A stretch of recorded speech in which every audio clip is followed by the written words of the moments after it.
Hey everyone, welcome to FanFic Canon. Thanks for hitting play. I'm thrilled to bring this fan-made story to life for you. If you enjoy the ride and want more narrated fanfics, smash, subscribe, and tap the bell so you never miss an episode. And if you want audiobook of a novel of your choice, join my Patreon. Request any title that's freely available online, and I'll produce a full narration just for you. Now, let's dive into today's adventure. On the second day, deep within the wet-bone forest, a silent temple lay hidden among the dense trees. Inside its darkest chamber, Feng sat cross-legged in total darkness. There was no light, no sound, not even the outline of his own hands. Only endless shadow. This was the deepest part of the wet-bone forest, where natural energy was at its densest. The slug sage had personally guided him here so that he could complete his training in sage mode. With his eyes closed, Feng could no longer rely on sight, hearing, smell, or touch. In this place, his senses were meaningless. Only the presence of overwhelming natural energy remained. For an ordinary person, this kind of environment would slowly destroy the mind. With nothing but the sound of their own heartbeat, a person would become restless within hours and descend into madness within days. For a ninja, absorbing the raging natural energy here would mean instant death. But Feng calmly exhaled. A long stream of white mist escaped his lips. Sage chakra surged through his body, and faint markings reappeared on his face. He had done it. Wet bone forest sage mode complete. Feng remained there for 3 more days, never stepping outside the secret realm.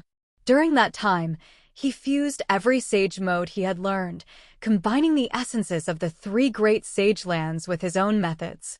On the 7th day, his eyes slowly opened in the darkness. A sharp glint flashed within them. At last, it worked. He had created a new sage mode, one that belonged to him alone. Time to test it. In the next instant, his body vanished. When he reappeared, he was floating before a towering mountain more than 10 kilometers away.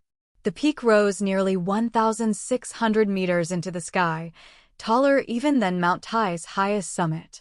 This will do. He threw a single punch. The air howled like thunder as the blow tore forward like a blazing comet. Boom! The mountain shattered instantly. Rock crumbled. The peak collapsed. A cloud of dust roared toward the heavens, blotting out the sky. Feng watched calmly. This sage mode is the culmination of every style I've mastered. The current limit of sage arts. He paused. So I'll call it sage mode, extreme. As the sun set that evening, Kushina stood on the balcony, folding laundry. She rubbed her chilled hands and sighed. So cold today. It was already December. Even though her body was strong, she still felt the winter air like anyone else when she wasn't channeling chakra. I wonder when he'll be back. She glanced toward the door. 2 weeks ago, Feng had gone to Mount Mayaboku to consult the great toad sage, and he hadn't returned since. She had worried at first. But then she remembered who her husband was. The man who unified the ninja world. Who could possibly threaten him? Still, she murmured softly, honestly, if I'd known he'd be gone this long, I would have gone with him. A gentle voice answered behind her. Then why don't we go together next time? Kushina spun around. Black eyes. Black hair. Calm and handsome. Husband. She rushed forward and threw herself into his arms. He smiled and stroked her hair. I brought something good back this time. He touched a finger to her forehead. A soft flow of natural energy seeped into her body. With his mastery of sage arts, Feng could delicately guide the flow of natural energy, helping her instinctively balance it with her physical and spiritual energies. There was no danger, no harsh training, no risk of turning to stone. Under his guidance, she simply awakened. Soft markings appeared faintly on her beautiful face. What is this feeling? Her body felt lighter, stronger, clearer. The winter cold faded into warmth. This is sage mode. It's incredible. She looked up at him in wonder. The wet bone forest sage mode gifted extraordinary recovery and healing power. Perfect for Kushina's natural affinity with sealing and support ninjutsu. With this, she would become even stronger. And the natural energy would gently nourish her body, helping it harmonize even further with Yifeng's power. Kushina realized this too, and her cheeks flushed. Yifeng chuckled softly, then lifted her easily into his arms. She squeaked in surprise as he carried her inside. The door closed, and winter suddenly felt much warmer. After dinner, Yifeng took advantage of the moment and continued guiding Kushina in her sage training. She sat cross-legged with her eyes closed, calmly adjusting her breathing just as he had taught her. Since Yifeng had already helped her enter sage mode once, the foundation was already there. This time, training on her own, it took Kushina only 2 hours to successfully enter sage mode again. Yifeng watched quietly from the side the entire time, ready to intervene if anything went wrong. When she finally opened her eyes, Kushina grinned proudly. "Husband, didn't you say I'm not talented? I mastered sage arts in just 2 hours." Of course, she knew it was mostly thanks to the foundation Yifeng had created for her. But a woman still wanted to show off in front of her husband. "You're incredible." The Sage of Six Paths would be crying if he saw that talent. Yifeng replied with a straight face. Kushina beamed. After indulging her a little, Yifeng went to the spare room next door to continue his own training. Right now, his self-created Sage Mode, Extreme, was still only in its early stages. In the coming days, he planned to refine it even further. He pulled a black storage scroll from his robes. Before returning home, he had already emptied out entire libraries from Konoha, Kumogakure, Kirigakure, and more. Every scroll and book relating to ninjutsu and chakra theory was stored inside.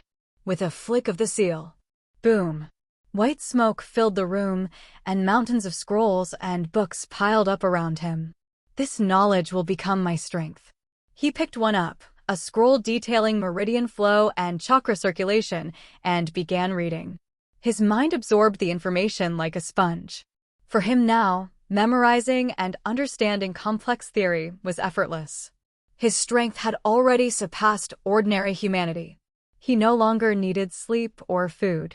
His memory worked like precision machinery.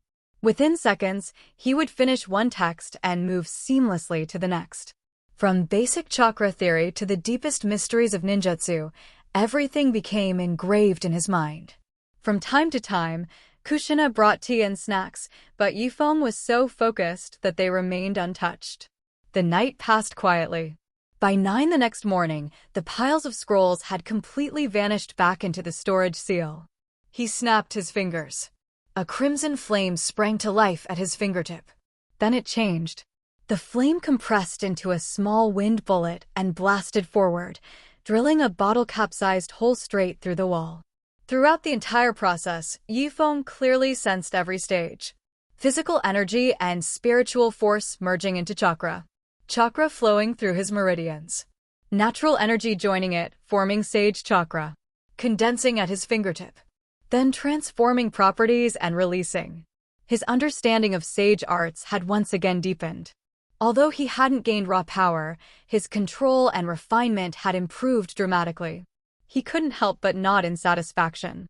Speaking of which, I wonder how Orochimaru's research is progressing. With that thought, he formed a single-handed seal. His figure vanished. Konoha. 13 floors beneath the Scientific Research Bureau.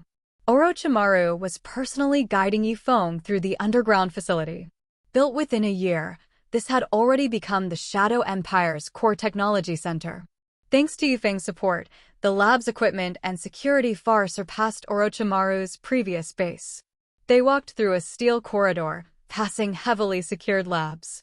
Each door required chakra, fingerprint, and additional verification to open. Through glass walls, Yifeng could see nearly 100 researchers at work. These were elite talents Orochimaru had gathered from across the world, now developing virtual network systems. Every one of them carried hidden jutsu seals. Any thought of betrayal would instantly trigger agonizing punishment, and in severe cases, death.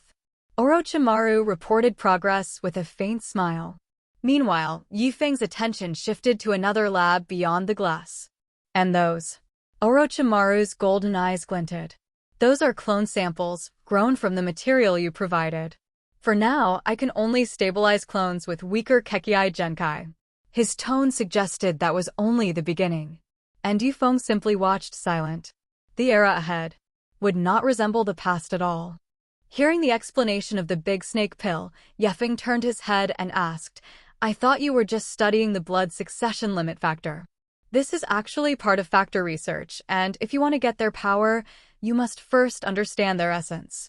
Speaking of this, Orochimaru frowned and said bitterly, Unfortunately, there is a bottleneck at the moment.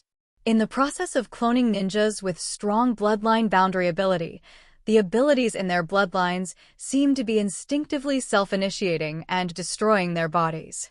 Those clones are not as strong as intercolumn cells, so if they are damaged, they basically declare the cloning failure. So far, the investment cost is too large and no solution has been found for the time being, so the progress has also fallen. Hearing this, Yifeng thought thoughtfully. The research that the Great Snake Pill is conducting now, although the current results are average, it is likely to come in handy in the future. I know about your side, and then I will let Lu Jiu allocate funds to the Scientific Research Bureau. There is no problem with resources, you can continue your research. Yifeng said expressionlessly, but remember, this is the era of peace, and it is your freedom to do whatever research you want, but there is a premise that you do not harm the innocent. Understood. The big snake pill nodded in response. He naturally knew that Yifeng's implication was that he was not allowed to use ordinary civilians for human experiments. After all, he had a previous conviction. Next, Yifeng and the big snake pill chatted for a while before leaving the Scientific Research Bureau. It was already past 5 o'clock in the afternoon, and the whole sky had become dusk. Looking at the increasingly prosperous village in the distance, Yifeng suddenly wanted to stroll around and feel the changes he had brought to the world. As the sun set, 7 or 8 young men and women walked out of the ninja school, probably 17 to 20 years old. In the world of Naruto, most ninjas graduated from the academy around the age of 12, so naturally these people are not students. As the ninja school expands and enrolls more new students, it also needs to increase the number of teachers, such as some middle ninja and a very small number of upper ninja who do not go out on tasks on weekdays. And this group of young men and women is part of this group. That kid named Irika is pretty good, although his talent is mediocre. He is working hard. Ito-sensei, don't talk about work after work. By the way, Makoto, we're going to eat yakiniku next. Are you coming with us? A woman with gentle temperament and beautiful black hair in the crowd smiled and shook her head. No, I still have something to do later. Oh. The boys couldn't help but make disappointed sounds. As Konoha's famous beauty and Uchiha's girlfriend, Uchiha Makoto is their dream lover. But since the other party said that there would be something to do later, it was not good for them to say anything.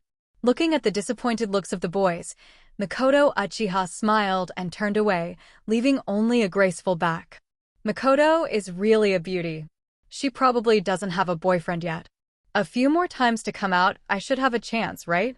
Listening to these words, the girl next to her said with a slight sourness, You crooked dates don't daydream.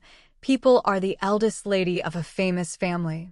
At this time, Uchiha Makoto could no longer hear their conversation. In fact, what she said before was just the rhetoric of those men, and she had nothing to do later. She stood alone on the side of the road, gentle temperament, beautiful appearance. A close-fitting black dress inadvertently showed her beautiful figure. Just one stop there attracted the attention of countless men. However, she did not notice this, just lowered her head and walked forward absent-mindedly. Bang!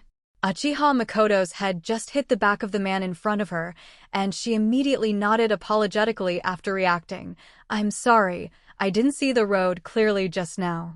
As soon as he finished speaking, Uchiha Makoto saw that the other party was a black-haired man with a mask on his face. Long time no see, Makoto. The man pulled down the mask a little, revealing his original handsome appearance, and said with a smile, I didn't expect to meet you here. During this time, he had been busy with all kinds of things, cultivating, researching, and defeating enemies, and he really hadn't seen Makoto for a long time. Night Maple. When he saw Yekade's appearance, Uchiha Makoto's eyes showed surprise. Don't be so loud. Yifeng raised his hand on his lips to indicate his meaning, and then put on the black mask so as not to be seen by others.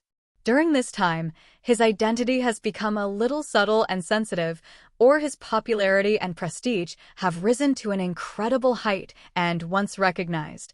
The situation is estimated to be even more exaggerated than the groupies blocking the entire airport in the previous life. Before, I also heard that some people in the people erected statues of him to engage in sex and the like, publicizing his achievements everywhere, and the leaflets distributed can be said to be all over the mainland. Considering the security risks that such fanatics might bring, Yefeng had also sent people to disband these groups, but what he didn't expect was that even if these groups were disbanded, their deification and fanaticism about themselves did not subside, but became more and more high. Therefore, during this time, Yefeng went out almost wearing masks in case it caused any disturbances. Of course, if Yefeng wanted to change the current situation, he could still do it, but he felt that as long as they were not organized, it would naturally return to normal in the future. Just like some things that suddenly became popular in the previous life, after a long time, the heat will naturally recede, and there is no need to spend too much manpower in this regard. I'm sorry. Uchiha Makoto also realized that her previous behavior might cause trouble, and immediately lowered her voice. Why are you here? Even Hokage has to deal with a huge amount of complicated affairs every day, and documents can be piled up throughout the office. What's more, the night maple that unified the continent. Things to deal with are definitely stacked up. In Uchiha Makoto's opinion, today's Yefeng is the kind of person who manages everything day by day. If it weren't for Konoha's high level and a group of backbones, it would be difficult to meet each other. I just finished some business and suddenly wanted to walk around here. Yifeng said gently, do you want to go together? His way back also happens to be the same road as Uchiha Makoto's home. Since he meets a familiar woman, it is nothing to send the other party home, and there is an extra companion on the road to chat. Okay. Walking to Yuki's side, Uchiha Makoto's face turned red unconsciously, and even if she was like a big lady before, she suddenly lowered her head and followed like a little daughter-in-law. At this time, it was dusk, the sky had darkened, and the surroundings seemed a little dim, and the light of the street lamps slowly fell on the two of them, dragging out a long shadow. The two chatted a lot along the way. Yefeng had a wealth of knowledge and experience, said some interesting things from the experience, and in a few words he could make Uchiha Makoto laugh and laugh. Finally, the two walked to Uchiha's mansion, and Uchiha Makoto reluctantly whispered, "Then I go first?" Looking at Yifeng's handsome face, there was a hint of reluctance in her tone.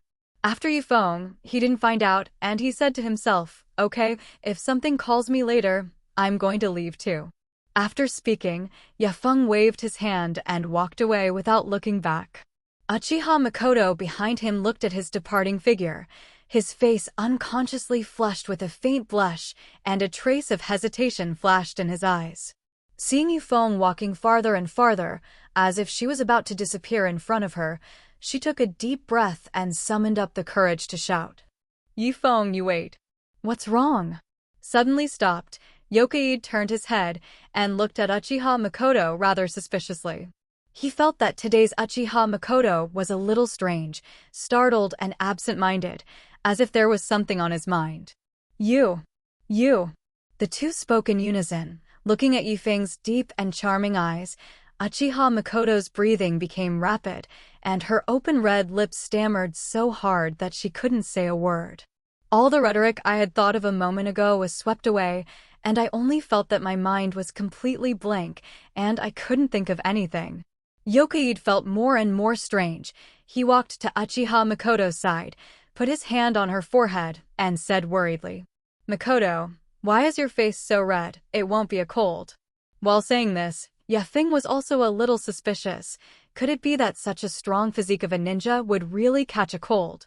When Yokaide's hand was placed on his forehead, Uchiha Makoto's cheeks instantly became red, and her breathing was not smooth, as if the whole person was about to suffocate and faint, and she said the thoughts in her heart in a daze. Tomorrow, at 2 o'clock tomorrow afternoon, there will be a forbearance exhibition over there at the expo. Can you accompany me then? After sensing that there was nothing wrong with the other party's body, Yokoid retracted his palm, and only then did Makoto's words reach his ears. Is Makoto trying to date me?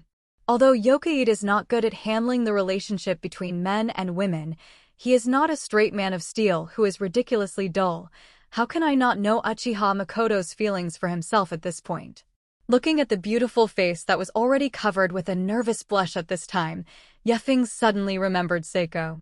Seiko is the daughter born after the union of him and Makoto Uchiha in the future, and even in the time spent with Seiko, they all avoid topics related to the future, but Yokoid can still feel a sense of happiness and dependence from Seiko, and she is also very close to Kushina without barriers. This sends a message to Feng.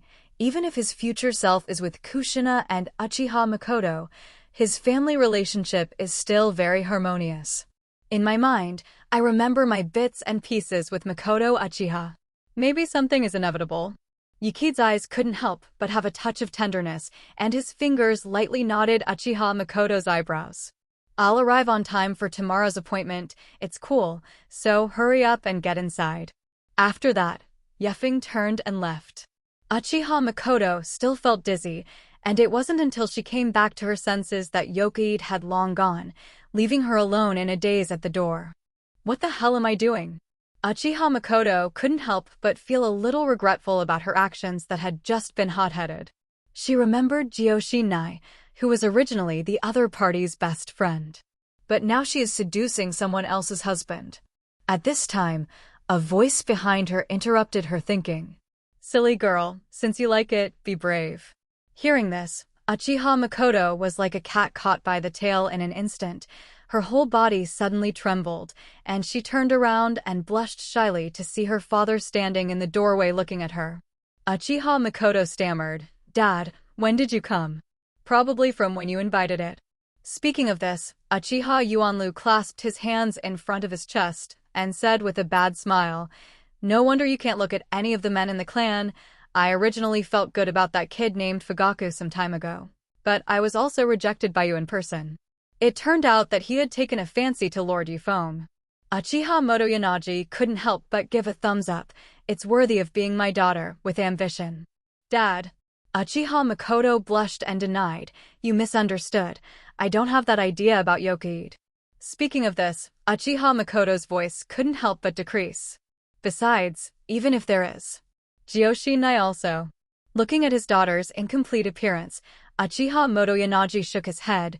"You are still too naive. The world is controlled by the strong, and it is good for people of their own group to prosper. A strong person like Feng will not only have a spouse for Shinai in the future. On this continent today, I don't know how many women want to be his women. After all, being with him not only means that he has the strongest man in the world, but also that the family and faction will rise to become the top of the pyramid of the future of this continent." Uchiha Motoyanaji rubbed Uchiha Makoto's hair. "You believe me, with your relationship with Shinai, even if you and Yokoid are together, she will not break you up. On the contrary, you will get along very well. Don't wait until he is snatched away by other women before you regret it." Listening to his father's words, Uchiha Makoto did not speak, but the originally disordered heart was stabilized, and there was more firmness in his eyes. She decided to follow through on her inner thoughts.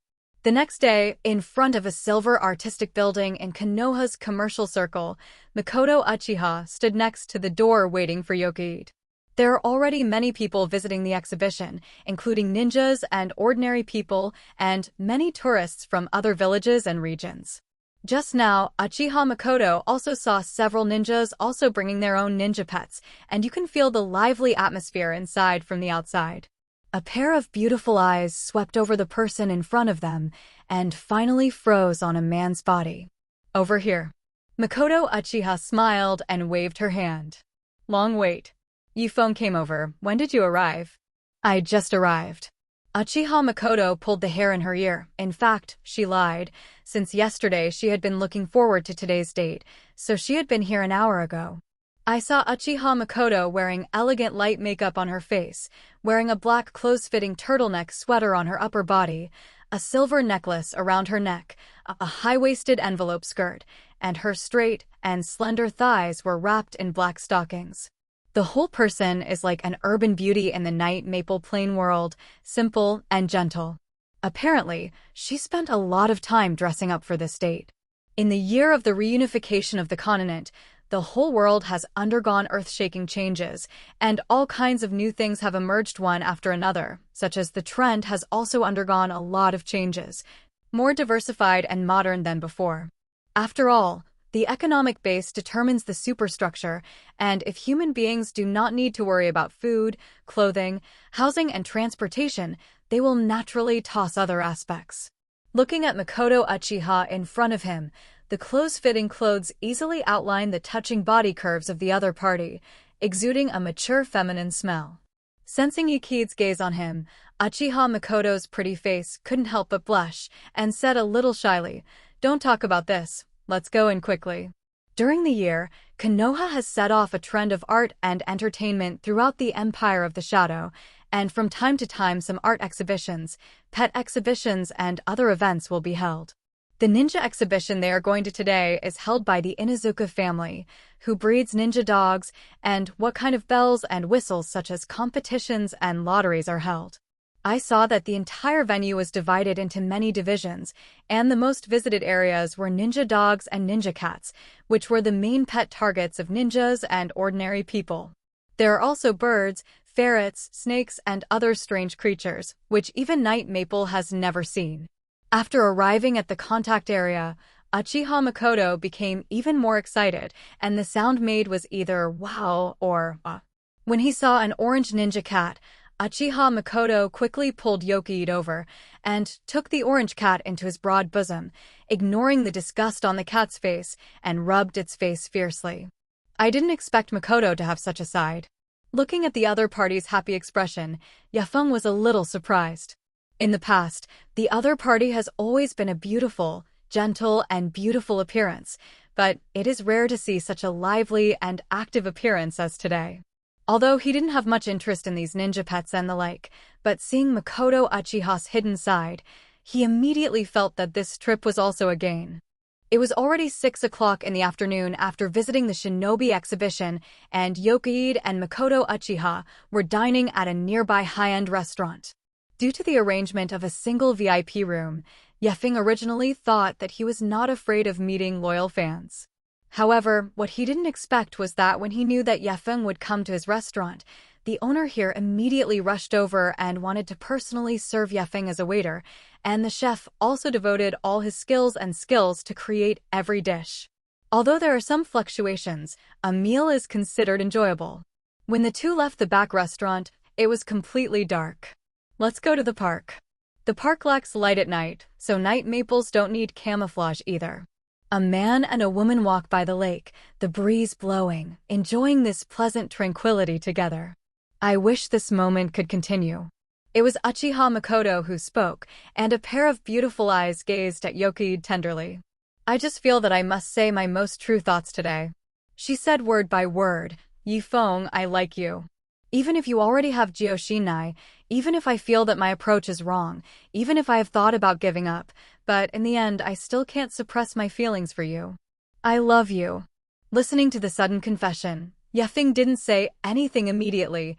He reached out and gently stroked the woman's silky long hair, pulled the other party's hair behind his ear, and then whispered in his ear, "I'm the same." Makoto's delicate body trembled slightly, and her fair and delicate hand slowly stretched out, trembling but firmly grasping Naruto's hand. Uchiha Makoto raised her head, and her somewhat rosy eyes were staring at Yokiid at the moment. "Then will you accompany me in the future?" She looked at the man in front of her uneasily. "Even if there is Jioshinai?" "Yes." Feng nodded without hesitation. Having received a firm statement, Uchiha Makoto felt her heartbeat accelerate wildly, and she took a deep breath. "Then prove it to me." The light spread over Uchiha Makoto's face, setting off an aesthetic feeling. She raised her head to face Yifeng. Her closed, beautiful eyes and her constantly fluttering eyelashes could see that her mood was by no means calm. Yorikide put his arm around Uchiha Makoto. Makoto Uchiha buried her head deep into Yorikide's chest, as if she didn't want the other party to see her expression at this time. "Stay with me tonight." After a moment of warmth, the two disappeared into the street together. And that night, Makoto Uchiha did not return home. After a night of affair, Yokide sent Uchiha Makoto home and used the space door to come to the wasteland near Iwahide village. Looking around at the desolate scene around him, there were no woods and mountains in the field of vision, just an endless wasteland. Yokide was quite satisfied with this location because what he was going to do next was not friendly to nature, and he could minimize the damage. Psychic. With a loud bang, white smoke exploded, and a huge figure emerged in the smoke. It was a giant raccoon with a body size comparable to a mountain, and the dark and strange talisman marks were all over the bloated yellow body. A pair of pointed black ears stood on top of the head, a huge mouth full of sharp diamond teeth, a pair of pitifully small eyes, and the shape of the pupils seemed to be like a copper coin. This giant beast is one of the nine-tailed beasts, and since he was suppressed by the other party in the battle with Yifeng, he has become his psychic beast. "What are you summoning me for?" Shoha looked at Yefeng with trepidation in his heart. Every time he was summoned, there was nothing good, and the man with the black belly in front of him always became a way to toss it. "It's nothing. It's just that I recently learned some new tricks, and I want you to train with me." As soon as Yifeng's voice fell, he had already entered the immortal mode. Pole state. Night Feng's immortal mode, from the appearance of the change, is not as big as the 6 spots or 6 Naruto, but there is a feeling of returning to the basics, except for an extra face around the eyes. The rest is no different from usual. He walked towards Shoha step by step. Obviously his body size was like an ant compared to Shoha, but the feeling given to Shoha was that he was like an ant being targeted by the other party. Why does this guy have the breath of a 6-way-old man? Shoha didn't know that Night Feng's immortal mode was a fusion of the power of the 6 paths, so it would feel the same breath as the 6 immortals. Won't you want to engage in some conspiracy again? Looking at the stunned Shoha, Yefeng patted the other party and said, "Don't worry, I won't beat you. On the contrary, I want you to beat me." Yifeng specially picked such a place and summoned Shoha out in order to truly test the immortal mode. Pole, comprehensive ability, especially defensive this piece. After all, now that he has almost finished his work in a strong enemy, it is really not easy to find an opponent who is stronger than Shoha.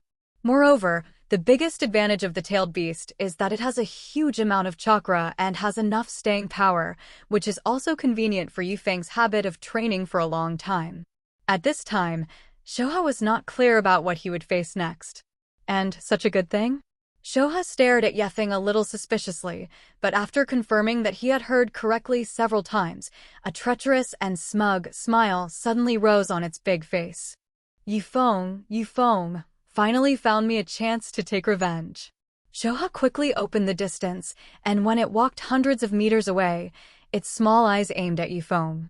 He has been dissatisfied with Yefeng for a long time, but he can't beat Yefeng himself, and the other party's strength has been improving by leaps and bounds, and after a long time, Shoha gave up his plan to beat Yefeng.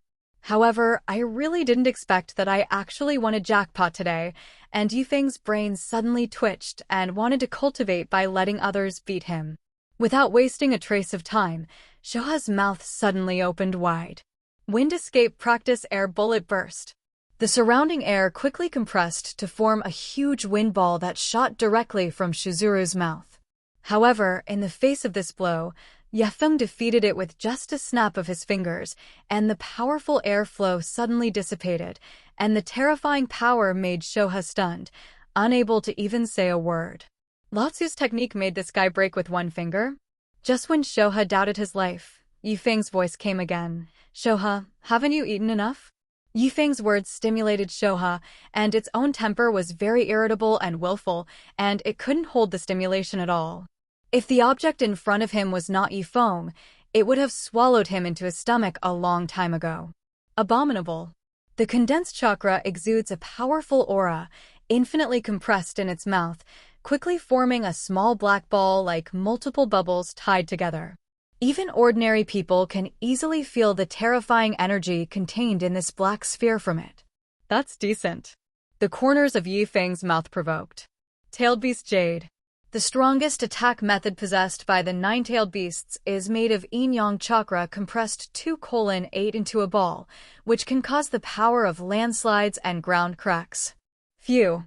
The tailed beast Jade quickly flew towards the night maple like a thunder, like a comet, pulling out a black trajectory that had not been scattered for a long time, and the shock wave formed by the air plowed a deep, huge ditch on the ground, turning everything it passed into ashes. However, when the tailed beast Jade was in the middle of Feng, Shohei's smile suddenly froze, and I saw that after the smoke and dust of the explosion dispersed, Feng still stood in place, not even a little injured. Feeling the previous tailed beast Jade, Feng nodded. Immortal mode. Ji's defensive ability was really strong. He hadn't even taken a protective posture before, so he stood straight here, but the tailed beast Jade still couldn't hurt him by half a point. If I cultivate this immortal art to the extreme, I should be able to directly change my physique from the root, so that I also have this ability in my ordinary state.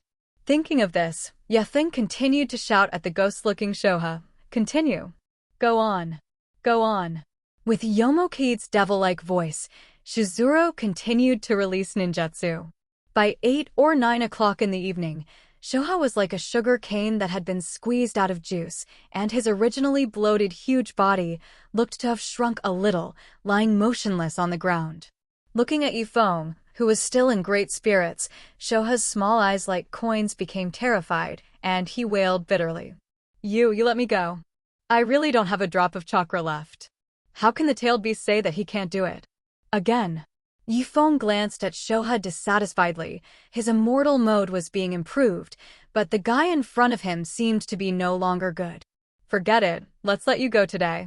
With a one-handed seal, with a bang, Shizuru disappeared again, and Feng went home immediately after finishing training.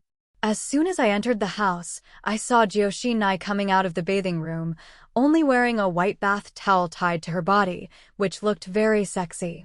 I saw Jiyoshinai coming slowly, and Feng also walked over and hugged each other. But just when he wanted to say something, Jiyoshinai's words made him a little more nervous. You smell of another woman. At this time, Feng also admired the woman's sense of smell a little. Although he did not sweat after cultivating outside all day, the sand and dust raised around him was estimated to have a taste, right? But Jiyoshinai smelled other women's perfume as soon as she smelled it. Is it Makoto? If it were someone else's, maybe she would make a fuss, but the other party is Makoto, and with Feng's current identity, it is equivalent to the master and emperor of this continent. For the sake of future heirs and family development and other issues, Jiyoshinai also thought about the possibility of spending the night with 3 wives and 4 concubines, so to some extent, she was also mentally prepared for a long time. In addition, she has recently found that many young and beautiful single women are approaching her intentionally or unintentionally, and from her intuition, the other party is coming for her husband. Compared to those women who don't know the details, Namakoto is still much better. Actually, I used to notice that you had that kind of atmosphere with her, and later when I got along with Seiko, I was even more sure. She is the daughter of you and Makoto in the future, although I don't know what means to use, but I went back in time from the future to deal with that guy called Otsukipo style. Listening to Jiyoshinai's words, Feng instantly felt that a woman's sixth sense was sometimes more terrifying than his perception ability, and this wave of inference was almost completely correct. However, Jiyoshinai's attitude was not as fierce as he imagined. Actually, you will have other women, I didn't think about it. Jiyoshinai grabbed Diki's neckline and pulled him over, and both of them could feel each other's snorts. It's just that I have one condition, that is, I want to be the big one whenever I am. After that, she kissed Feng hard. In the next second, the two were completely entangled. Until the next morning, Jiyoshinai curled up in the crook of Feng's arms like a kitten. In the following time, Feng did not work and practice much, but spent most of his time with Jiyoshina and Uchiha Makoto, eating, shopping, watching movies, visiting various exhibitions, and so on. Sometimes the body is with Kushina, and the avatar is with Makoto. Sometimes it's the body and Makoto together, and the doppelganger with Kushina. After 1 month, Makoto and Kushina can enter the immortal mode very skillfully. Under the immortal mode, the combat effectiveness of the two women has greatly increased. Soon, Kushina and Uchiha Makoto are pregnant with Yokii's child at the same time. Although monogamy is common in the world of Hokage, there is no bigamy, and with the identity of Night Kid, no matter how many women he marries, no one will say much. The news of Yokid and Makoto Uchiha getting married soon spread throughout Konoha. At this moment, countless men made heartbroken sounds. After all, Uchiha Makoto, as a famous beauty in Konoha, still has many admirers, but everyone thought about it, and the other party's marriage partner was Yikid, and they were immediately relieved. After all, they couldn't think of anyone in this world who could be stronger and better than their own Lord Yifeng. At the same time, the major families on the continent also experienced some fluctuations, and the clan elders in the family regretted not sending the young and beautiful women of their clan to Konoha to lurk earlier. If you are lucky, once you are favored by Yifeng, the family can rise and instantly become the top power in the world. And at this time, the object of their envy, Uchiha Motoyanagi's mansion, attracted a large group of guests early in the morning. Some of them were from the same clan, some were famous families in Konoha, and some came from other places to give gifts and congratulations. All in all, it was as if it could fill his entire mansion with gifts. While happily accepting the gifts and greeting the guests, Uchiha Motoyanagi sighed in his heart. That girl, she really made it. Now Yifeng's identity is much stronger than when he was just a Hokage, equivalent to the master of the entire ninja world and even the entire continent, whether it is personal strength or the power he possesses. In other words, the identities of Kushina and Makoto were princesses thousands of years ago. On the other hand, when high-ranking officials from all over the continent, even daimyo, received the good news from Yifeng, they did not hesitate and immediately rushed to Konoha with their own relatives in order to send a congratulatory gift to Yifeng. They all knew that they could get to the current position because Yifeng promoted them up.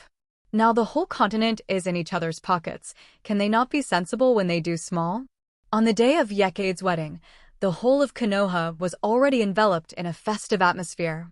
Every household spreads a layer of red cloth on the house, and even the heads of Yokid and Makoto Uchiha are hung in the lobby of some hotels. Everyone's faces were filled with an excited smile.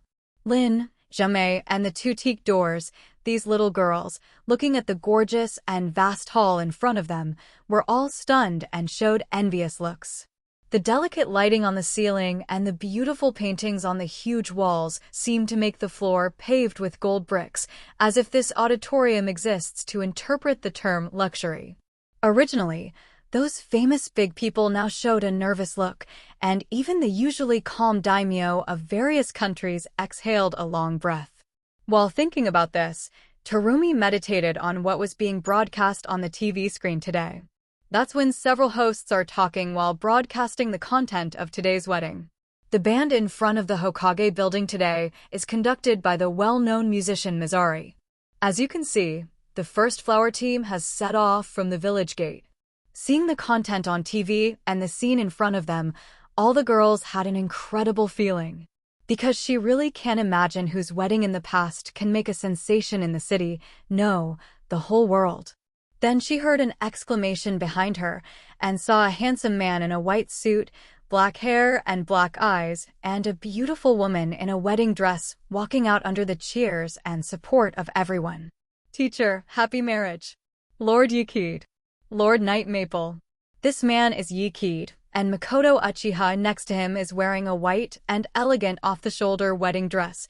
Her lower abdomen is slightly bulging, her pretty face is slightly blushing, and she is showing a sweet smile. Makoto Uchiha's beautiful face turned into delicate makeup. Her fair jade-like skin contrasted with her long inky black hair. Her close-fitting wedding dress outlined her heartwarming body curves, and her long skirt dragged on the red carpet with an indescribable beauty. Let's go over. Yokaid took Makoto's white and delicate little hand and slowly walked to the front of the auditorium. In this way, Feng completed the wedding ceremony with Makoto Uchiha in the sound of countless people's blessings. When Yokaid brought the wedding ring to Makoto Uchiha and gave her a deep kiss, everyone cheered.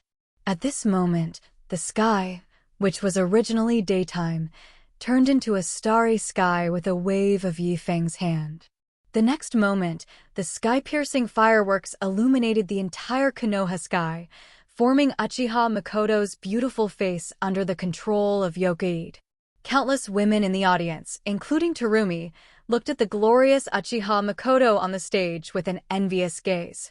How good it would be if I could find such a good man in the future. At this time, the two parties were holding their hands tightly.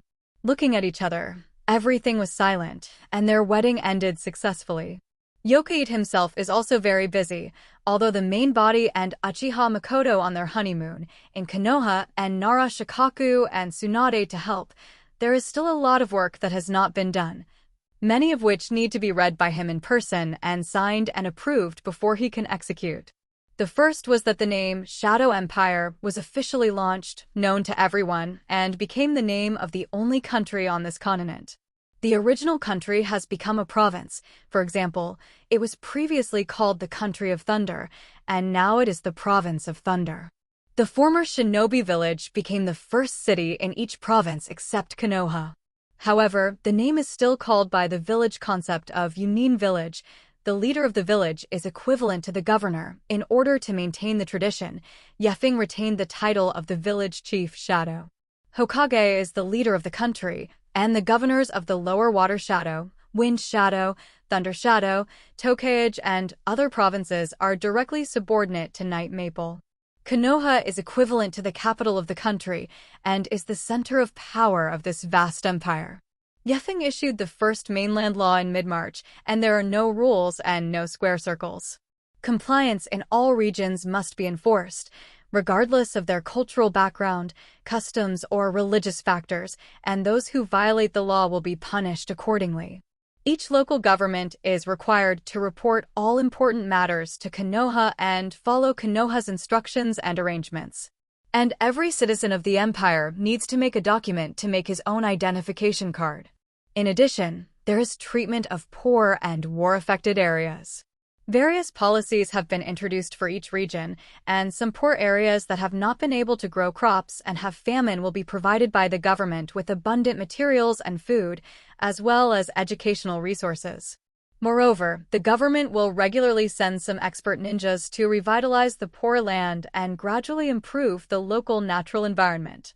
Just like Yuin Village, an area that is caught between the three kingdoms and fights constantly, Feng pays more attention. He first eliminated all kinds of evil forces in the local area and then selected some highly respected people from the local area to become village chiefs and manage Yuin Village, and all disobedient voices were eliminated by him. At the same time, education was vigorously promoted and large quantities of food and resources were transported to war-torn areas. In a short period of time, villages like Yuin Village, which had been plagued by war, developed at an unprecedented speed. Time flies, the white horse passes the gap, and the year passes quietly. In the space of this year, the whole world has changed dramatically. Since Yokaid unified the ninja world and unified the kingdoms a year ago, the only country on this continent is the Shadow Empire. The original countries became provinces, and the original shinobi village became the first city of each province. Konoha, on the other hand, is the center of power in this huge country, and the first law was enacted by Yokaid, and all regions regardless of cultural background must be obeyed. And local governments also need to report all important matters to Konoha and follow its instructions and arrangements. Night Maple has also introduced many policies to benefit the people in each region, and the government has provided abundant materials and food, as well as educational resources, for some poor areas that cannot grow crops and have famine. And like Yuin Village, itself sandwiched between the three kingdoms, an area with constant fighting, has also developed quite rapidly when everything has stabilized now. However, among these changes, The biggest change is undoubtedly technological innovation. 8 months ago, after countless experiments that did not cause damage to the human body, side effects, and the spatial passage was very stable, Konoha officially launched the space device. It was a 7-meter-tall giant metal door. As long as the space door was shuttled, anyone could instantly go to the location of another space door, and now the space door was distributed all over the continent. The way ordinary people travel has changed from their own carriages, trains, etc. to passing through the space gate, and anyone can use the space door as long as they pass the latest identity card set up by the Technology Bureau. Thanks to this, there are no geographical barriers between regions, and anyone can freely choose the environment in which they live and work, such as working in Konoha in the afternoon and returning to Yunin's home to eat with his wife in the evening. Moreover, the business environment has also changed greatly, and merchants can trade in different areas through space stores, and a group of merchants who carry goods everywhere are born in a short period of time. Obito, you could give me a good focus. On Miamu Mountain, the bamboo stick in Yifeng's hand quickly knocked on Obito's head, and with a cry of pain, Obito's head instantly swollen. Teacher, this natural energy is too difficult to perceive. Obito shouted aggrievedly while covering his head. The first point of the immortal mode is stillness, of course. People like you who move around all day can't perceive it.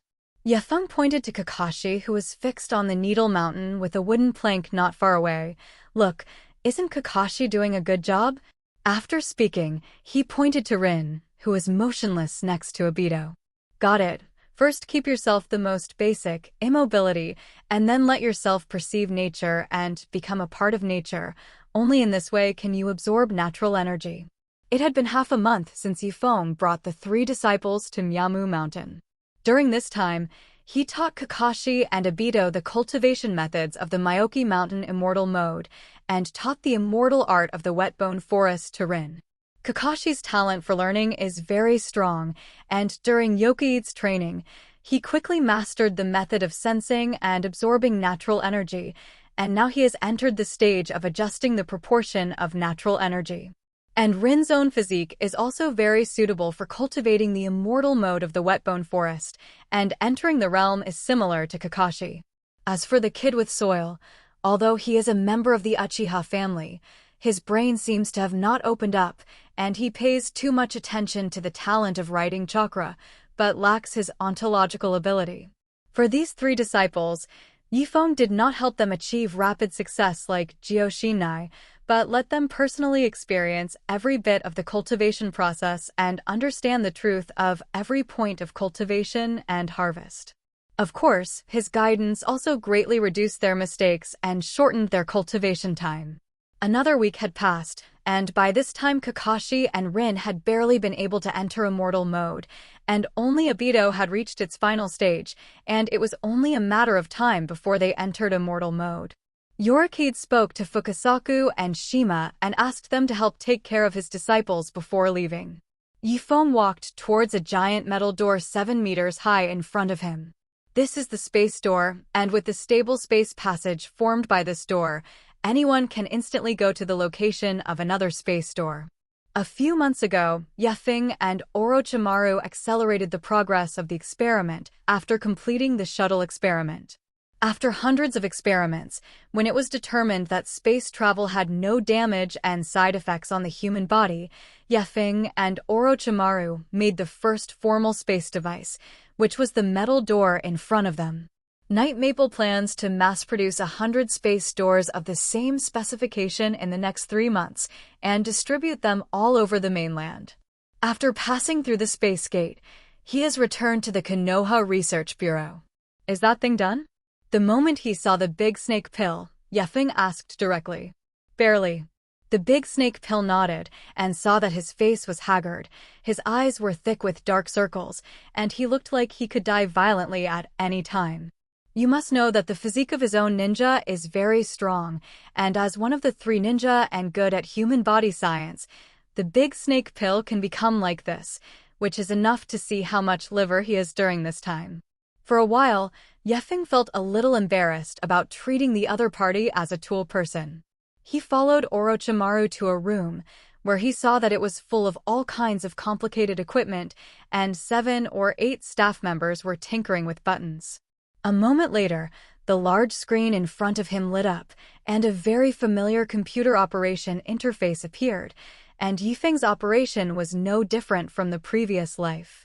Then Orochimaru also showed him the remaining new equipment, such as game consoles, mobile phones, etc., completely modern things, all recreated in the science and ninjutsu of the Hokage world. In fact, the Hokage world also has its own technology tree, although it seems a little crooked to Yefeng as a traverser, but it does have electronic technology and computer technology. And the level is equivalent to the period from the 80s to the 90s of the 21st century in the original world. He had thought that there were also a lot of modern things in Boruto's biography, such as richer TV shows, various trains, and being able to play handheld games, online duels, and so on. Night Maple intends to use his experience and insight to launch an internet network belonging to the Hokage world with Orochimaru. Very good. The most important tasks of the Scientific Research Bureau now are 2 tasks. The first is to mass-produce 100 space doors within 3 months and officially put them into civilian use. The second task is to mass-produce these devices and to build the internet I mentioned earlier. During this time, all the funding of the Scientific Research Bureau is not a problem. Just when everyone was moving towards happiness and well-being, Yefeng also joined forces with Orochimaru, who is currently the director of the Scientific Research and Technology Bureau, to jointly launch the internet. Although the technology tree of the Hokage is undoubtedly a little crooked compared with the original world, it also has electronic equipment, which is probably equivalent to the period from the 80s to the 90s of the 21st century of the original world. After Yefeng launched the internet and its corresponding hardware facilities, the enthusiasm of the people of the Hokage world for the internet was really beyond his expectations. Online shopping, online education, work socialization, film and television entertainment. The development of the internet in the ninja world far exceeded Naruto's expectations and even far exceeded the technological development of the Boruto era. During the year, everyone was lamenting the changes in their lives. The world has changed dramatically, and human beings' food, clothing, shelter, and transportation have been solved. There are no more wars and famines, and even in places like Yuin Village, where crimes used to be frequent, the number of crimes has dropped to 1 or 2, and it's just ordinary theft with no casualties. The changes in technology are even more dramatic. At this time, the means of people's travel have changed from their own carriages, trains, etc. to passing through the space gate. With the latest ID card set up by the Technology Bureau, anyone can use the space door to go where they want to go. Since then, there are no geographical barriers between regions. Anyone can freely choose the environment in which they live and work, such as working in Konoha in the afternoon and returning to Yunin's home to eat with his wife in the evening. The business environment has also changed greatly, and merchants can trade in different areas through space doors, and a group of merchants who carry goods everywhere are born in a short period of time. At this time, in the center of Konoha's space, even if the hall was extremely vast, it was crowded. The passenger traffic has been increasing in the past week, and the reason is that the Continental Joint Chunin examination will be officially held in 2 weeks. In the past, the Chu Shinobi examination in each village was held twice a year, and it was generally an important occasion for observing national strength among major powers. Generally speaking, it is each shinobi village at most, that is 2 or 3 ninja village joint examinations. The current examination cycle is an examination conducted by all the lower shinobi in the mainland. It is an exam in which all the ninja villages in the entire continent are united. The scale has never been seen in the history of the entire continent. The examination cycle has also been changed to once a year by Yefeng, and in order to transfer elite talents, the difficulty has also been greatly increased, and the examination environment has become more diverse. Tourists from all over the world came to Konoha from the Space Gate, some of them ninjas, and some of them tourists and businessmen who came to see the excitement of the exam. Look, that beautiful girl seems to be Terumi from Mist Hidden Village, right? Yes, There is also Marky from Shine Village over there. Several men and women next to them held mobile phones, looked at the photos on the screen, and then compared to the groups of ninjas who walked out of the space store, constantly making surprise calls. Half a year ago, after Feng launched the internet and the corresponding hardware facilities, the enthusiasm of the people of the Hokage world for new things was beyond his expectations. The online shopping, online education, work socialization, film and television entertainment, and other software designed by him have been supported and sought after by countless people. And various industries have been further developed because of new technologies. The current level of technology has even far exceeded the era of Boruto. And half a year ago, in order to let more people know about ninjas, Feng also asked the Scientific Research Bureau and some private companies to create a live video broadcast platform about ninjas. People can watch a variety of ninja programs through mobile phones or televisions, and sometimes organize some live broadcasts of ninja competitions. And the live broadcast team also specially invited several people such as Sakumo Kiki and Nara Shikahisa to come and give a commentary. Some merchants also took advantage of this business opportunity and made some publications to introduce the ninjas of each ninja village. One of the magazines called Ninja Hansher did the best, sometimes inviting ninja teachers who worked at the school as interview subjects. The sales of each issue are getting higher and higher, and Ninja Hanji has gradually become a well-known popular publication in the mainland. Readers can't help but admire the various gorgeous and powerful ninjutsu introduced in the magazine and the ninjas who master them. Something similar to a fan economy was born for a while, except that the object changed from a star to a powerful ninja. Since the last few issues of Ninja Hanji have introduced the seed contestants of the Continental Joint Middle Ninja exam, many people can recognize these at a glance. While there was a lot of commotion outside, Yokaide was sitting in Hokage's office, and a special interface was displayed on his computer desktop. This is an intelligence system built by the Orochimaru team, which can store various information monitored using virtual networks and electronic devices in a database. Of course, if this intelligence system included all the information, it would bring too much burden, so Orochimaru would first record the intelligence of crime, rebellion, and some current ninja organizations.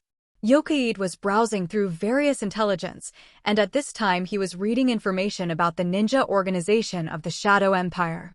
Although the mainland has now been unified by him, such a large area, manpower is always limited, and there are many organizations that are originally integrated with the local area, forming a stable social environment. And if it is eradicated casually, it will become more troublesome.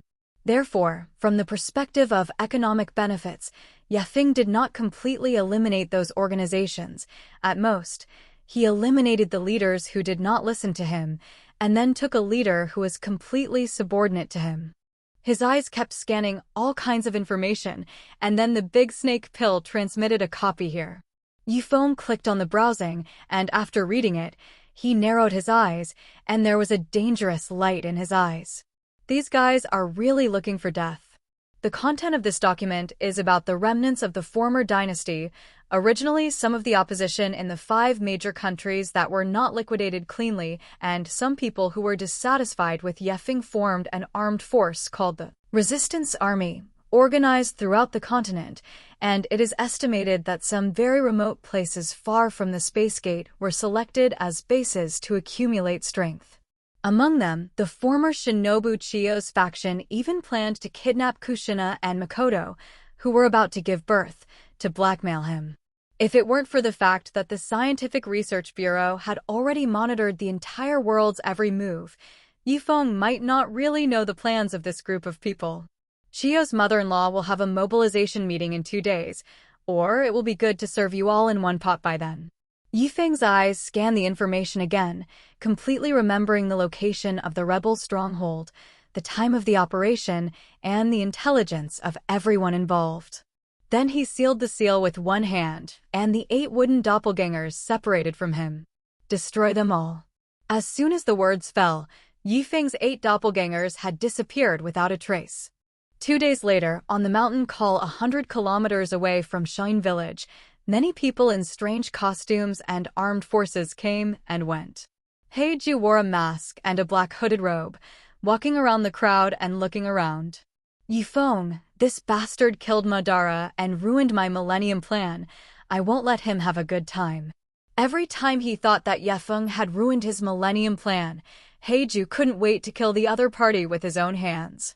However, he also understood that with his own strength, he would definitely not be Yifeng's opponent, so when he learned that the rebels had gathered to deal with Yifeng, he rushed over as soon as possible, intending to see what chess pieces the rebels had that were worth controlling. Unfortunately, so far, all I have seen are wandering ninjas, generally under shinobu and medium shinobi. This group of people has no pressure to deal with ordinary people, but to fight against this huge shadow empire today, it is really a pebble. At this moment, there was a movement behind it, and Heiju turned his head and muttered, "Is it about to start?"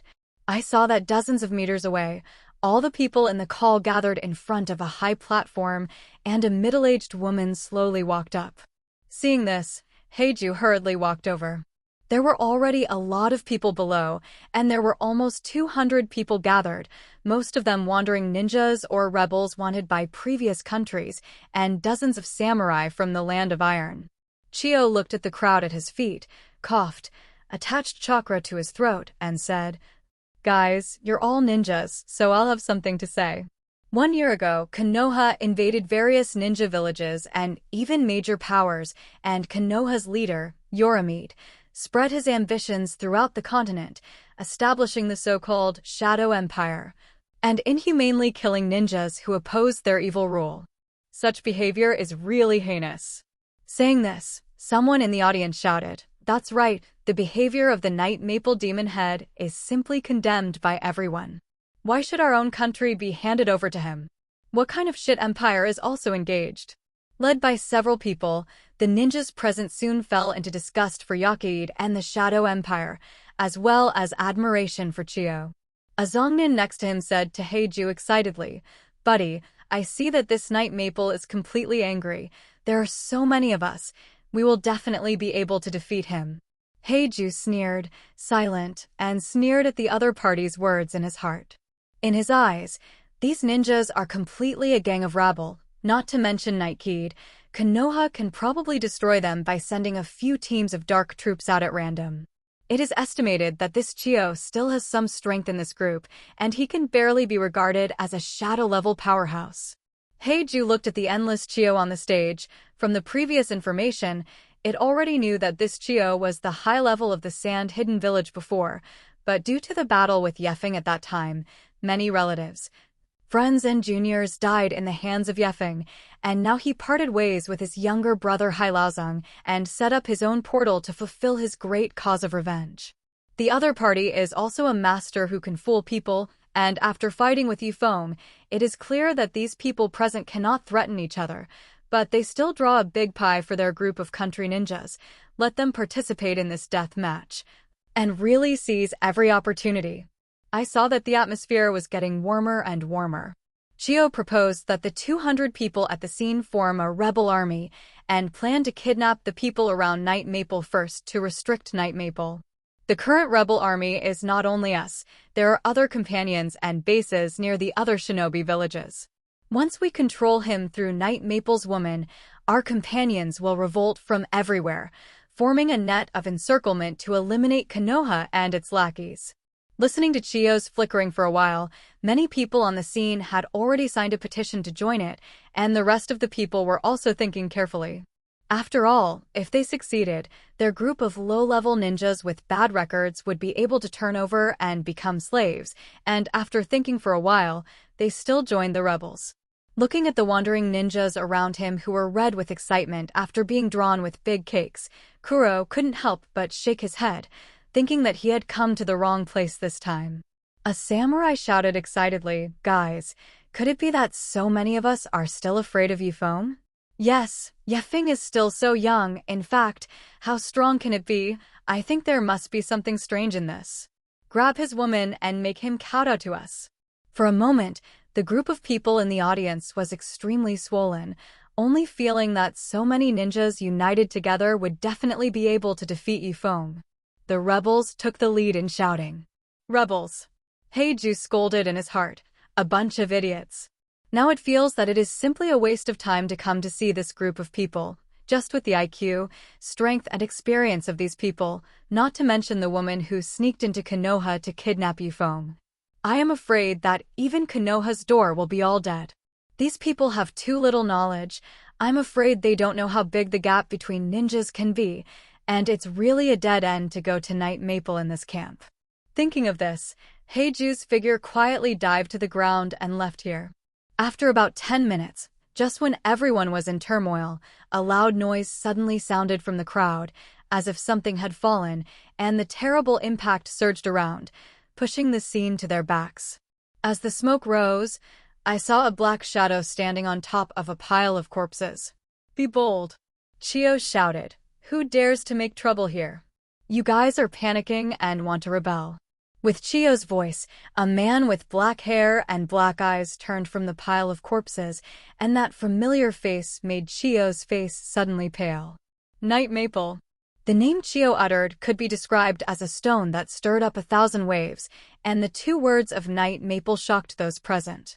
These people are just a group of rabble, no matter how much they blow that they want to smash Feng's corpse into 10,000 pieces, but when they really see each other and feel the impact in front of them, they're already so frightened that they want to bury their heads in the ground. The sudden appearance of Feng made all the rebels present become panicked. Some wanted to fight, some planned to negotiate, and some already sensed that something was wrong and were ready to flee. Chio's feet couldn't help but tremble, and the moment she saw this man, she remembered the nightmare of the destruction of the village of Sanahi. Originally, she only planned to use Feng's notoriety to accumulate her own strength this time, but she didn't expect that the plan had already recruited Feng before taking the first step. Taking a deep breath, Chio looked at Feng with a solemn expression. "I didn't expect that you would come over in person." Feng shook his head. "Strictly speaking, I didn't come in person. This is just a wooden doppelganger of mine." As soon as Feng's words came out, everyone was stunned for a moment, and then they were furious.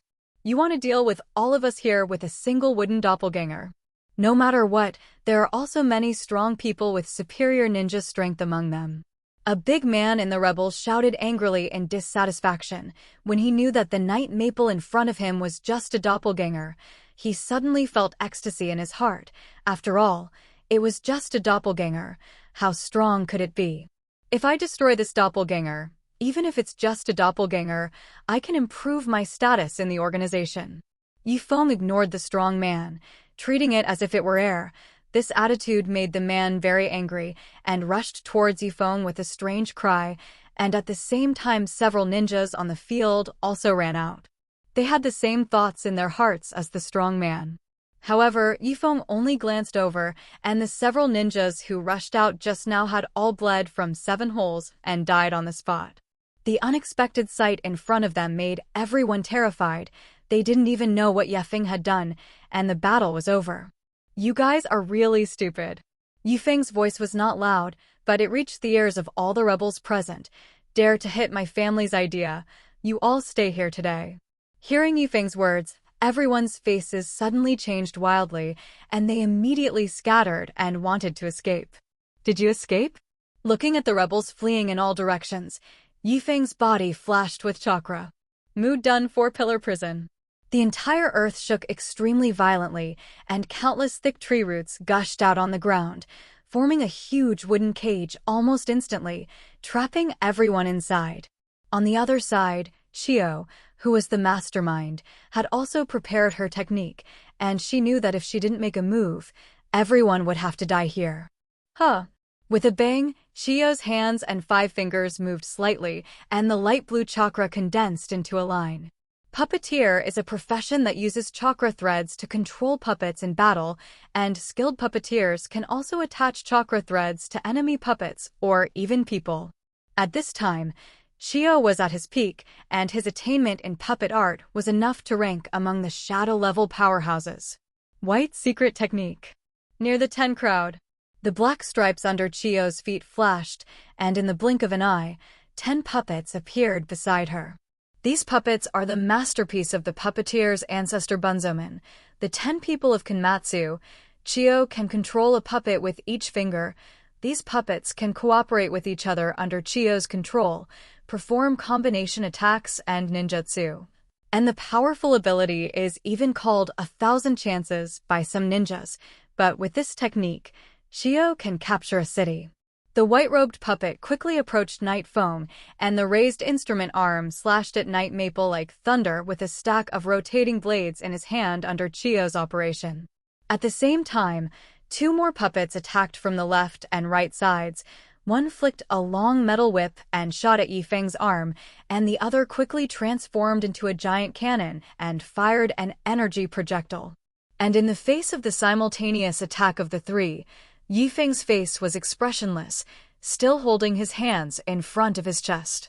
The next moment, 3 wooden pillars rose from the ground without warning and bombarded the 3 puppets directly, and the puppets that were hit completely disintegrated into countless fragments in midair. Seeing the scene, Chiyo's pupils shrank suddenly. She really couldn't imagine that one of Yifeng's doppelgangers could have such terrifying strength. Even with unsealed ninjutsu can smash 3 near Matsu puppets in an instant. But that's not the end of it. Puppet Art 3 Treasures Crush.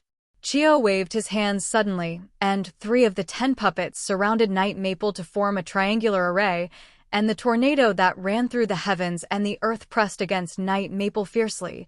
If it was an ordinary ninja, it might be crushed to smithereens within a few breaths under the squeeze of this terrible wind.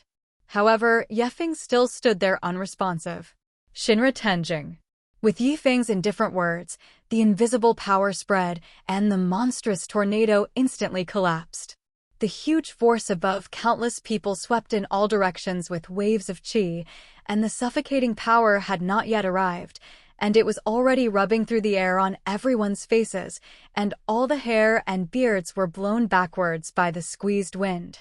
When the attack came, most of the ninjas were bombarded into countless flesh and blood by this huge force without any resistance, and the group that survived were also seriously injured or unconscious. Chiyo lay dying on the ground, her body covered with fragments of the puppet. Only to hear a sound of footsteps, she opened her eyes weakly, and what came into her eyes was the man like the Demon King, looking down on her condescendingly. Any last words? Yoriki's foot stepped on Chiyo's body. This thing. I was the one who planned it. It has nothing to do with Shoin Village and Hailao Zongwu. Chiyo said intermittently in a weak tone. I will judge clearly, and I gave you a chance, but since you are bent on seeking death, I will fulfill you. After speaking, Yifeng suddenly exerted his strength, and Chiyo's body instantly exploded into countless flesh and blood. Just when the matter on this side was just settled, on a giant mountain at the end of the former Thunder Country, a dark-skinned man stared at the wooden doppelganger of Yifeng in front of him. His hand holding the sword kept trembling. There were countless corpses lying around, and he supported his body with the sword in a river of blood. However, he was already at the end of the strong crossbow, and when Yifeng's figure disappeared again, the next moment his vision fell into darkness. At the same time, huge disasters have also occurred in many parts of the mainland. An island near the village of Mist exploded, followed by a mushroom cloud slowly rising from the island. A crater several kilometers in diameter and tens of meters deep appeared in the wasteland west of the Tsukino province. A palace in the Iron Province collapsed abruptly, killing nearly 100 samurai. Across the continent, Yifeng's sudden attack was like a thunderous blow, completely suppressing the rebels. This so-called rebel army has ended before it has even begun to be launched. This night, the strength displayed by Yifeng made everyone stunned and shocked. Heiju shivered in fright and retracted directly. Yifeng is too terrifying. I can only wait a little longer, waiting for the next opportunity. On the top floor of Konoha Hospital, Yokaide is accompanying Kushina and Makoto, who have a big belly. When Yifeng received the information from the wooden doppelganger, the corners of his mouth lifted slightly, and the people on the list had been completely cleared. On the day of the Continental United Middle Ninja Examination, countless ninjas came to a huge fortress-like and antique guild hall. 300 lower ninja examinees from all over the empire stood in the hall of the trial field. These lower ninja examinees were of all ages. Some looked to be in their early teens, some were in their 20s, or even in their 30s. Among them, the younger ones are basically from the original 5 major ninja villages, and the largest number, while the older ones are generally from some remote places or newly developed ninja villages. Although the ninja world is unified, the gap between ninjas between places is still quite large. In terms of heritage and strength, the previous 5 great ninja villages are much better than those in other places, and the resources are quite rich, and the probability of giving birth to a strong person is naturally very high. Above them is a huge high platform on which the leaders sit and look at the shinobi below. A woman with beautiful blonde hair and a hot figure walked to the front of the stage. As Yokaid's spokesperson during this time, Tsunade has been doing various jobs for Yokaid. After all, Feng doesn't like formalistic things, so she is needed to handle affairs a lot of the time. Now she will explain the various rules of the next assessment to the group of shinobi candidates. This time the Zongnin assessment is divided into 4 assessments. The first is a written test, which tests the knowledge, mind, and observation ability of shinobi.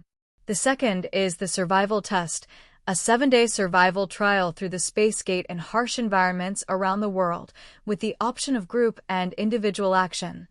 And you must gather a pair of heaven and earth scrolls from other opponents and reach the designated destination before passing. The third and fourth exams are individual battles, which are qualifiers and finals respectively. Offstage, Kakashi, Obito, and Rin were whispering. "Kakashi, you'd better pray that you don't meet me in the third and fourth exams this time." Obito rubbed his fists, looking like he wanted to kill all sides. "Tell you, my chakra I has recently opened 3 hooks of jade." For Obito, who immediately exposed her whole card, Lin noticed several lines of sight from Yanin village next door, and shook her head helplessly. "Obito, don't be so loud." "Lin, don't tell him that. He's just an idiot," Kakashi said flatly. "Kakashi, what do you mean by that?" At this moment, the eyes of the 3 suddenly darkened. Everyone's vision fell into absolute darkness in an instant. This darkness is not only the degree of missing 5 fingers, but only a pitch-black vision, as if the human eye has never appeared, and everything around it becomes an existence that cannot be observed with the naked eye. In an instant, there was a sound of chaos, and Kakashi, Rin, and Obito, and more than a dozen ninjas on the scene immediately stood up. Chakra was already working in his body, and his hands were also sealed in advance, cautiously sensing the changes around him. In the next second, Kakashi's body trembled, and he quickly turned his head to look at the stage. Even though his eyes were still dark at this time, there was still a hint of surprise in his eyes. In addition to them, the people at the scene reacted differently. Some panicked, some ran with their legs pulled, some quickly used the escape technique to hide, and some wanted to use ninjutsu to illuminate the scene. However, after one breath, the light has returned to everyone's eyes again. In this short darkness, there was already a handsome man with black hair and black eyes on the stage. When the Night Maple appeared on the stage, an exclamation immediately broke out in the crowd. Tsunade retreated to the side, and leaders like Mizukage Thunder Kage on the stage also immediately stood up and saluted. Of course, they knew who the man in front of them was. The Lord of the Continent, the Emperor of the Shadow Empire, and the legendary god of the ninja world, Feng. In the past nearly a year, the changes made by the other party to the whole world can be described as unprecedented, and the huge achievements have caused many people in the people to spontaneously form some subtle groups like gods, and their prestige and popularity have reached a terrifying height. Almost all the shinobi at the scene were cheering and cheering excitedly. I didn't expect the teacher to come. Looking at Yokaid's posture, Kakashi was also surprised, because he knew that his teacher was usually only interested in cultivation, fighting, and research. Lord Yefeng is still as handsome as ever. Terumi held her chin with both hands, her face flushed and looked at the Night Maple on the stage and said stupidly, and the girls around her all nodded in agreement, looking like a girl with a spring in mind. A young man with short black hair and short hair wrapped in a bandage in the village looked at the girls from his village in disgust and couldn't help shaking his head, and then put his eyes on the stage, looking at the ninja god in front of him with admiration. Looking at the various reactions in the audience, without letting them continue to ferment, Feng had already spoken, and the small voice covered everyone's voice in chakra's fluctuations. Just now can be regarded as a greeting. Feng glanced at all the shinobi present. I performed the dark technique a little, just to see how you guys reacted. After Feng said this, the scene had already quieted down. Just now, a few of the lower shinobi who directly escaped from the field, and a few of the lower shinobi who directly used the earth escape to sneak underground, all of them returned to the field with an embarrassed look. Feng's gaze did not look at them. His gaze quickly swept over some of the people present, and the corners of his mouth lifted slightly. But it's a pity that in the raid just 3 seconds, less than 10 of the 300 people on the scene found me. To be honest, I was a little disappointed. When Feng finished saying this, most of the Xia shinobi present showed a look of shame. Some people were unimpressed, and some people were a little unhappy in their eyes, thinking that they were just not ready. Don't think that if the war is over, you can take it lightly. As the first batch of candidates for the current Continental United Middle Ninja examination, and even more so as a ninja, you must always raise your vigilance so that you can protect yourself when danger comes. After saying this, Feng nodded towards Tsunade and the others on the side, and then handed over the scene to the other party. Feng, on the other hand, slowly left under the escort of several special-grade shinobi. The subordinates at the scene spontaneously applauded, watching Feng leave, and many people took out their mobile phones. Began to take pictures towards the back of Yuki's departure. Tonight Feng's speech at the opening ceremony was also recorded by media workers and appeared on major websites, news and magazines, causing extensive discussion. However, these media people certainly understand who is the leader of this world, so they spare no effort in this regard, and each report shows a positive image of Feng. However, at this time, Yokai did not pay attention to these things, and he accompanied Kuzuna and Makoto in the room on the top floor of Konoha Hospital. His hands touched the stomachs of the two, natural energy flowed through their bodies, and after a long period of natural energy irrigation, the two women did not get the uncomfortable symptoms of pregnancy, and their physical and mental states became better and better. At this time, the two women were watching the live broadcast of the Zongnin assessment clip on the giant screen, and their eyebrows seemed to be a little worried. "Husband, did you say Kakashi would pass?" Jioshinai held Feng's hand and said worriedly, "I heard that the number of people in this assessment has doubled compared to before." "It's okay, believe in their strength." Feng smiled. The exam had passed 6 days, and at this time, Xia Shinobu had already entered the survival exam a few days ago. At this time, Feng's 10 wooden doppelgangers were overlooking the different examination rooms below. In a dense forest, the team of Kakashi, Obito, and Rin was standing on the thick pole of a giant tree. Snap! At this time, a slight voice sounded. "Quiet." Kakashi instantly raised his right hand and signaled. I saw a team of mist ninjas leaping through the forest and soon approached the giant tree where they were. When the mist shinobu in the front entered the attack range, Kakashi's eyes flashed with essence. Shot. With a bang, his figure burst out of the branches and leaves, and the hand knife cut through the air and slashed hard at Iwa Shinobu's neck. Boom! The blow hit the opponent and fainted on the spot. After defeating one Kiri Shinobu on the spot, Kakashi's thin body landed on the opposite tree trunk, bent his knees slightly, and turned to shoot the 4 kunai towards the remaining 4. Be careful. The 4 mist shinobi who followed closely behind dodged this kunai one after another. Without waiting for the other party to slow down, Obito had already appeared behind the 4 Iwa shinobu. Fire. The art of fireballs. The abdominal cavity bulged and spit out a stream of hot flames at the 4 mist shinobi. The two were relatively close, did not have time to dodge, and were directly involved in the flames, screaming and falling to the ground. The other 2 avoided the flames and each stood atop the trunk of a tree. Abominable. It's Kakashi and their team.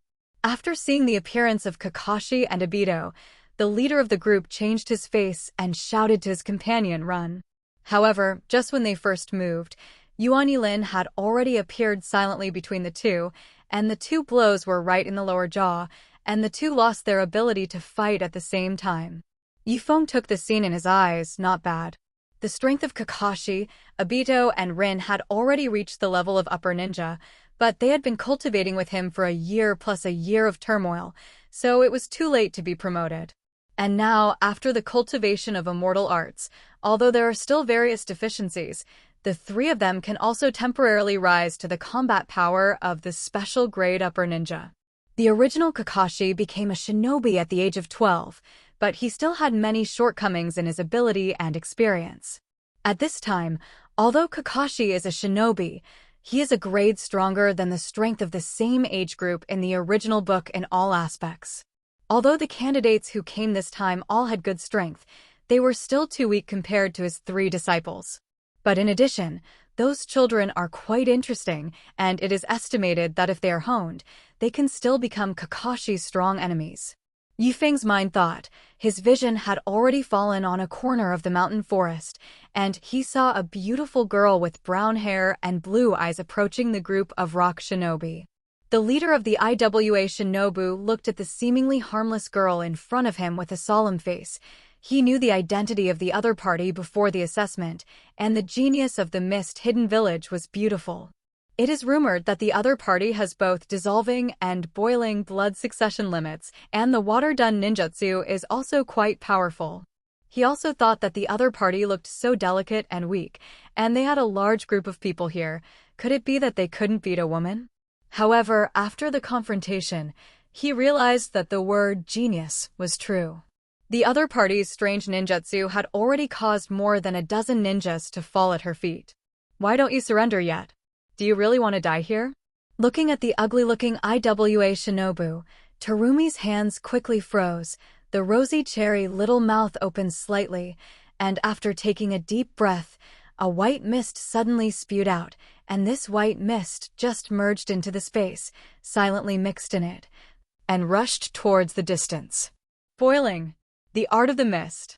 A strange acidic mist erupted from his mouth, and a confident smile appeared at the corner of Terumi's mouth. Boiling.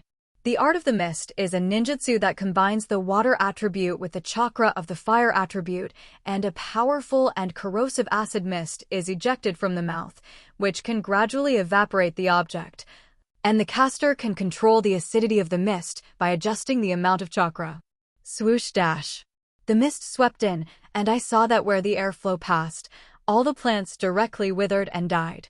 Feeling this breath of destruction, IWA Shinobu on the other end immediately raised his hand and surrendered. Watching the scrolls and resources of his group being taken away by the lone girl in front of them, everyone was feeling in their hearts what kind of luck they had to encounter this kind of monster. Looking at IWA Shinobu, who had fled one after another, just as Yifeng's wooden doppelganger was about to go to see somewhere else, he was suddenly stopped by a voice. Who's there? I've been watching it for a long time. It was Terumi who made the sound, and her gaze was looking towards this side. Can you actually detect the existence of my doppelganger? It seems that this girl is a little stronger than I expected. Although Yifeng did not deliberately hide his aura during this period, his stealth technique was not illusory, and even ordinary Shangnin might not be able to detect his existence. Well, let's play with her. Yuki put a white mask on his face, and then picked it down from the giant tree pole and landed in front of Terumi. Looking at Yifeng, who was dressed in black and wearing a white mask, Terumi frowned and spoke. What are you? Would you believe me if I said I was passing through? Yifeng just came to make soy sauce, but he didn't expect it to be like this, which aroused Jiaomi's vigilance. It's been more than 1 year and Terumi has grown up a lot. Terumi shook her head. She didn't believe that there was still a so-called passing by in this trial. The other party had obviously been watching here for a long time. Maybe he was thinking of sneaking up on her. Her hands froze. Since you won't tell me the truth, that's okay. After all, you're going to fall here next. Water escape water dragon technique. A huge and stout water dragon was born from behind Terumi, and it rushed towards Yafeng with great momentum.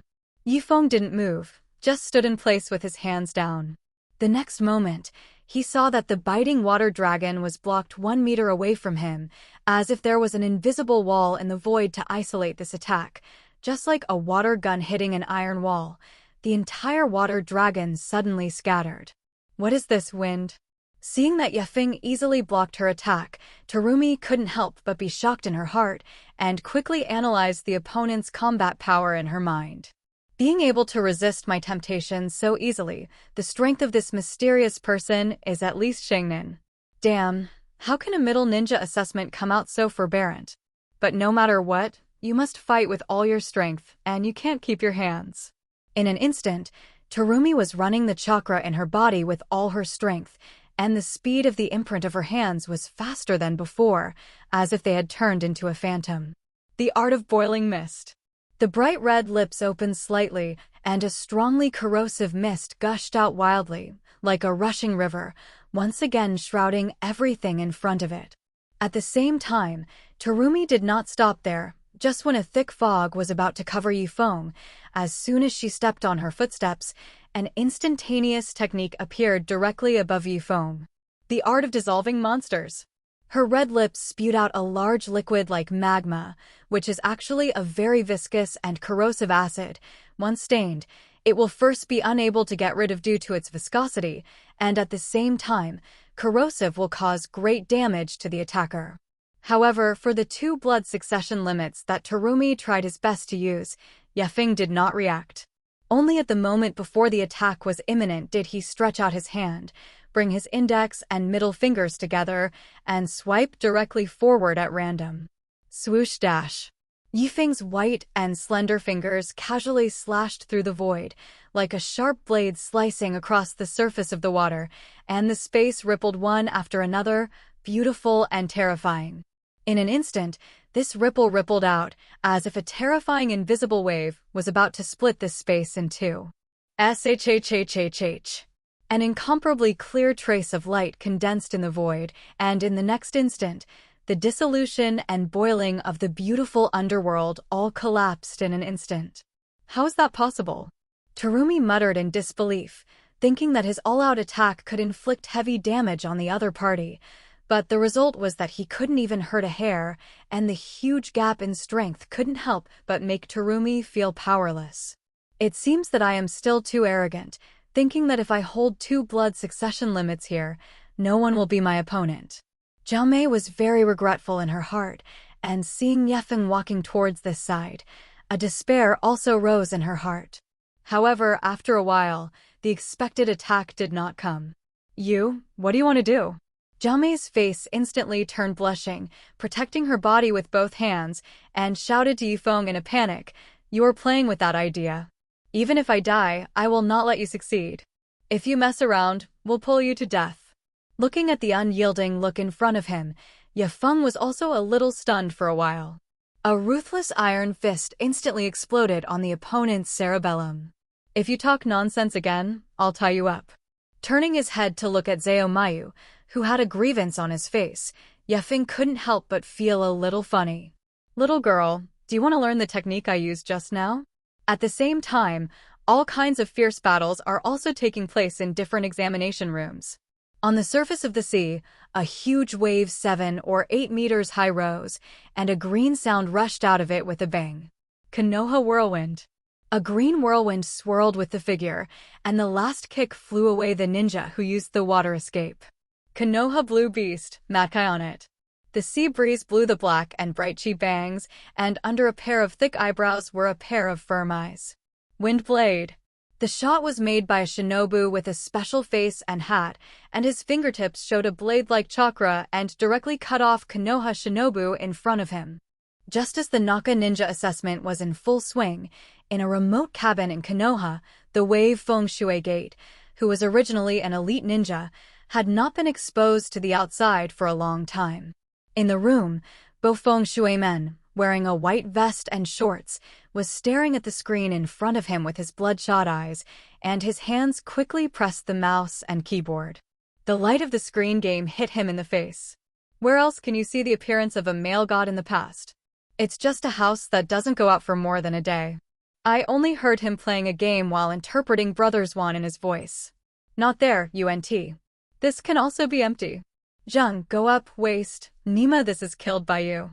Looking at the two big words, defeat on the battle settlement, Bufeng Shui men flicked the mouse hard, and the teammates matched today were simply pitted, and the ranking fell at the end of the day.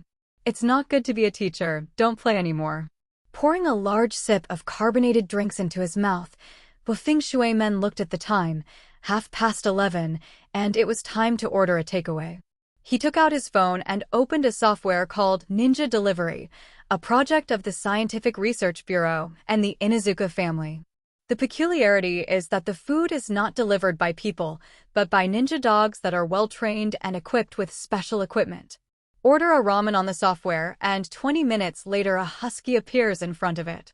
Your takeout has been delivered. The metal box on the ninja's back made a female voice, and a well-wrapped pair of ramen rose as the box opened. Eating steaming ramen, Bufeng Shui men suddenly remembered something. By the way, it seems that the teacher's intimate paradise seems to be updated today. He immediately clicked on an online website, and the affectionate paradise on the bookshelf was indeed updated, and Bufeng Shui men quickly clicked in. This intimate paradise is the hottest online work today. Only authenticated users over the age of 18 can subscribe. The book has a very delicate description, as if to put people in it. And there are also the author's own views and hears in various customs and places. The various strange postures and gameplay recorded in the book are even more refreshing. However, this book is not without its shortcomings. The only drawback is that the teacher often drags it out, and the reason is also outrageous. Bufeng Shui men, as a disciple of Zilei and a big fan of this book, has long set up automatic subscription and specially opened a VIP just to see the latest chapters. Just as the wave Feng Shui gate clicked in, the latest chapter popped up. Leave of absence. Sorry, readers, this immortal was caught and broke his right hand because of the voyeur of the female bathhouse, and he will rest for a week from today, and I will definitely make up for the number of chapters that have fallen. And the next time will definitely be next time. Is that okay? Make no mistake. Is the teacher really injured? Who can hurt him? Province, formerly Kuni, Jiraiya was drinking with a few young ladies when he suddenly sneezed. Wiping his nose, Zilai muttered, "Which girl is thinking about me again?" Lower shinobi, medium shinobi, upper shinobi, special upper shinobi, Hokage, super shadow level. In the ninja world, through rigorous training, a considerable number of people can become excellent ninjas, but there is an upper limit to this excellent, after all, and there are very few people who can reach a very high level. On the contrary, a small number of people in the ninja world benefit from the bloodline and are destined to become rare geniuses, and these people are the blood successors. At this time, there was a talented blood successor realm limiter in the Zongnin assessment who was being abused by blood. It's too slow. See the time to do it. When using ninjutsu, you must always pay attention to the other party's actions and learn to predict it. Yifeng stood in place and calmly blocked the attack of the girl in front of him with his hand. The day before, Terumi expressed his willingness to accept his special training, so tonight Kid began to teach him. Although he did not use ninjutsu during this period, it would also limit the strength of the wooden doppelganger, but even so, according to Miyu's ninjutsu, let alone hit, often as soon as it was sealed, Yefeng had already appeared beside her and knocked her to the ground. There was an intimate contact with the ground with a bang, and Terumi's face suddenly became ugly, and he quietly felt the regular and predictive ninjutsu to perform, but it was also a failure. For 2 hours, Terumi forgot how many times she had fallen to the ground, and her initial confidence had already fallen to the ground, and she almost collapsed. It took Yefeng 2 hours to make her understand what hell was. If this is a life-and-death struggle, these 2 hours are enough time for Terumi to die 1,000 times. Until chakra was exhausted, Terumi finally couldn't bear it anymore and cried softly in place. The tower high-intensity training was more painful for her than all her previous cultivation and tasks, and the confidence and pride she had accumulated in the misty hidden village before were also smashed to the ground. At this time, Xiaomei felt that she was really too weak, and the strength she used to think of herself was not worth talking about in front of Yifeng. Wow! At this moment, Zhao Mei's mentality completely collapsed, and a pretty face cried loudly. As usual, such a beautiful girl knelt on the ground and cried with teary eyes, which was sad for those who saw it and tears when they heard it. However, Yifeng just stood on the side and watched indifferently and had no intention of stepping forward to comfort him. The so-called Yanshi is a high apprentice. Since he decided to give some guidance, he naturally will not keep his hand. Kakashi and Obito, they were going to be bloodied by him all day before. Seeing that Zhao Mei couldn't stop crying, Yafeng just said coldly, "Crying can't make you stronger. Now is not the time to pity Xiangyu. Although Zhao Meiyu's talent is very good, it is too dependent on the blood stain limit, and there are many defects in physical skills and combat awareness." Yifeng's purpose is to let the other party thoroughly understand their weaknesses so that Terumi can spontaneously change himself. Looking at Yifeng's grim appearance, Terumi gradually stopped sobbing. Now she is completely aware of the horror of the man in front of her. Rubbing the corners of his eyes vigorously, as if to wipe away all the tears, a pair of beautiful eyes appeared even redder. This was not a teaching at all, but just a one-sided abuse, and Zhao Mei she somewhat regretted why he agreed to cultivate with Yifeng, as if he had been specially beaten. Okay, that's the end of today's cultivation. Zhao Mei's physical strength and chakra were completely exhausted, and even if he continued to cultivate, he would not get any improvement, and Yifeng beckoned to the other party, "Come and rest." Don't think it's nice to me, I'll forget what happened. Terumi snorted coldly. Seeing Yifeng's figure gradually disappearing, she didn't want to think anymore, and quickly followed. At night, the stars twinkle in the sky, and a faint smoke rises in the forest.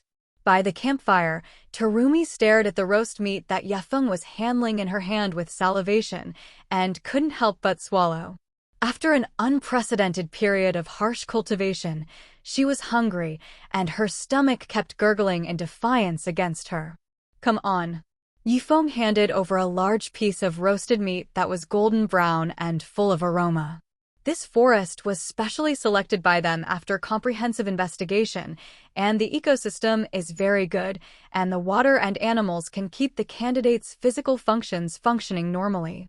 Of course, ninjas can also feed themselves by eating food pills, but the taste of that thing is not affordable to ordinary people. After receiving the meat in Yifeng's hand, Terumi immediately opened her mouth and gobbled up a large piece of roasted meat, looking like a refugee who had escaped from some famine land. Feeling the taste spreading in her mouth and the fullness of her stomach, Terumi only thought that this dinner might be the most delicious meal of her life. However, at this time, she found that Yifeng did not eat, but sat cross-legged on the rock to rest. "Don't you eat?" Stopping the movement in his hand, Terumi tilted his head a little strangely. "Leave me alone, you can just eat your fill." Yifeng replied lightly, not to mention that his body had gotten rid of the need for food, and the current body was only a wooden doppelganger, and there was no need to eat. However, the girl on the other side did not know about Yifeng's situation, and thought that the other party deliberately left the food for her. The little head was lowered, and his face was stained with an imperceptible blush. "What? This guy still cares about me. Maybe he's not as bad as I think." After sweeping away all the roast meat in 3 or 2 strokes, she burped contentedly. But immediately reflected, covered his mouth, and explained to the night sky, "Just now, it was just an accident. Beautiful girls don't burp." For the girl's respect, Yifeng did not react, just sat there quietly motionless. Abominable. Pretending to be cold again. Terumi snorted and lay on the ground and fell asleep directly. After a long time, a subtle movement came, and a pair of eyes behind the night maple mask instantly opened, and a cold light flashed from inside. Whoosh! So. I only heard multiple breaking sounds coming from all directions, and the next moment, more than 30 ninjas from different places surrounded the 2 people next to the fire. At this time, Terumi, who had been sleeping, also noticed the movement, immediately woke up, and stood up.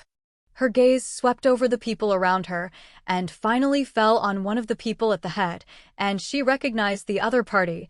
He was the leader of the IWA Shinobu team who had been ransacked by herself yesterday. Seeing that he brought a large group of people over, he obviously united with ninjas from other villages to besiege him. Standing side by side with that IWA ninja captain was a dark-skinned man with a cloud guard on his head. He looked at Yikid, frowned, and then asked Captain IWA Shinobi, "Blacklight, didn't you say that there is only one person in Terumi? How come there is an extra companion?" Blacklight explained to the Cloud Ninja captain named Thundercloud next to him, "I don't know, maybe it's only been a partnership in the past 2 days. But this time there are so many of us, even if there is one more person, what can we do?" This time the Blacklight was fully prepared, and he had learned from the previous confrontation with Terumi. That is, although the opponent's blood succession limit was powerful, its launch speed was not fast and its range was limited. So he specially found Yun Shinobu, who is known for his speed, to join forces, and the two teams planned to eliminate the strongest Terumi in this examination room first. Anyway, there are still 4 days before the end of the exam. And they still have a chance to turn over. Damn, my physical strength and chakra have not yet recovered. If I do it now, the situation will be unfavorable to me. Terumi looked solemnly at the shinobi in front of him. If she were in a normal state, she could still handle this group of people, but now. Thundercloud and Blacklight also noticed Zhao Mei's abnormality, and the other party's body seemed to have some abrasions, and his breath was not stable. The two looked at each other and couldn't help but lift the corners of their mouths. It seems that we are very lucky. This woman is not in the best condition. Thinking of this, He Guang had confidence in his heart. His gaze fell on Yifeng, and he smiled. "Dude, our goal is just to take care of the beauty, and if you leave now, neither I nor my men will do anything to you," Blacklight said loudly towards Yifeng. They all know that in the current exam, the strongest candidate is Terumi. Although I don't know who the masked man in front of me is, the other party is likely to team up with him in order to hold Meiyu's thighs. Now that the situation is unfavorable according to Meishi, the other party's heart should be very panicked, and he thinks that if he uses a slight dissociation scheme, he should be able to scare the man away. However, what Yifeng said next made him angry. "I advise you to hurry up." Yefeng was still sitting there cross-kneeled, without a trace of movement. "If it's not necessary, I don't want to do it." Although Yefeng only guided Zhao Meiyu on a whim, since he had already begun to guide, then the other party's affairs were naturally related to himself. In addition, Terumi's own strength is enough to deal with this gang. It's just that he became in poor condition because he was exhausted by his training, and if Yefeng let the other party be caught by the enemy like this, he would also feel something wrong in his heart. However, at this time, the Blacklight did not follow Yifeng's suggestion. He was already stimulated by what Yifeng said just now.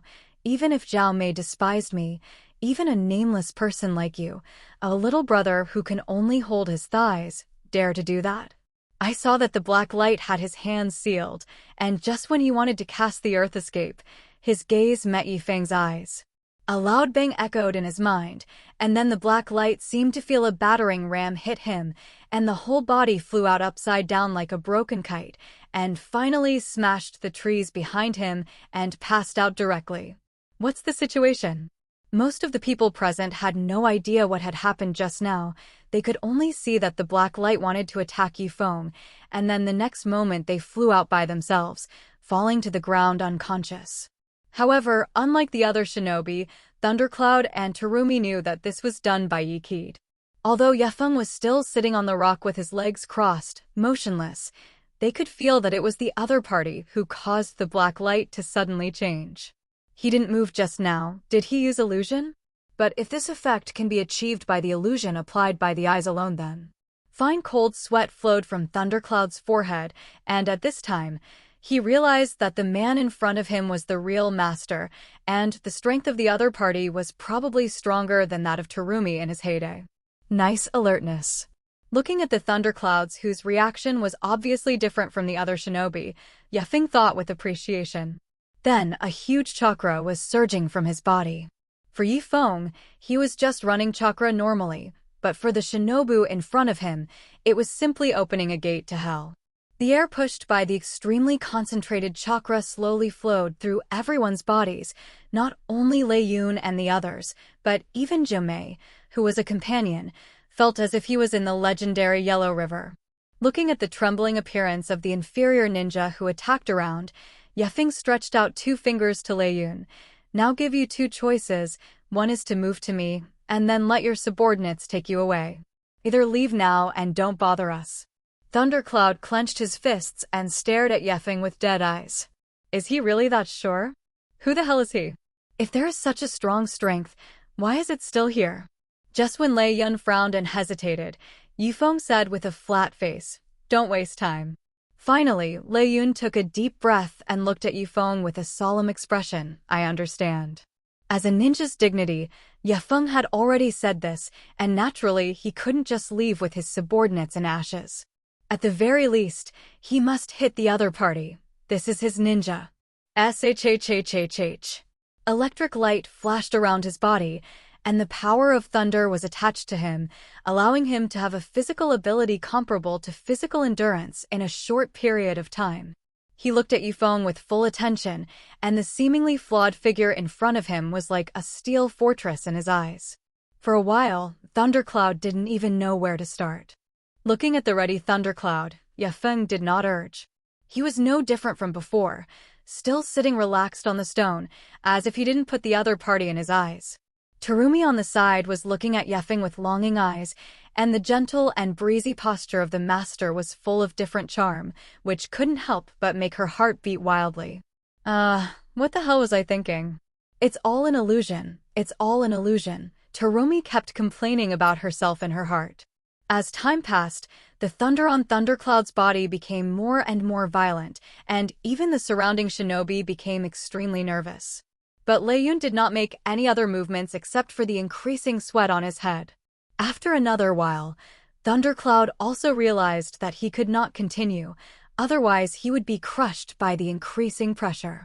As soon as he stepped on his big foot, the ground where he was standing suddenly shattered, and he saw the hands of the thunderclouds gathering electric light suddenly pushed forward, and a tiger with a huge body and wrapped around thunder and lightning pounced from his palm. Thunder Tiger. This is the strongest ninjutsu that Thundercloud can currently perform, and under the launch and control of Thundercloud with all his strength, the angry Thunder Tiger rushed towards Yefeng with a thunderous momentum, and his wide blood basin seemed to swallow the other party into his stomach. With a bang, I saw that the Thunder Tiger had already hit Yifeng and suddenly exploded a thunder light. Good. The shinobi let out an irrepressible shout, as if to relieve the huge pressure that Yefeng had previously exerted on them. But the next crowd began to notice that something was wrong, only to see the position where the thunder light flashed dazzlingly, and the light gradually faded. They saw everything that happened in the thunder light, and Yifeng's figure did not move, and his outstretched left hand pressed on Thunder Tiger's body. The originally fierce Thunder Tiger instantly turned into a pet dog and was easily grasped by Yifeng in the palm of his hand. The furious thunder and lightning could not cause the slightest damage or even traces to his palm, and then with a bang, the Thunder Tiger was directly crushed by the night foam, and the free energy body overflowed around. Is the gap so big? Thundercloud looked at Yefeng unharmed in disbelief, and a sense of powerlessness was born from the bottom of his heart, and then his consciousness fell into darkness. Get out of here with your captain. Yifeng said lightly.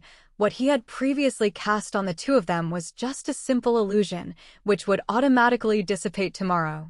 He was not interested in the sub-ninja in front of him, and an adult bullying a baby was not a skill. And anyway, these people are also candidates. Originally, he helped Zhao Meishi cultivate on a whim and already interfered with the exam. If all these lower patience candidates were killed, it would be too dishonorable as the organizer of the exam. After watching the Shimoto ninja examinees escape like grease on the soles of their feet, Terumi walked to Yifeng's side and said a little arrogantly, thank you for protecting me." However, it was still only Yifeng's silence that responded to her. Terumi puffed out her cheeks and protested dissatisfiedly, "I'm talking to you." Heard the little ghost, "Rest quickly. Tomorrow's cultivation will only be more stringent." For Yifeng's answer, Terumi couldn't help but show a smug smile. It was really a guy who was cold on the outside and hot on the inside. When she just lay down, she began to nag again. "Those guys have been scared away without even touching you. It's really too dish." It's not their dish. Even if you find the same number of shangnin, they won't be able to touch me in the slightest. And what if I can? If you can, I can fulfill a request for you. Really? Terumi immediately sat up and suddenly stared at Yifeng with trembling intent. There's no need for me to lie to you. Even if the current body is only a wooden doppelganger with limited strength, its own strength can still reach the shadow level, which is simply not accessible to a child like Zhao Meiyu who has not even obtained the qualification for Zhongnin. But of course, if the other party can reach the point where he can hurt him a little in the next few days, it is not too much to meet her request. Looking at the high-spirited, smirk-smiling Zhao Meiyu, the corners of the mouth behind the mask couldn't help but set off an arc. Konoha, when Yokaid was distracted to deal with the affairs of the various doppelgangers, a message came from his mobile phone. He clicked to take a look, and a look of helplessness flashed on his usually indifferent and calm face. This woman is here again.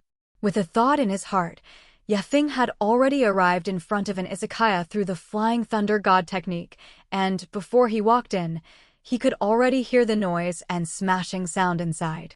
Pushing the door in, as expected, I saw a blonde woman with a red face and a hot body constantly smashing things in the store, and a girl with short black hair tried to pull the other party, but her little strength alone was obviously useless. At the same time, the surrounding customers and waiters also looked at the woman with trepidation, and the store manager next to him was still wailing, "Tsunade-sama, please don't smash it, don't smash it." Ha ha. Tsunade drunkenly dropped the finished bottle on the ground. When she saw Yifeng coming, she rushed directly over, grabbed him by the collar, and chanted incoherently, Why are you stinky man here? All day long will just treat me as a tool man. Don't I have any other advantages? And marry 2 wives. 2 wives. Why don't you marry enough 3 wives and 4 concubines when you are so majestic?" Listening to the other party's illogical and incoherent nonsense, Yifeng only felt that his head was big and looked at the silent next to him. How much did she lose again? For the amount, Mew did not dare to say anything, pressed 7 or 8 digits into the mobile phone and handed it to Yifeng. No wonder. This crazy girl really can't learn well. He remembered that this was the 3rd time he had come out, and Tsunade was addicted to gambling, and he was addicted to food, and every time he lost, he ran to drink to relieve his boredom and vent. However, the most pitiful thing is that her amount of alcohol and wine is worse than her gambling. As soon as you drink it, you will go crazy with alcohol, and you will hit and smash people's shops. Tonight, as soon as Night Maple received a silent, distress signal, he didn't even have to ask what was going on. After all, who else in this village dared to touch the original Hokage's own granddaughter besides him? Even Orochimaru and Jiraiya, who are also 3 shinobi, usually don't want to help Tsunade wipe his, but lest they cause trouble and be beaten by the other party. Yifeng pointed to the acupuncture path of the middle Tsunade, causing the other party to fall down instantly, and then he took up the Tsunade and instructed Shizune. Don't let her touch any more rainy online casinos in the future. This Yuin online casino is Tsunade's recent obsession with entertainment, often engaging in sexy dealers' online dealings or something. In fact, it is a website made by Yuin Village. With the rapid development of the internet, Yuin Village, which was originally economically backward, has also captured a trace of business opportunities. After all, the location of Yuin Village was complicated in the past, so a lot of people with 3 teachings and 9 streams were born, and all kinds of mahjong, poker, paijio, dice, etc. were so skilled that they could not do it. And people still operated the network themselves, and whether there were any tricks and feet in it, they all understood. However, Tsunade, this woman obviously does not know anything about this website, but as soon as the gambling addiction occurs, She charges a large amount of money to play, which is really a big fat sheep sent to the door, waiting to be slaughtered. Walking out of the store with Tsunade on his back, he said silently, "Lord Yekade, you take Tsunade-sama home first. I'll go and buy her a bowl of decanting soup for her on the next street." Tsunade-sama had to drink that every time he woke up. After that, Shizune quickly trotted towards the restaurant opposite. Walking on the road, Feng could feel the soft and warm touch coming from behind him, and he couldn't help but feel a little ape. But he wasn't the man who was brainy, and he quickly calmed down. After a while, there was a little movement in his back. Apparently the other party woke up. "Huh. Why are you here and where am I?" Tsunade grabbed his hair a little confused. "What about Shizune?" "I remember she seemed to be with me. She went to buy you decanting soup. You just staged another drama in a tavern. I don't understand how a good 3 ninja got into this," Yifeng said mercilessly. However, the other party did not do this once or twice, and he said that it was useless, so he decided to simply let Orochimaru directly cancel Tsunade's access to gambling networks and websites of a similar nature tomorrow.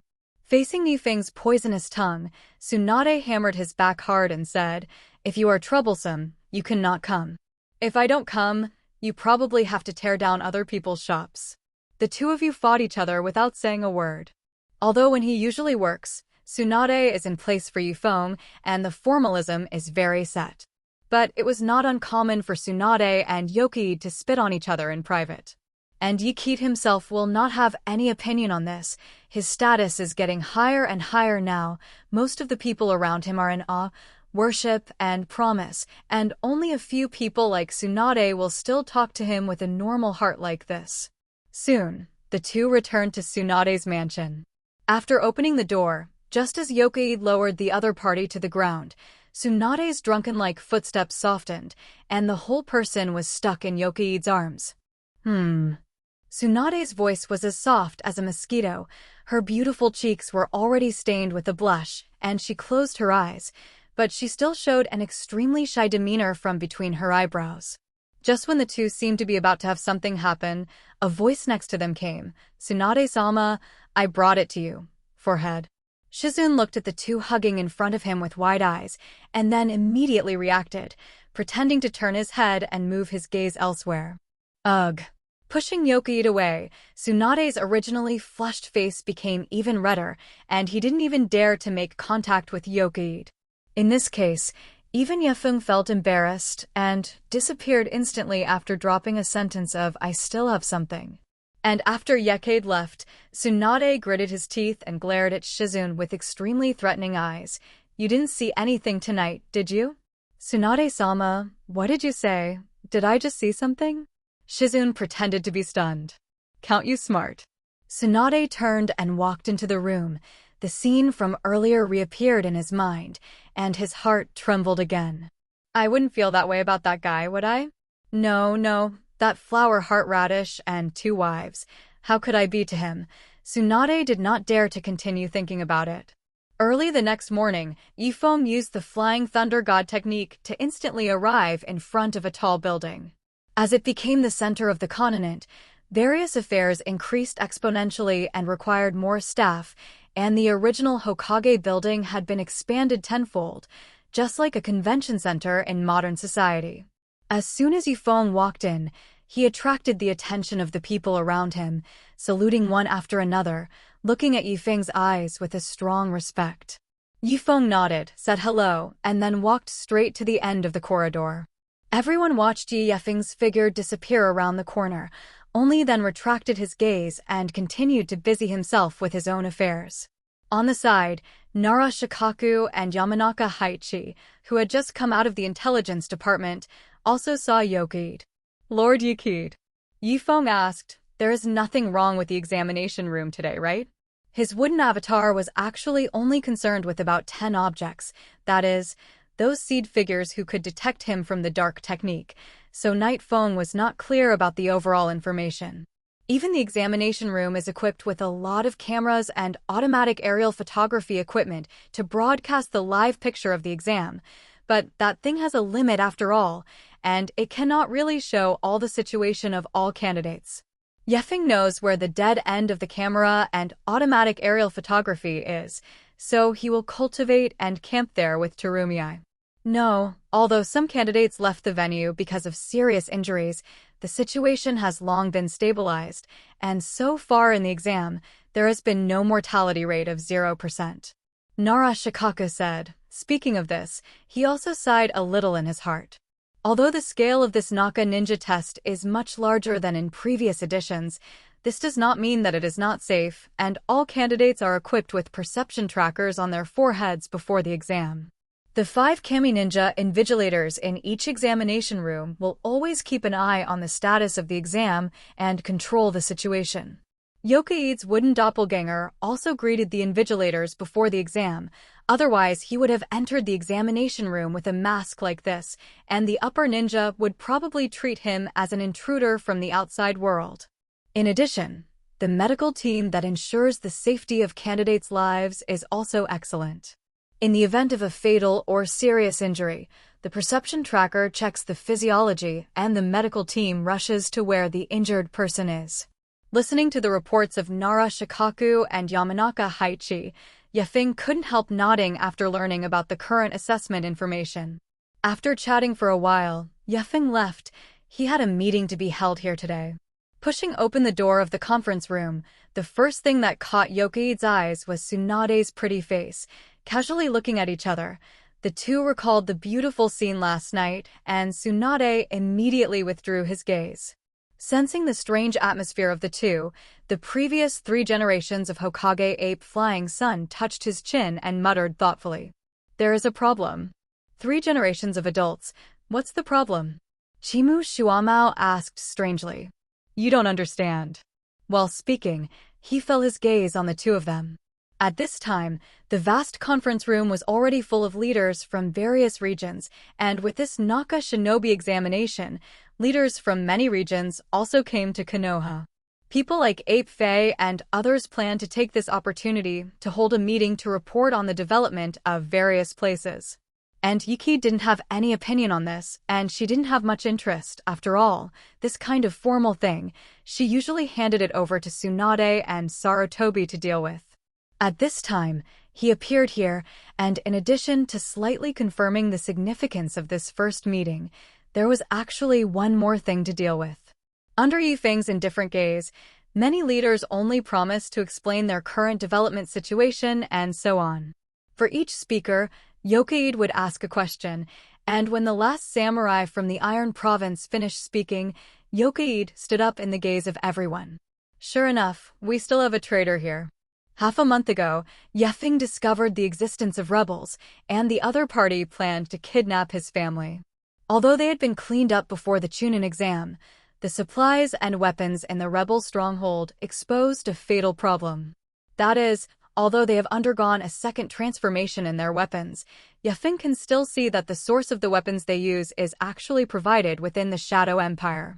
Among the group in the conference room were the inner ghosts who provided supplies to the rebels. And his previous way of judging traitors is also quite intuitive, that is, using the immortal mode. The newly developed ability in Pole can sense the general thoughts of the perceived object. Anger, sadness, panic, malice, and other emotions can be detected by Yifeng, combined with Yifeng's interrogation of everyone. Superhuman 5 senses synthesized information.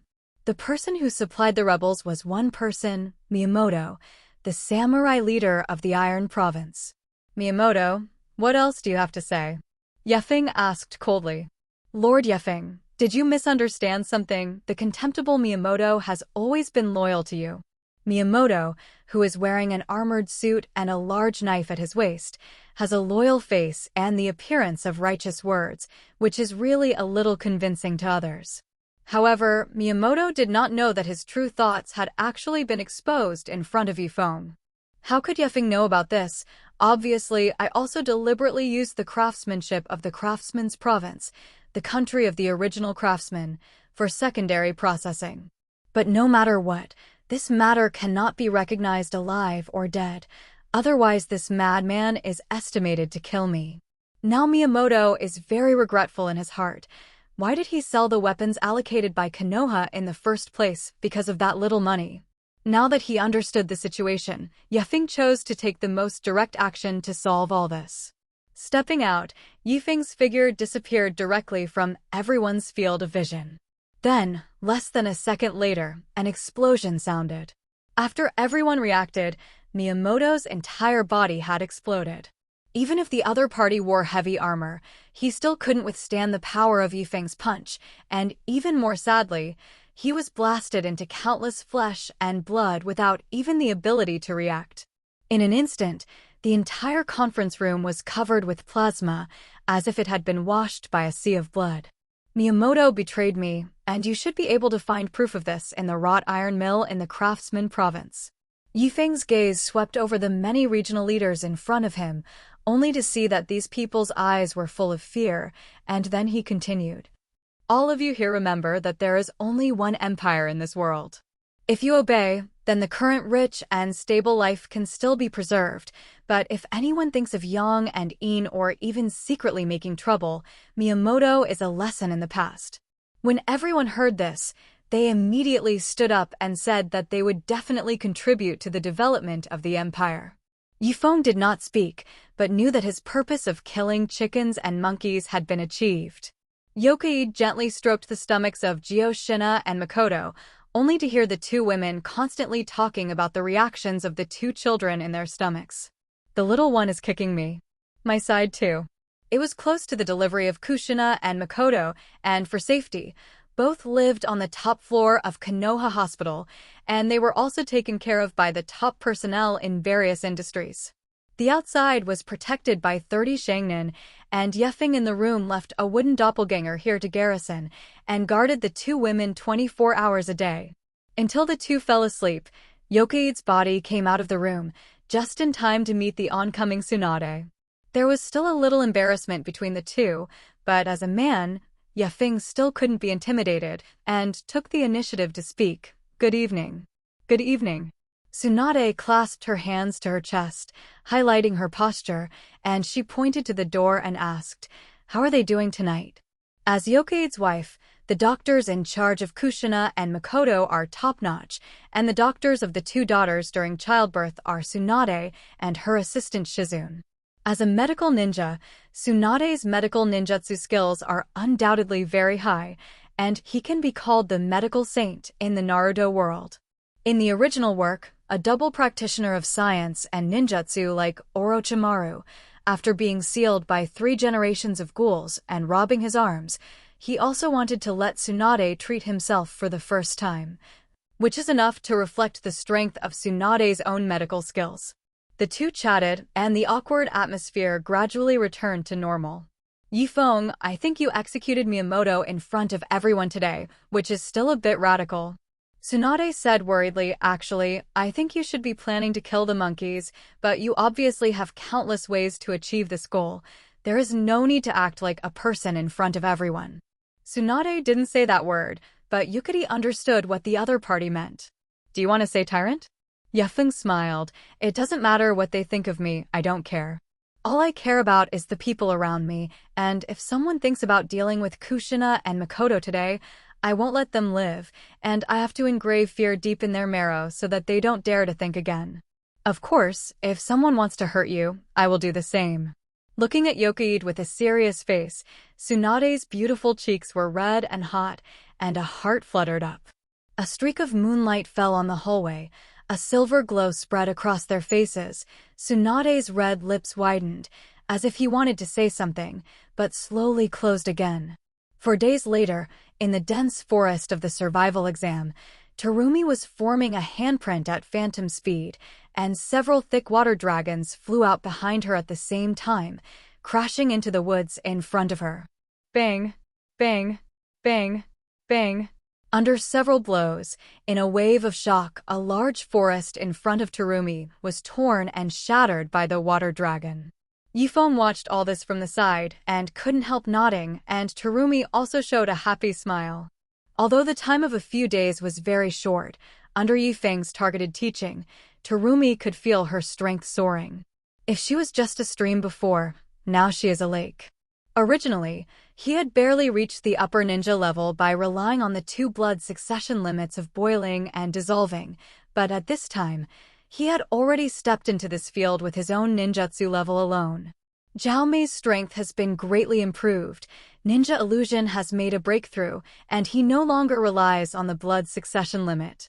For the growth of the other party, Feng touched the other party's hair with some satisfaction. It's done well. Zhao Mei's heart was like a deer, and her little face instantly turned red. But before she could say anything, she heard Feng's voice. Your cultivation is over, I should almost leave. Feng withdrew his hand. There is still an hour left before the second exam is over. You hurry to the space gate. As soon as the words fell, he found Terumi looking at him with a grievance on his face, and his eyes seemed to cry. Terumi took a deep breath, and then said firmly, Come with me for one last sparring practice. At this moment, her turquoise eyes were filled with unprecedented fighting intent. In this regard, Feng did not speak, but just beckoned. Water tooth bomb.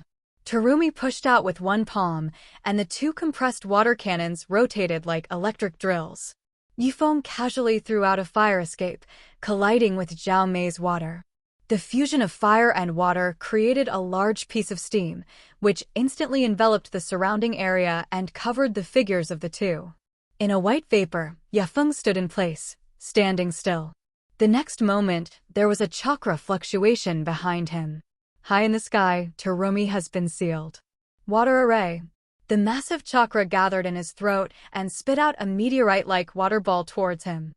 Feng used the teleportation technique to move to the side and dodge the giant water ball, but unexpectedly, the water ball spread out to all directions as soon as it landed, as if the previous one was just a feint. The waves of water that shot out burst out like a tsunami and rushed towards the night maples. Feng blasted out a straight fist, and the powerful force instantly crushed the water ball, and the continued impact bombarded Terumi in the rear. However, when the shock wave hit the other party, Terumi's body suddenly scattered into a puddle of water. Water body? Feng was a little surprised. Sensing the movement behind him, he immediately turned around and saw that the brown-haired girl had come behind him. Water dragon bomb. Several water dragons shot out of her, glaring at a pair of ruby eyes, and suddenly bit Feng. Looking at the water dragon bomb that rushed to his face, Feng's face was expressionless, and the next moment, his body flashed with thunder and lightning, and his steps jumped to get rid of a large pool of liquid on the ground. A thunder gun was held in his hand and then thrown in the direction of the water dragon. Boom! A blue lightning bolt cut through the void and defeated the water dragon bullet without hindrance, and the water wet Terumi's body, incidentally transmitting the previous thunder attribute chakra to Terumi's body, paralyzing her body for a while. Just as she resisted the paralysis of her body and stood up, a black shadow had appeared in front of her. Feng said slowly, You lost. Zhao Mei was silent about this. Her gaze fell on Feng's body and moved, and after a moment, the corners of her mouth raised slightly. No, I have succeeded. Terumi smiled happily and pointed to a corner of Feng's clothes, only to see that there were several more nail-sized holes there, and there was a little white smoke on it. Oh? Interesting. Looking at the holes in his clothes, Feng's mind instantly restored the battle scene just now. At the moment before he knocked down Terumi, the other party applied a subtle dissolution to the dispersed water escape and took advantage of the moment when he was distracted by his conversation with her, and quietly dragged the distraction of the dissolution with chakra. Feng looked at Meiyu with some surprise. Although this was just a wooden doppelganger that limited its strength, the power it possessed was not within the reach of the girl in front of her. But even so, the other party still let the clothes on his body be torn. Interesting. Remember what I taught you. After speaking, Feng's figure disappeared instantly, leaving only a girl with a lost face. The Continental Joint Chunin Examination, with 300 participants. In the first written test, 1/3 were eliminated, and only 200 remained. The second survival competition exam eliminated half of the people, leaving only 100, while the third preliminary selection eliminated 60 people, leaving 40 people. Kakashi, Obito, Rin, Terumi, and the others entered the final fourth exam with a crushing posture as Yaki'd expected. In the fourth exam, the official competition, the original 40 people will be divided into 20 groups in the form of a lottery, and the winner of each group will be promoted to Naka Ninja. The venue of the exam is a huge gymnasium-like open-air training ground where there is no extreme environment, just an open space, testing the pure strength of ninjas. Boiling mist technique. On the trial ground, a large white smoke spewed out from Terumi's mouth and shrouded the Konoha ninja in front of him, only to see that the opponent's uniform instantly decayed, and the surface of his skin was also burned. Aya! With a wail, that Konoha shinobu smashed to the ground and passed out. Terumi wins. With the referee's pronouncement, Terumi fell her gaze on Feng on the high platform, and that look seemed to say, "Seeing that you didn't praise me." Sensing Terumi's eyes, Tsunade asked a little suspiciously, "That kid seems to be looking at you, do you know?" "There are some causes." With a faint smile on his face, Yokuid looked at Tsunade, not knowing why the other party was looking at him with a skeptical look. "I'm not a Loliko." Hard to say. Ignoring the yin and yang strange Tsunade, Feng looked at the examination room again. After that, Kakashi, Obito, and Rin also passed the exam one after another, and the three of them originally had the strength of the upper shinobi, far beyond the level of the lower shinobi, and it was simply no difficulty to defeat the opponent. A few hours later, there were only 20 people left in the exam. All of them were shinobi who had been finally screened out after the official competition, and they were qualified to be promoted to Zongnin. And they were the first ninjas who came out of the Continental United Chunin exam. Just as the referee was about to announce the list of judgments, Obito and Kakashi on the side walked out. "Can I have a duel with Kakashi here?" Obito said sincerely. Kakashi also nodded to indicate that he and Obito agreed with each other. Originally, both wanted to share the victory with each other in the final, but it backfired, now that the assessment was over. They wanted to show their recent cultivation results in front of their teacher. At this time, the gazes of the leaders on the stage all fell on Yifeng. They all knew that the identities of these two teenagers were Yifeng's disciples, and naturally they did not dare to say anything. After all, the gun shot the head bird, and if you put it in the past, Kakashi's actions were the so-called head bird. But now that the times have changed, if you dare to point fingers at Yifeng's people, then they will become the first birds, and if they say something wrong, it will be even worse if they are remembered by Yifeng. It's okay, just give the young people a chance to perform. Since Night Maple had already allowed it, of course, everyone immediately agreed with it, and immediately organized a cleanup of the scene to prepare for the duel between Kakashi and Obito. They all seem to be disciples of Lord Yefeng, alas. Is it true? Then we have a good show. Ignoring the sights and whispers around them, Kakashi and Obito stood in the center, staring at each other seriously. "I'm not going to keep my hand," Obito said, his eyes burning with a strong fighting intent. "Me too." Before the official start, the two first put a ninja seal on each other to show respect for their opponent. Next, the referee outside the field waved his arm. "Start." As soon as the words fell, Kakashi and Obito immediately rushed towards each other. The first to strike was Kakashi, and when he was still 2 meters away from the opponent, he suddenly accelerated with one step, and the waist and horse combined directly attacked the chest with a straight fist. So fast! Obito was startled by Kakashi's sudden straight fist. A crimson color in his eyes replaced the original black, and 3 goitema slowly rotated from his pupils. Obito saw Kakashi's movements clearly and raised his right elbow to block the opponent's fist just right. Then he took a slight step to the left and instantly approached Kakashi, wrapped his fist in a straight fist, and went straight to the door. Kakashi took only minimal steps back and easily swung the punch away. They all knew that the first few moves were just temptations, like the calm before the storm. Obito's Sharingan has evolved into a 3-hook jade, and the effects of dynamic vision, replication ability, and illusion are much stronger than it, and I must be cautious. Between the electric flints, Kakashi quickly analyzed the situation of his battle with Obito. Whoosh! So. Dozens of darts collided with Kumo, and both Kakashi and Obito hit each other's ninja with their own precision. In the blink of an eye, The two have already broken each other's more than 20 moves. The surrounding shinobi examinees looked at the two people in the practice field in amazement. If they had drawn one of these two before, it was estimated that they would have to be eliminated in the qualifiers. Boom! Obito threw a smoke bomb at his feet, and immediately after that, his body retreated towards the smoke.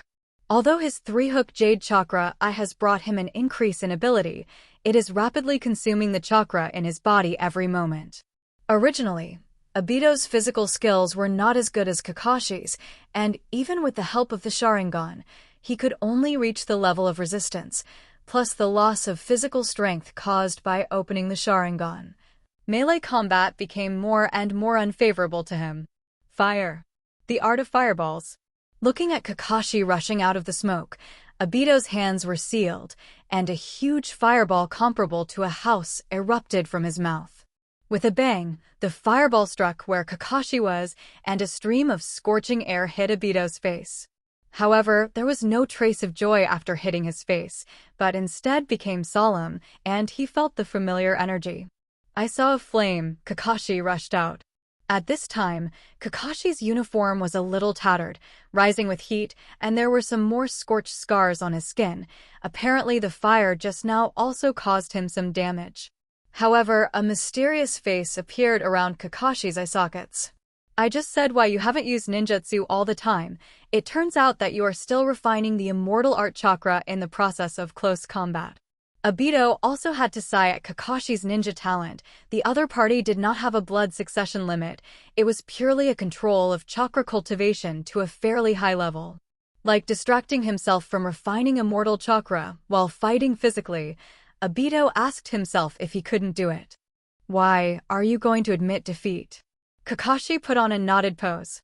Kakashi. Although I can't enter immortal mode in hand-to-hand combat like you, don't underestimate me.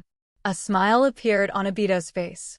He made a knot mark with one hand, and then slammed, and the shadow doppelganger hidden in the ground with the earth escape when the smoke bomb exploded suddenly turned into a cloud of smoke. A fairy chakra returned to Obito's body with the shadow avatar chakra, and the next moment, Obito's face also appeared, a face symbolizing the immortal mode. Oh, obviously a fool, but sometimes the mind is quite bright. As he said this, a hint of surprise flashed in Kakashi's eyes, and then the two fought together again. They've made a lot of progress. Tsunade on the stage teased Feng next to him.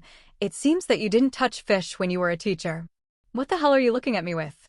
Spit on a wave of Tsunade, Feng looked at his two disciples and couldn't help nodding appreciatively. These two brats have indeed grown a lot. I saw the two of you coming and going, causing dozens of collisions in one breath, and the blessing of the immortal mode greatly increased the ability of the two, and a punch and kick could make the air burst into strong vibrations. Kakashi has a chakra with 7 attributes, and his use of the 5 elements escape technique is also handy, with a strong physical skill and the blessing of fairy arts, and his strength is between the special grade upper ninja and the shadow level. And Obito's comprehensive abilities such as Sharingan, ninjutsu, etc. add up, and the combat ability is similar to Kakashi's. The rest is more of a gap between combat awareness and experience.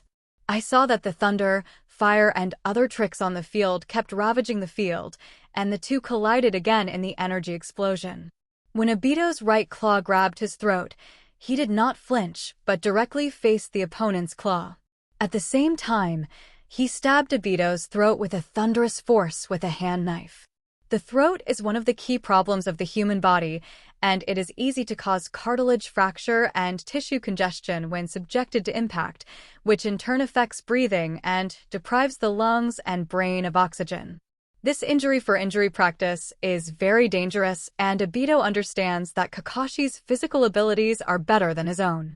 If it is very likely that he will suffer a loss, he will decisively choose to recruit and retreat to the right, intending to break out of the battle circle. And this was also expected by Kakashi. He had previously caught the weakness of Obito's physical ability and tactical awareness, and because of this, the opponent's hesitation allowed Kakashi to catch his loophole. I saw Kakashi's left hand quickly grab to the left. What? Obito's right wrist was clasped by Kakashi, followed by a black shadow. The muscles of the body subconsciously tensed, the spirit was concentrated like never before, and under the oppression of the crisis, the concentration and insight of the soil reached the limit in an instant. The three Gakatama in his eyes turned wildly, and at this moment, he saw Kakashi's movements clearly. However, seeing it does not mean that he can dodge. His basic ability is not as good as Kakashi, and the Sharingan consumes too much physical strength, and the body has no time to dodge. I saw Kakashi approaching sideways, and then his right hand also locked Obito's arm, and his body squatted slightly. Boom! A standard back fall was completed, and he directly slammed Obito to the ground, and the strong impact instantly spread to Obito's whole body. However, Obito's reaction was also quite rapid, and he immediately rolled to the side, and a huge lightning strike instantly hit his previous position. In the smoke, he could see that Kakashi was already rushing in his direction. Oops. Obito's figure retreated, but it was too late, and I saw Kakashi's body suddenly flash with thunder, like the sound of 1,000 birds chirping together throughout the examination room. Rachel. With the help of the increase in the immortal mode, Kakashi appeared in front of Obito in an instant, and the power of thunder suddenly bombarded his body. With a swoosh, Obito's body cut through the air, and the whole person flew upside down for 10 meters, and finally hit the wall of the examination hall fiercely. Bang! The entire huge wall suddenly appeared a series of dense cracks like spider webs, and Obito's whole person was half kneeling on the ground, losing the ability to continue fighting. Winner, Kiki Kakashi. The Continental United Chunin exam came to a successful end, and there were a total of 20 ninjas promoted from Shimo Shinobi to Naka Shinobi, including Kakashi, Obito, Rin, Terumi, and Maji. At the award ceremony, Terumi's gaze kept staring at Yifeng, and when Yukid walked in front of her, she was, "Little girl, continue to work in the future." After patting the other party's head, Yukid left with Tsunade and the others. Jiaomei looked at Yifeng's back, and her heart was happy and a little disappointed because the distance between her and Yifeng was still too far now. The hand holding the forehead brace became even harder, and she murmured, "I will become stronger, and one day I will be able to walk to you." After the ceremony, Obito walked to the side corridor, and his previously relaxed expression suddenly became distorted. "Kakashi, that kid really doesn't spare a hand." He grinned and covered his right shoulder. At this time, a slight sound of footsteps came from the right, and Obito looked startled, looking at the place where the footsteps came from. "Lin, why are you here?" After seeing the person coming, Obito's pain-filled face turned into a look of joy and quickly stood up. Without speaking, Lin walked over and uncovered the clothes with soil, only to see a scorched black wound on her shoulder. "Look at you, obviously you have to die if you're injured." Rin glared at Obito in dissatisfaction, then entered immortal mode, stretched out her hands above Obito's shoulders, and emitted a soft glow of green chakra. "Rin." Obito looked down at Rin, who was seriously treating him, with a clear smile on his face. Maybe this is happiness. Under Rin's treatment, Obito's shoulders recovered as before, and the fairy art of Wetbone Forest made Rin's medical ninjutsu breakthrough. Although it is not as good as Tsunade, it is more than enough to deal with this injury.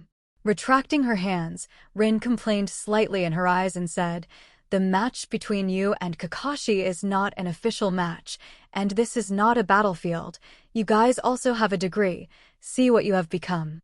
Obito pretended to be a tough guy, wiped his nose and said, "A small injury is nothing at all. You guess only your mouth can be strong." At this time, Kakashi walked out from the other side of the corridor and said with a poisonous tongue, "Rin, you don't need to treat Obito in the future. Anyway, it's all minor injuries and you'll get better." "Kakashi, you guy."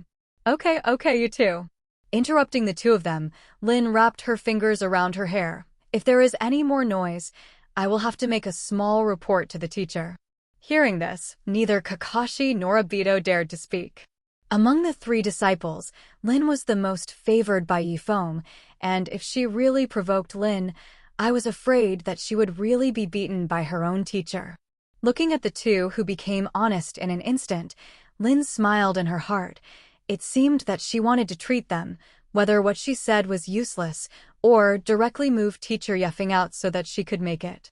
Half a month later, on the top floor of Konoha Hospital, Yokaid was walking around in the corridor outside the room, and a rare trace of uneasiness appeared in Furue Wubua's eyes in the past. After another half hour, the door opened, and Tsunade and several medical staff walked out. "How?"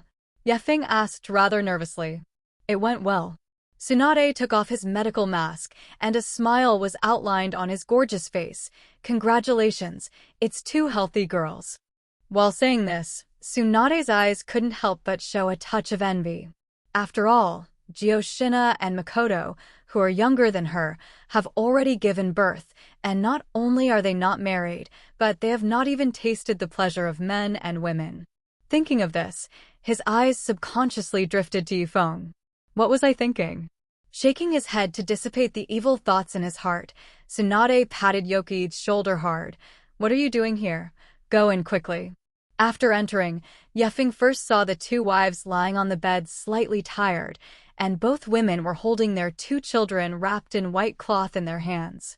Yefeng immediately walked to the bed, and the others saw this and walked out of the room with understanding. Yifeng went over and kissed the foreheads of the 2 lightly. "You guys have worked hard."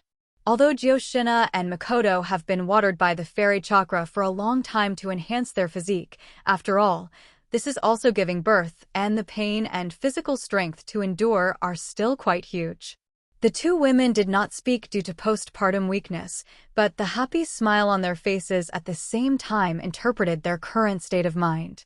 At this time, the 3 of them fell on the 2 children, their red faces shining, like ripe apples in September.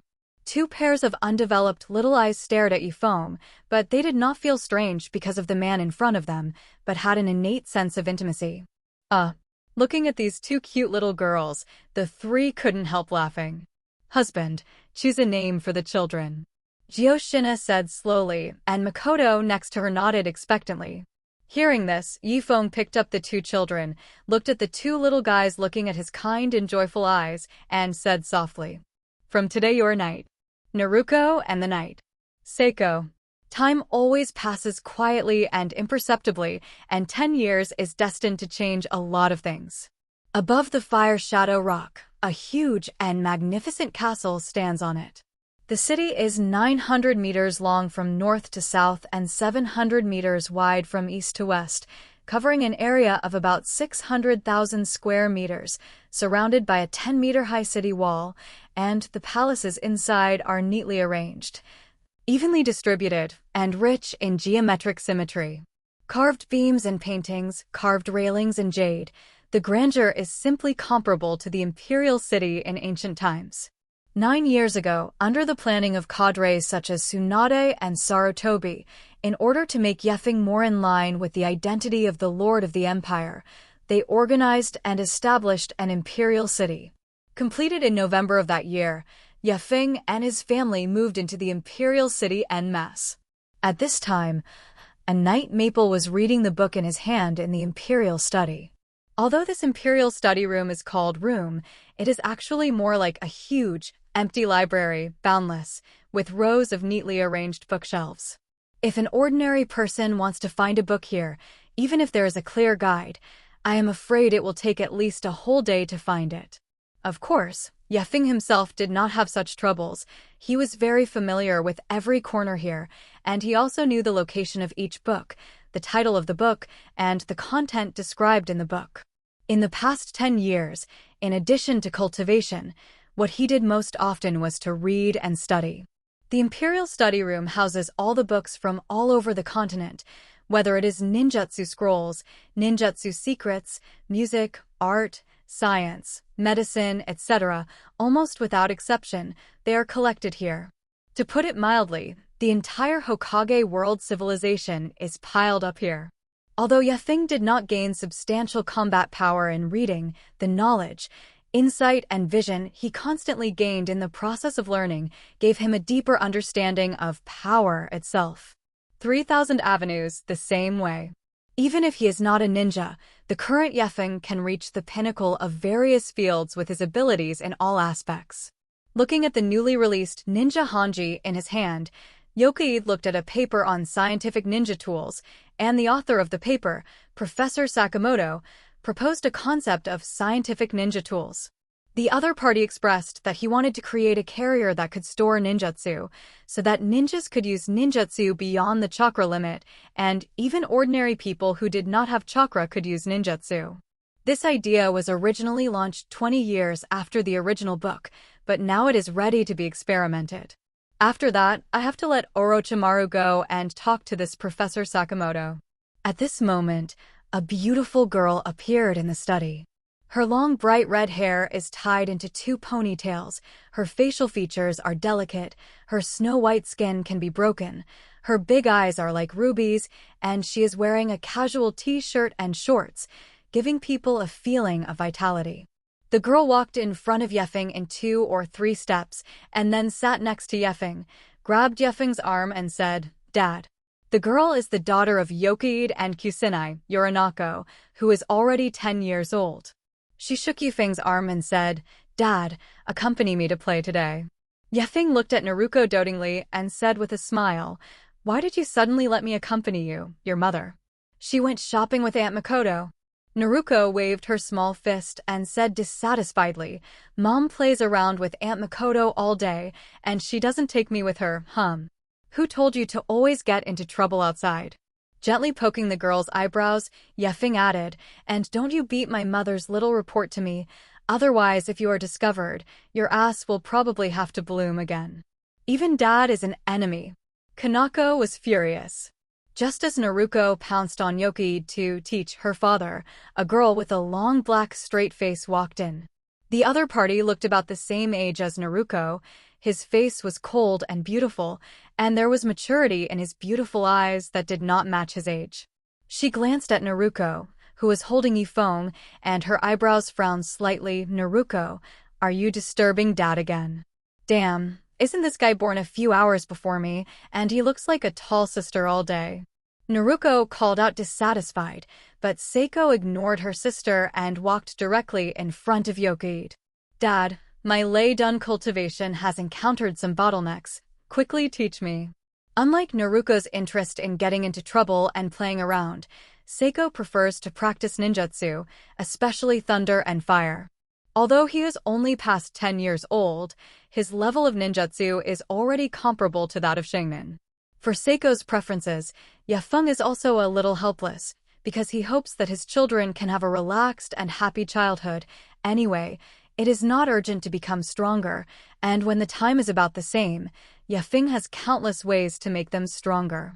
Maybe it's the old father's mentality, maybe I'm a little overprotective.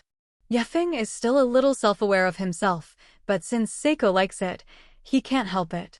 But now if the 2 daughters want him to accompany, then there can be no favoritism, compromise, then add a play link to the cultivation. Just like the ancestral bell robbery cultivation method. Isn't it quite interesting? Thinking of this, Yefeng smiled and said to Naruto, "My good daughter, didn't you just say that you want me to accompany you to play?" Feeling the ill-intentioned aura in her father's tone, Naruto instantly rose alert. She remembered what Seiko said about cultivation before, and then thought of her father's changes. She immediately knew the other party's thoughts, and said in a trembling voice, "Old. Dad, you don't want me to practice with you, do you? Cultivation is also fun. Oh, don't you see that your sister Seiko has found fun? Don't. Night." Naruto doesn't like cultivation. Looking at Naruto's disgusted look, Yefeng couldn't help but reflect on his previous teaching policy. Maybe he really spoiled this little daughter a little too much in the past. It seems that this timing is not close to coming. Feng waved his hand casually, and a pitch-black hole suddenly appeared in the void. Huangquan Hirasaka, one of the abilities of the Otsuki clan. With this technique, the magician has the ability to travel freely through space. A black portal can be opened out of thin air, allowing the caster to travel through the same space or to freely enter and exit between real and different spaces.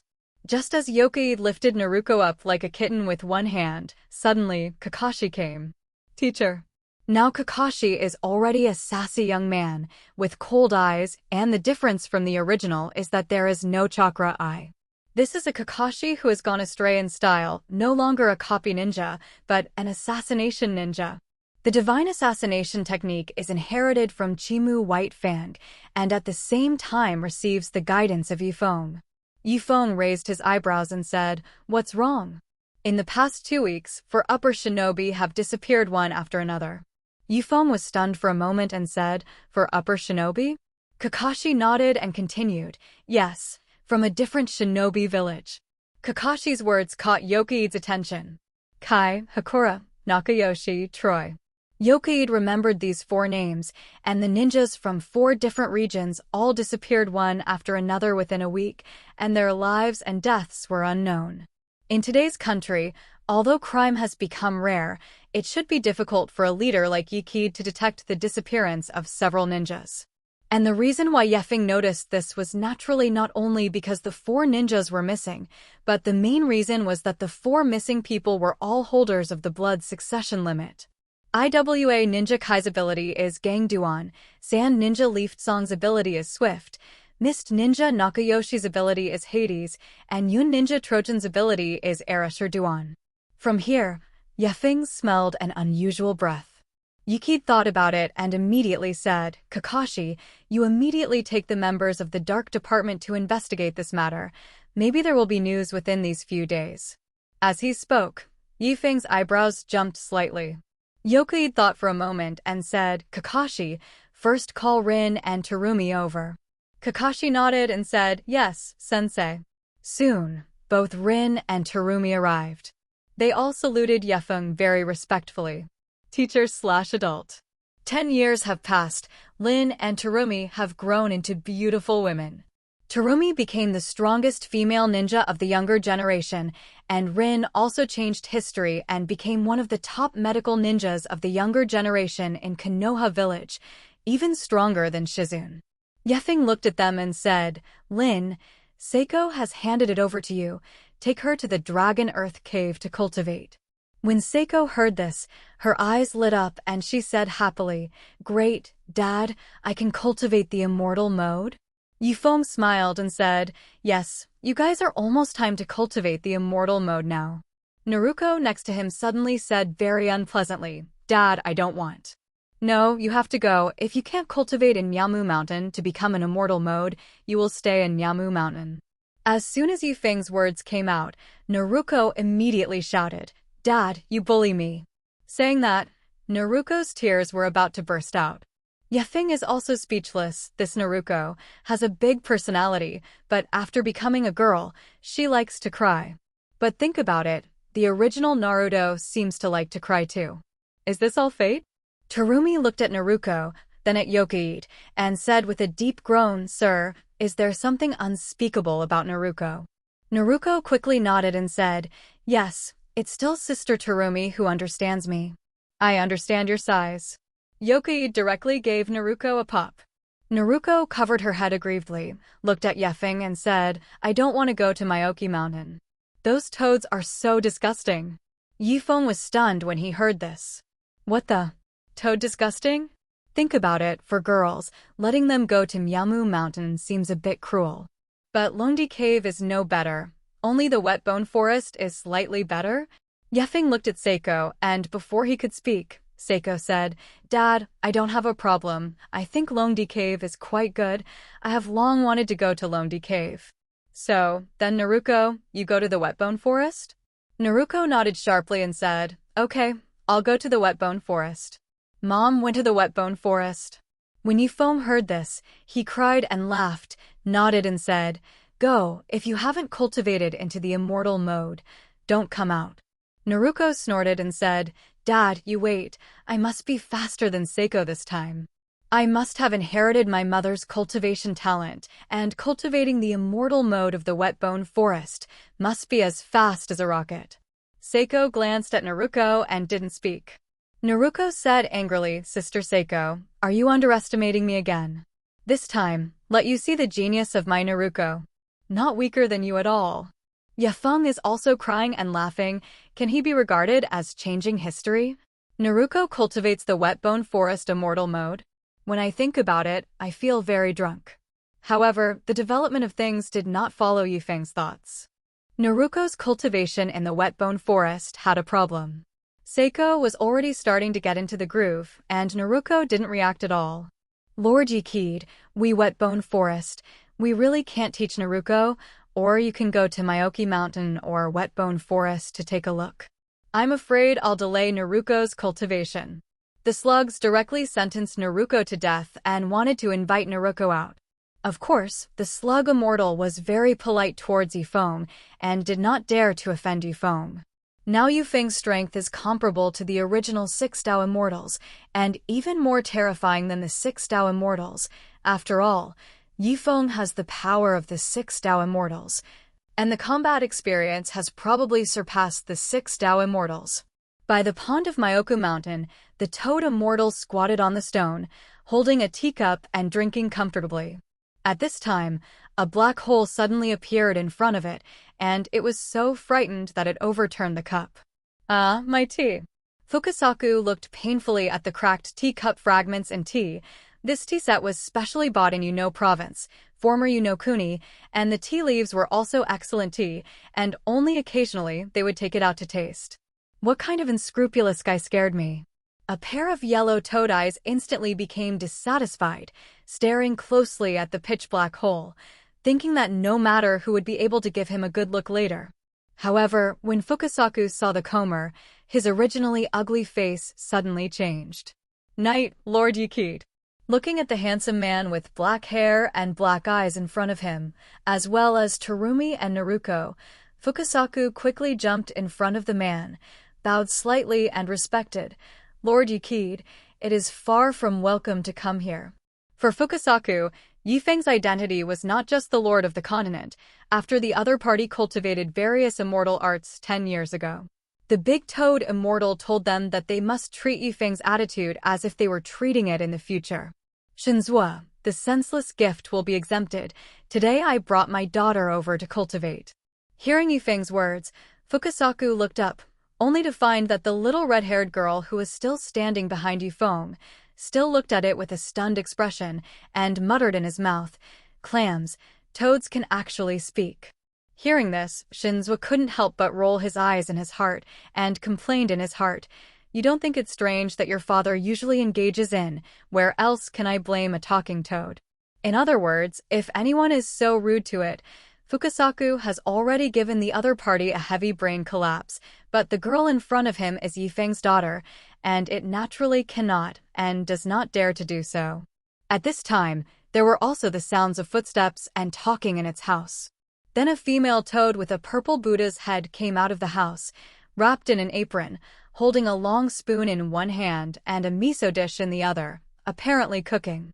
"Fukasaku, didn't I ask you to catch some bugs back? How?" The big purple mouth was still talking there, and only stopped talking when he saw Yifeng, revealing a stammering appearance. "Knight, Lord Yukid. Shima, long time no see." After saying hello to the other party, Yukid introduced Naruto and Seiko to the two Toad Immortals. With one hand, Naruto, who wanted to escape, was lifted up and placed in front of the two toads. Yifeng said, "My little daughter is more naughty. This time I specially brought her over to cultivate, and by the way, I also stayed here to cultivate for a while." "I don't want to stay here. I don't want to stay here." Naruto shouted in panic, while still waving her hands and feet indiscriminately, trying to struggle with Yukid's restraints, but her resistance attention was pointless. After all, even the tailed beast can only be caught by Yifeng as a toy and played with in the palm of his hand. What can a little girl do? When Naruto realized this, she opened her big ruby-like eyes, pouted, and coquettishly said, "Dad, don't leave me here. At most I'll go back and rub your shoulders and legs and massage. This seems to be good." Hearing this, just when Yifeng was a little shy, there was a touch next to him, and I saw Terumi tugging at his clothes and shaking his head. "Lord Yifeng, you can't get used to Naruto." Before Naruto could finish speaking, a wooden dun had already bound her. "Yes, I came to bring this girl to cultivate, but I almost caught her Dao. I can't get used to it. I can't get used to it." Yifeng kept repeating in his heart, and his face returned to a cold and serious expression. Originally, out of the heart of a spoiled girl, she wanted to stay here and watch each other, but now after realizing the fact that her resistance is weak, Yifeng decided not to stay, so he let the two totemortals train them in hellish style, and by the way, they also changed her habit of mischief everywhere and cultivated her self-cultivation. Fukasaku, Shima, my little daughter will be handed over to you to exercise. Terumi, you can also take a look here. Terumi nodded sharply and said. Speaking of this, Yefeng also specially added, it's okay to be strict. I'll check her progress when she gets out of customs. Hearing this, Fukasaku and Shima trembled, and although Yoriki's tone was mild, they obviously understood the meaning of this sentence. I will check Naruko's cultivation progress later. If you accommodate her and plan to treat her leniently, then the results will not be satisfactory. I will only ask you. Don't worry, Lord Yikid, we will definitely be strict and let Miss Naruko be reborn. Shinli patted his chest, looking confident. Yefeng nodded and prepared to leave. However, Naruko's shouts continued to come from behind her. Dad, didn't you tell me before that you want to show the fun of cultivation? Who else will show me when you leave? Isn't it interesting enough to have two totemortals with you to cultivate? I don't know how many people want to come to Myoki Mountain. Yefeng turned his back to Naruko and said, as soon as the words fell, he had already disappeared from Myoki Mountain, leaving only the noisy Naruko and the two totemortals who sharpened the knife Ho-Ho. And at the next moment when the black hole of Myamu Mountain disappeared, Yefeng suddenly appeared in the Dragon Earth Cave. As soon as Yefeng stepped out of the spatial passage of Hirasaka in the Yellow Spring, the snakes around him fled as if they were running for their lives, as if they felt a coercion. Yifeng came to the Dragon Earth Cave and only secretly watched Seiko cultivate. He recalled when he brought Seiko. Just after returning to the Dragon Earth Cave, a crimson anti-scale giant snake suddenly appeared. Being stared at by the giant snake's one-eyed star, Seiko trembled, and her face couldn't help but turn pale, just when she trembled and wanted to make a seal.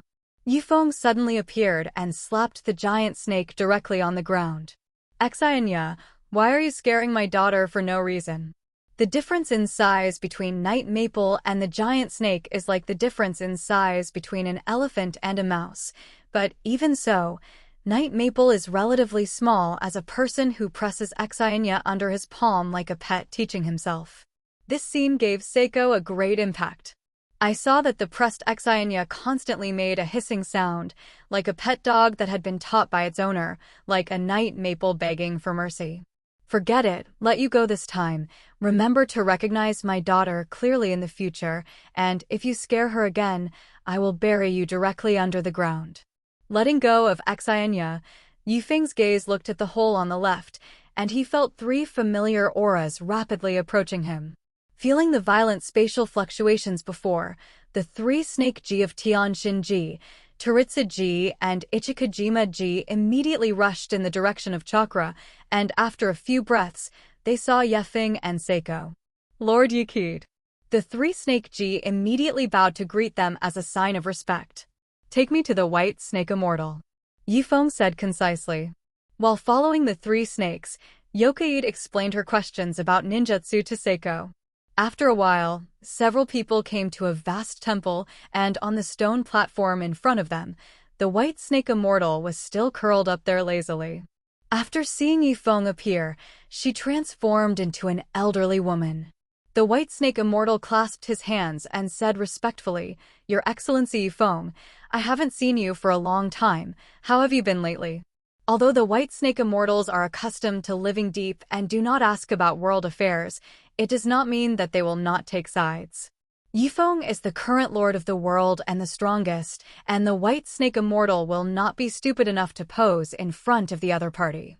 Don't come unharmed, White Snake Immortal. Yorikid nodded and brought Seiko to the other party. This is my daughter, Yoru. Naruko, this time I specially brought her over to learn fairy arts from you. Oh. The snake pupil of the White Snake Immortal looked at Seiko. His eyes narrowed as if he was looking at something. Being stared at so closely by the White Snake Immortal, Seiko did not show weakness and subconsciously opened the Sharingan. Her chakra eye was opened when she was 6 years old when she was cultivating outside, encountered wolves, and opened it in the process of fighting with it, and now she has reached the realm of 2 Jade at the age of 10, which can be described as a genius among geniuses. 2 gouged Jade chakra eyes. The White Snake Immortal was stunned, and then nodded appreciatively. Miss Seiko's talent is very high, and she is very suitable for cultivating our Dragon Earth Cave technique. Speaking of this, the White Snake Immortal also looked at Yifeng a little suspiciously and asked, "However, Your Excellency Yifeng, you have mastered various immortal arts yourself. Why don't you personally teach Miss Seiko? There are some things that they still have to experience for themselves, and if I keep watching, it will not be very good for their cultivation progress." Yokaid looked at Seiko tenderly and responded, "Understand, understand." The White Snake Immortal nodded thoughtfully and replied, "I promise that Miss Seiko will cultivate the immortal art of the Dragon Earth Cave safely and efficiently." The reason why she specifically mentioned safety was to give Yefeng a clear attitude. If it was back then, when the White Snake Immortals taught immortal arts, everyone who failed would be eaten by it, and the person who came now was Yifeng's daughter, so naturally it could not be generalized. Not only will he not eat, but he will also take care of it and teach immortal arts with all his heart, which is the meaning of the White Snake Immortal. One man and one snake, the heart understands. Yifeng also just watched from a distance, not disturbing Seiko's cultivation. After leaving the Dragon Cave, Kushina and Makoto returned home and found that the 2 little girls who usually pestered Yefeng did not know where to go, and when they asked Yefeng, they learned that the 2 girls had gone to the Holy Land to cultivate. It's good to let Naruto's girl go to Myoki Mountain to exercise. Save yourself from running out all day to make trouble. When I went out with Makoto earlier, I saw Hokage Rock being painted with paint. It must be a good thing that girl did. Speaking of this, Kushina touched his fist. It's also fortunate that she's not there now, otherwise I have to let her ass bloom. Haha. I don't think Naruto knows what she'll face when she comes back. Makoto next to her couldn't help but laugh when she heard Kushina's words. Makoto, you're fine. Seiko is so mature at such a young age, completely different from my wild girl. Kushina looked at Makoto enviously. Alas. Seiko, a loner all day, I was more worried about her personality than Naruto, and she would not get along well with others in the future. Speaking of which, Makoto was also a little worried. Although Naruto and Seiko were only 10 years old, they were really talented, entering school at the age of 7 and preparing to graduate from ninja school after just 3 years. However, becoming a shinobi also means taking on the responsibilities of being a ninja and going on missions outside with your teammates and mentors. Although it is said that the reunification of the mainland today is generally peaceful in the world, some small fights and disputes of power are always inevitable. Even if Yefeng is invincible in the world, it is impossible to do everything by himself, and at this time, he has to let his ninja move. Seiko's personality, a bit like Yokaid, has always been a lone ranger, and it is very likely that she will not get along with other people at that time, and this is also what Makoto is worried about. You have to trust your daughter. Seeing that the 2 wives suddenly became worried, Yefeng sat down among them as soon as he sat down. My Yefeng's daughter is destined to be extraordinary. Yes, your Yifeng's daughter is absolutely extraordinary. It's a heavenly girl. The 2 of us have no credit. The 2 women rolled their eyes and complained about their husbands. I just said a word. You are Ian and Young Strange. It seems that my resentment is very big. A different smile appeared at the corner of Yifeng's mouth. Then tonight I will calm your grievances. A week is fleeting. Next to the Toad Oil Waterfall in Myoki Mountain, 2 toad fairies were wrapped around each other, each holding a stick in his hand, and his eyes kept falling on Naruto in front of the waterfall without the slightest movement. The role of this black stick is to be able to knock the natural energy needed to form fairy energy out of the body, eliminating the risk of petrification and frogification. Naruto is Yokaid's daughter, and if something happens to them, they can't bear the consequences. I saw that the chakra on Naruto's body moved a little, and the 2 toads immediately knocked the black stick on her back. Ugh.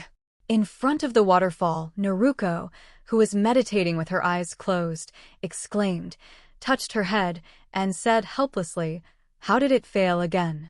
Looking at Naruto, he said, "Don't worry, how can immortal arts be so easy to master? There are countless strong people who can't master this kind of power in their lifetimes." Yes! Naruto touched her head and asked curiously, "How long did Dad use it in the first place?" Hearing Naruto's question, Fukasaku's toad face suddenly became a little subtle. 5 minutes. Huh? Naruto suddenly jumped up. "Grandpa Fukasaku, you still said that this is difficult.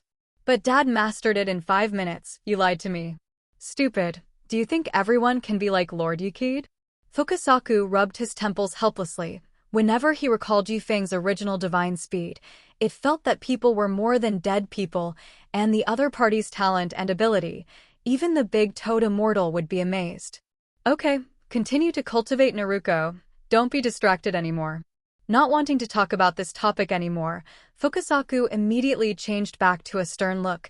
"You are the student entrusted to us and his wife by Lord Yufeng. We will definitely let you master the immortal mode. You can give me a good enlightenment." "Fukasaku, old man, don't scare Zainako all the time." After scolding Fukasaku, Shima revealed a kind look. "Little Naruto, don't worry. Tonight I'll cook an insect dish to refresh you.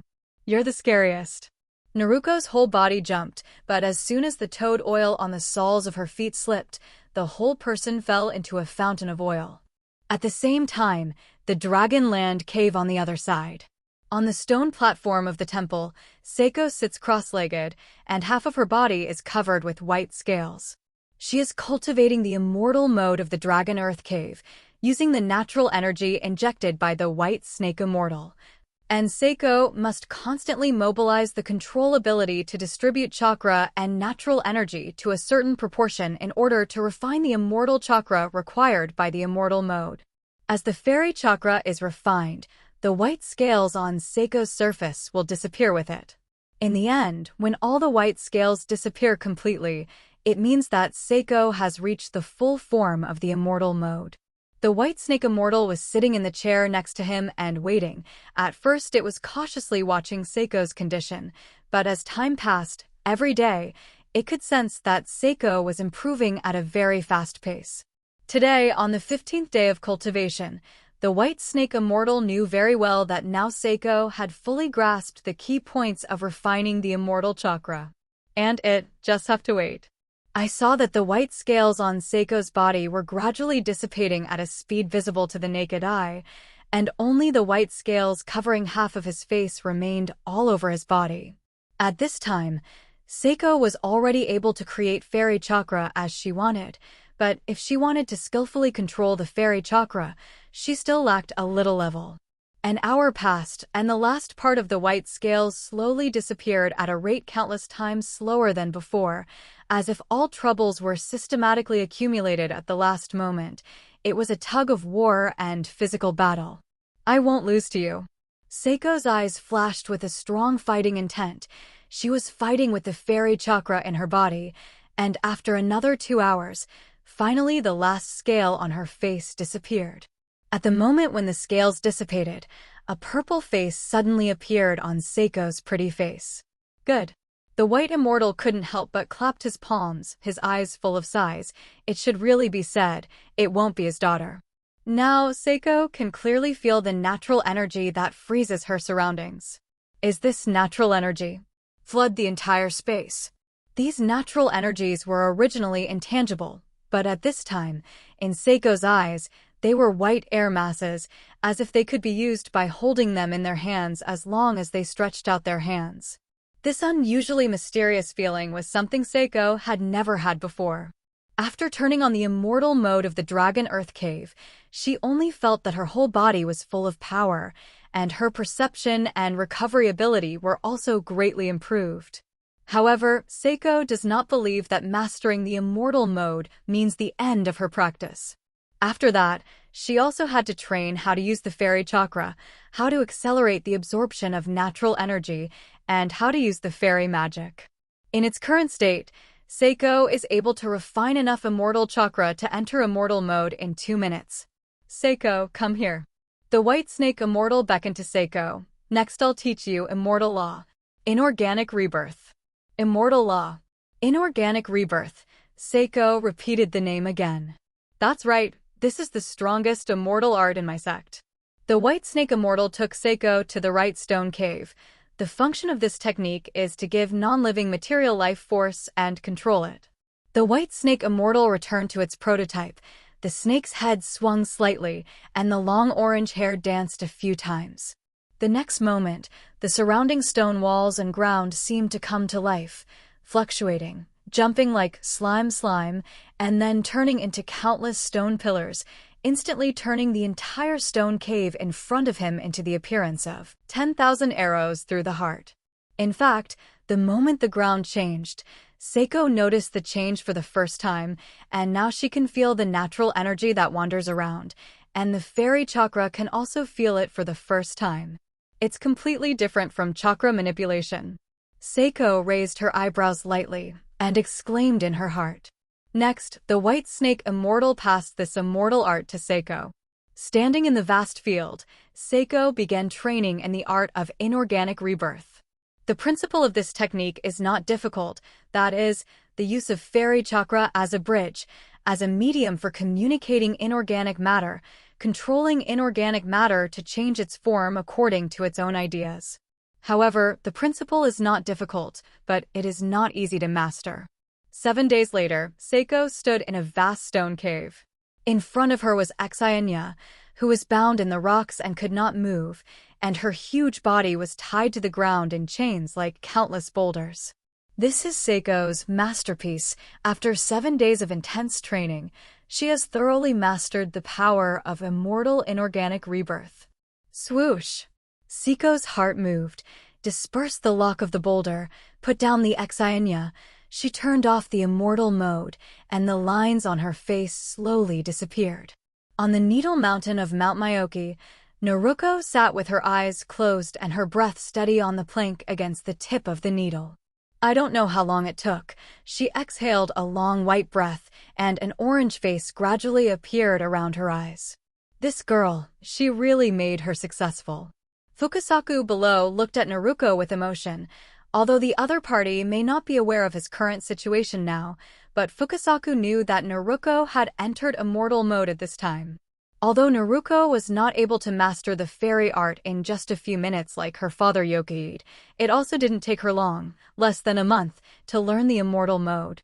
You must know that the other party only used the three-body technique and the shadow avatar technique a month ago, but now he has practiced the immortal art. Is this called, if there is a father, there must be a daughter? This genetic talent is simply terrifying. Both Fukasaku and Shima couldn't help but think so. A month passed quietly. After Feng came to the Dragon Earth Cave, the White Snake Immortal immediately reported the good news to him. Seiko had perfectly completed the cultivation of the Dragon Earth Cave Immortal Art. For such a result, Feng had long expected that it was not because of anything else, but because Seiko was his daughter. But expect to expect, believe to believe, but some things always have to test it. So after bidding farewell to the White Snake Immortal, Feng took Seiko to Mount Myoki. I saw Naruto, Fukasaku, and Shima, 2 totem mortals, standing by the stream, and it seemed that they had been waiting for a long time. Lord Yukid. The 2 totem mortals were the first to wave. Naruto has cultivated into immortal mode. Stinky Dad, you can see my achievements this month. Naruto made a cross mark with both hands, and with a bang, the shadow doppelganger hiding near the waterfall to absorb natural energy suddenly exploded, and the fairy chakra, refined by the doppelganger, returned to the body. The next moment, Naruto's eyes changed significantly.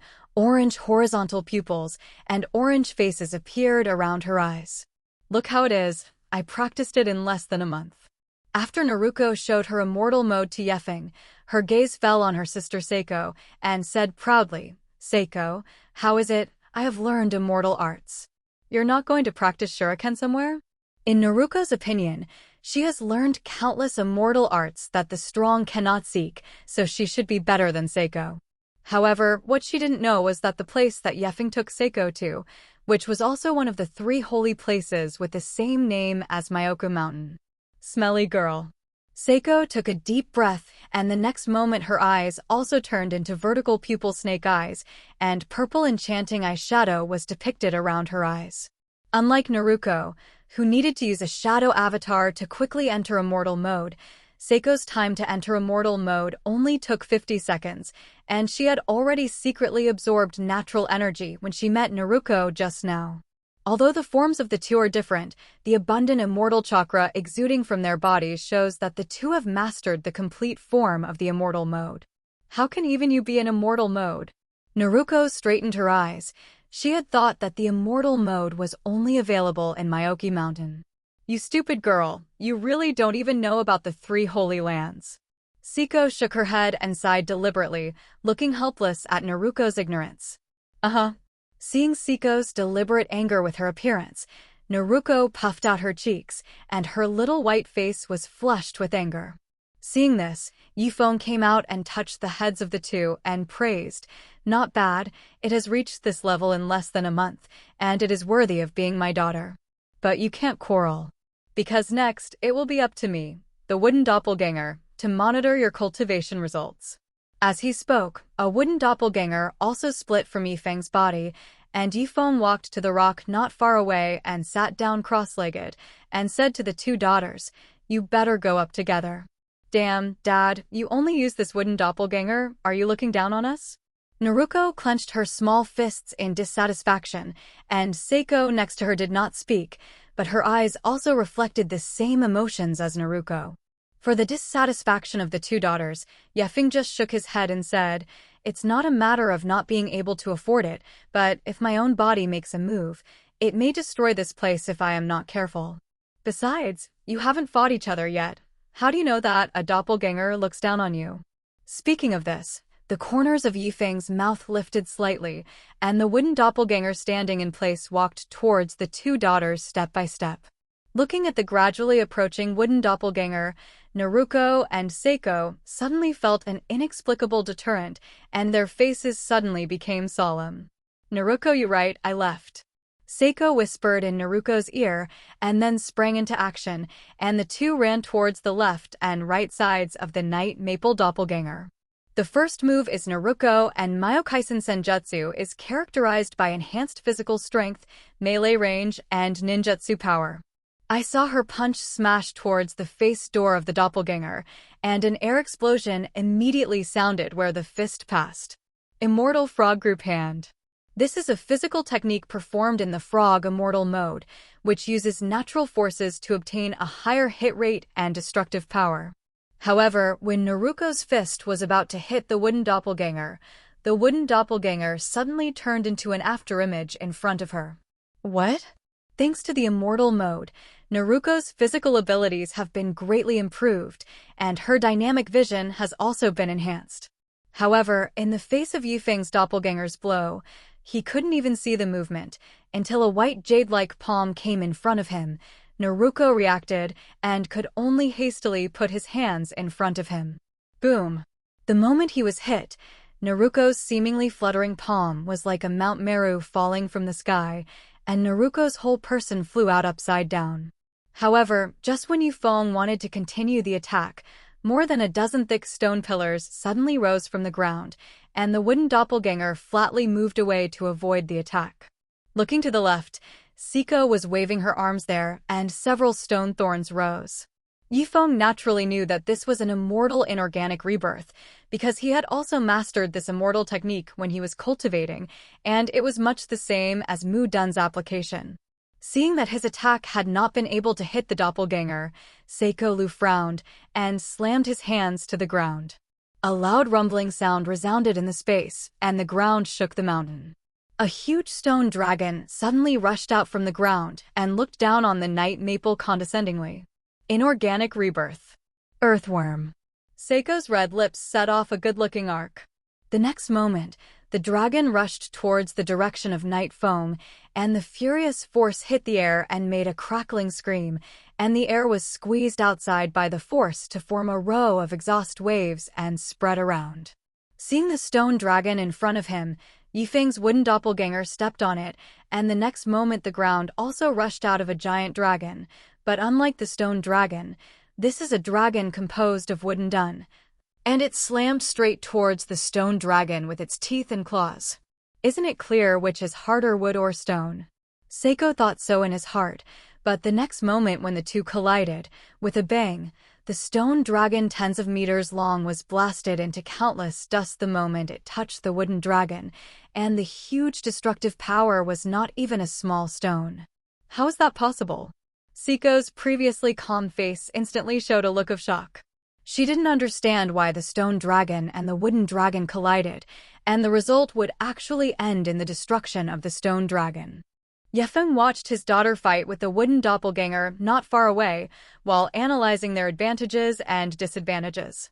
Naruto's immortal mode, physical ability, and ninjutsu enhancement are quite good, but the attack method is monotonous. Seiko is outstanding in all aspects, but she still lacks a bit of powerful ninjutsu. Thinking of this, Yifeng had a plan in his heart. Dispersing his wooden doppelganger casually, he walked in front of the two girls. Your immortal cultivation is already good, but there are still some weaknesses in itself, and I will help you make up for it when I come back. So, the three returned to Konoha's back mountain together. For the next 7 days, they all stayed there to practice. First Seiko, Yifeng passed on the attribute changes of Chidori and lay done to each other. With the dynamic vision of the Sharingan and the physical assistance of the immortal mode, Seiko quickly learned what Yokuid taught and began to practice on her own. As for Naruto, Yokuid taught her Spiral Pill. In 10 years, Yifeng's understanding of various ninjutsu can be said to have reached the pinnacle realm, plus the Spiral Pill itself is a move that imitates the birth of the tailed beast Jade, and after Yifeng's improvement, the power is even more powerful than the original. Thanks to the huge amount of chakra inherited by Kushina as a Uzumaki family, Naruto is just like the original Naruto, which is very suitable for the use of shadow avatars with spiral pills.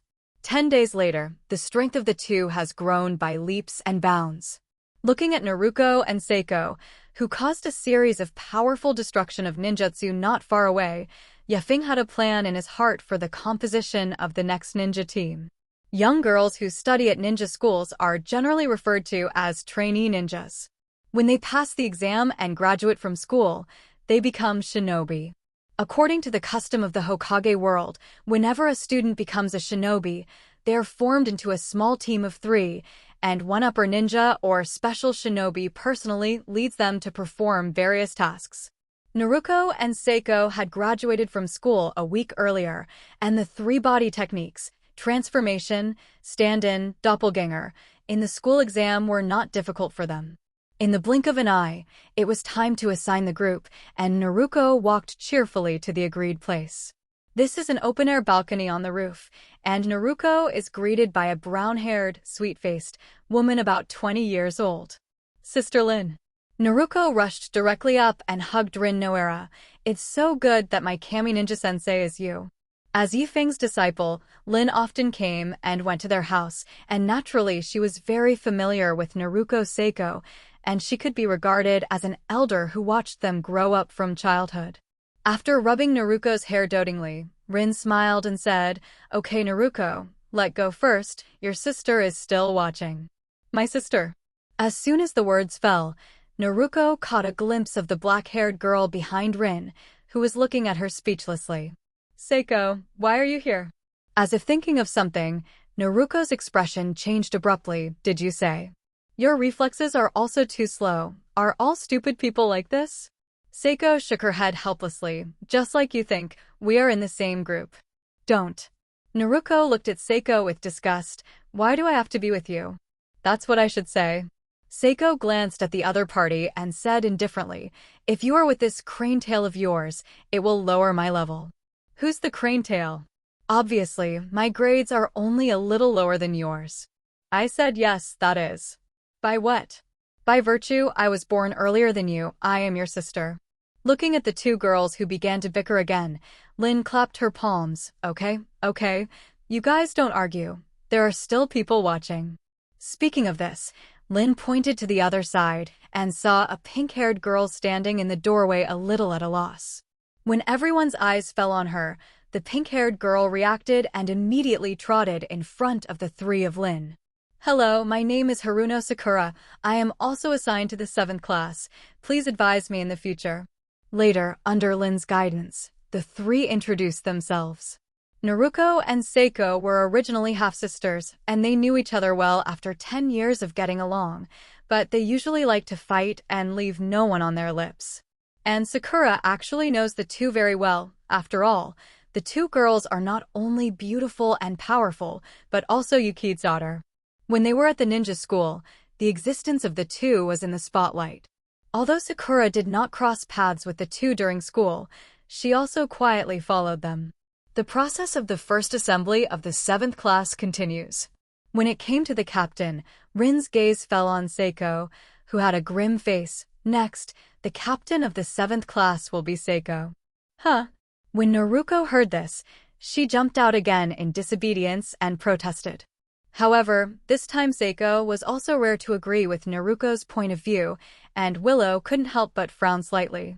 After all, Seiko has always been a lone ranger, and it is too troublesome to let her be the captain now. On the other side, after Rin calmed Naruto, her expression also became serious. "Seiko, you will be the captain in the future, and you need to lead the other companions, you know?" Well, seeing Seiko's reluctant nod, Rin sighed slightly in her heart. Seiko's personality is a bit like Yikid-sensei, and her talent is very good. Although the identity is only a lower shinobi, it currently has a combat ability comparable to the upper shinobi, and the only problem is that there is a problem with coordination and is not suitable for the team. But that's it. Lin will specially let the other party become the captain and let her learn. "Naruto, now that your sister is the captain, you can't always contradict her." Naruto pouted, looking very unconvinced, but slowly replied, "Understood. Sakura, you take care of them." Finally, Rin smiled slightly at Sakura. "I'll do my best." Although she wasn't sure about this in her heart, Sakura nodded vigorously. In the following days, the task of the 7th shift began. As the lowest level in the ninja rank, Shimo Shinobi generally performs D-level miscellaneous tasks, usually some very trivial light tasks that do not require direct participation in combat or are not life-threatening. However, because these tasks mainly involve people's livelihood, after a month, the 7th shift received various commissions, such as picking up garbage, investigating the whereabouts of pets, helping farmers dig sweet potatoes, bringing people with children, character investigation, cheating investigation. The content of the mission can be said to be strange. Naruto, you go over there and stare to the east, and Sakura goes to the other side. Seiko jumped above the roofs of different buildings, her eyes glued to the target below the alley, a kitten. This is what they commissioned today to catch her missing kitten for Mrs. Fukada. This is not the ninja in my heart. Seiko complained in a rare heart, and her figure quickly landed on the ground and chased after the cat. The white cat, who was shocked by Seiko's movement, ran to the east side of the alley, but the moment he ran out of the street, his whole body was lifted. "Hee, look where you cats are still fleeing." Naruto grinned and stared at the cat in her hand, and then a pair of small white hands went up and down its soft body. "Meow meow." Looking at the cat crumpled by Naruto, Seiko patted the other person's shoulder. "Stop playing, Naruto.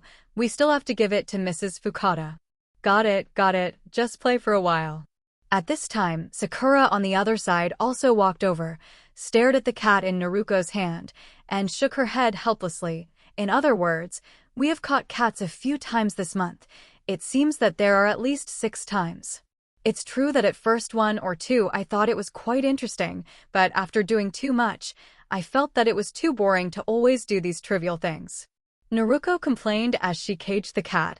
"When will we be able to do something big in our 7th class?" Just as the 3 girls went to Mrs. Fukada's side to hand over the task, in the Hokage building, Yoramide was looking at a document. This is a task commissioned by a bridge builder named Dazna. It stands to reason that a bridge builder from the province of Waves, formerly the Land of Waves, would not have paid attention to Feng. However, a name mentioned by the other party attracted his attention. "Cardo Company." Yefeng knocked on the table and muttered thoughtfully. Cardo is a shipping company in Bono province, and the commission describes the company's operations and the company's president, Cardo. The other party is ostensibly the president of a shipping company, but in fact he is a local tyrant. 10 years ago, when Eve Maple unified the mainland, he had purged some rebels, and some of them chose to surrender. At that time, considering that some local forces had blended with the local water and milk, and their influence in various fields was deep-rooted, relatively speaking, they knew how to maintain local stability and development. So Yefeng did not remove this group of people at that time. After all, it is normal for people to behave in a self-interested manner, as long as they are not too out of line. Yefeng does not want to move the other party. However, this Cardo has been making a lot of trouble recently, secretly using the mafia and ninjas to smuggle contraband and use illegal means to encroach on other people's companies. Half a month ago, in order to protect his own interests, he blocked Dazna's plan to build a bridge and even used his own financial resources and violence to control the sea traffic on the entire island of Boji province. You must know that an island, if it is controlled by the lifeline of sea communication, is equivalent to the other party can also control the finances, resources, people, and so on of the place. This has touched the bottom line of Night Maples. Of course, for this kind of local power, Yefeng did not have to do it himself. If he did it in his current capacity, it would be like a beggar who committed a crime and did not hand it over to the official office, and the emperor personally dealt with it. Just as he was thinking about informing the dark part, he suddenly remembered that Naruto and Seiko always complained about the boring tasks at home these days. With the strength of the two of them, and if Lin sits down. Thinking of this, Yefeng took out his mobile phone and dialed a call. "Hey, is that Lin?" "It's me, teacher." Lin replied. "Is there something going on with you?" "Well, there's something I'd like to send you to." In the president's office of Cardo Company, a short, middle-aged man with sunglasses looked at the two in front of him. The two people standing in front of him, one was a black-haired man with a giant blade on his back, wearing a black sleeveless tights, and the lower part of his face and neck were wrapped in bandages. The other is a dark-haired mysterious man wearing a navy blue robe and a mask. "Are you the Peachland and not chopping again?" The legendary Miss Ghost Man. Cardo touched his figure-8 beard and stared at each other with slightly skeptical eyes. "Are you really as strong as rumors?" Just as Cardo's words blurted out, a raging murderous aura rushed to his face, overwhelming Cardo and his subordinates around him suddenly breathless. "Don't talk any more irrelevant nonsense." Momochi glanced at the other party coldly without chopping, and then withdrew the murderous aura on his body, and everyone was amnestied, and their faces looked at Zaiwu chopping with horror, and they did not dare to question it again. "I've spent a lot of time coming to Boji province, and I don't want to waste it any longer. What is the commission this time?" Don't look at Cardo, although the other party is undoubtedly a jerk, but the shot is full. Otherwise, he really doesn't want to come over here. "Help me kill someone." Cardo held out a finger, a bridge builder named Dazna. "Just him." Momochi's eyebrows furrowed. He always felt that things were not simple, and asked, "Why do you have to kill him?" "That old guy wants to build a bridge on the island, and if he is allowed to build it, my company's industry will suffer a serious blow, so I can't keep him." Kadu explained seriously. "But he also hired someone to protect himself." "Who did he invite?" Hearing the question of not cutting again, Cardo was a little hesitant at first, but still said slowly, "Ninja of Konoha." "What?" Momochi didn't straighten her eyes anymore and stared at Cardo viciously. "Do you want to kill me?" Konoha is the center of the continent now. There are countless strong people, not to mention the invincible Yefeng in the world. Even if it is just a team of dark departments, it is not something he can easily deal with. "Shiro, let's go." Saying that, he turned around and left with the masked man named Shiro. "Wait." My intelligence revealed that it was only a Konoha squad that protected Dazna. Cardo shouted at Zaibu, but the other party still ignored him. At this time, Cardo gritted his teeth. It seems that this time without some blood is uneven. Although he already understood that most of his affairs were known by Konoha, He still chose to kill Dasna first, and at most he would plead guilt to Konoha himself. 1,000,000 taels. As long as you get rid of that guy, I'll give you 1,000,000 taels. After hearing Cardo's offer, Momochi stopped without cutting away. Not because of anything else, but because he really gave too much. 1,000,000 taels is an offer that can only be obtained for S-class missions, and it is usually a classified matter related to the national level. And assassination of important people and theft of confidential documents can only have this level of reward. And now you only need to kill a powerless bridge builder from a team of shinobi. After weighing the risks and benefits in his heart, Momochi turned around. Add more to the original 500,000, and I will take this list. Deal. The province of Waves was called Country of Waves before Night Maple was included in the territory of the Shadow Empire. However, although this place is called Country, it is actually only a small island, and the number of ninjas on the island is almost 0, and it has no military power of its own. The island is surrounded by the sea, and the entire land area is so small that the economy is poor and the people's lives are destitute.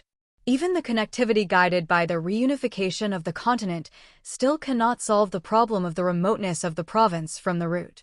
After all, regional problems often cannot be solved overnight, but need to consider many aspects. Cardo Company grasps the lifeblood of the survival of the Wave Province, and it cannot be changed in a moment. At this time, on a remote shore in the province of Hano, a small boat quietly docked on a simple pier. Several strange figures stepped down from the ship. It's so foggy here. Naruto looked at her surroundings. It was filled with a thick fog, and visibility was extremely low.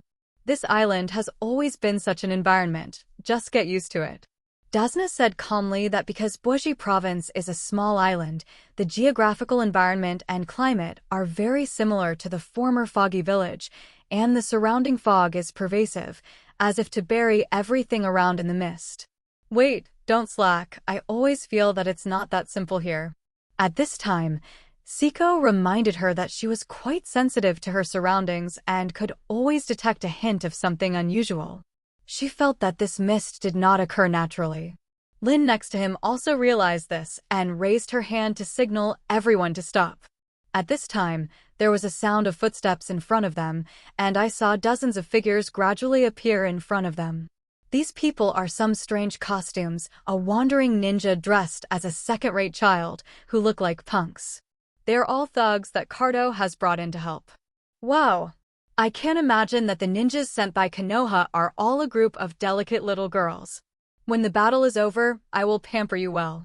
Listening to these people's mixed words, the 4 girls of the 7th class couldn't help but frown, especially Lin, whose eyes already saw these people as dead people. But of course, it is not these punks who are the first to solve at present, but in front of the team, there are 2 ninjas at the head.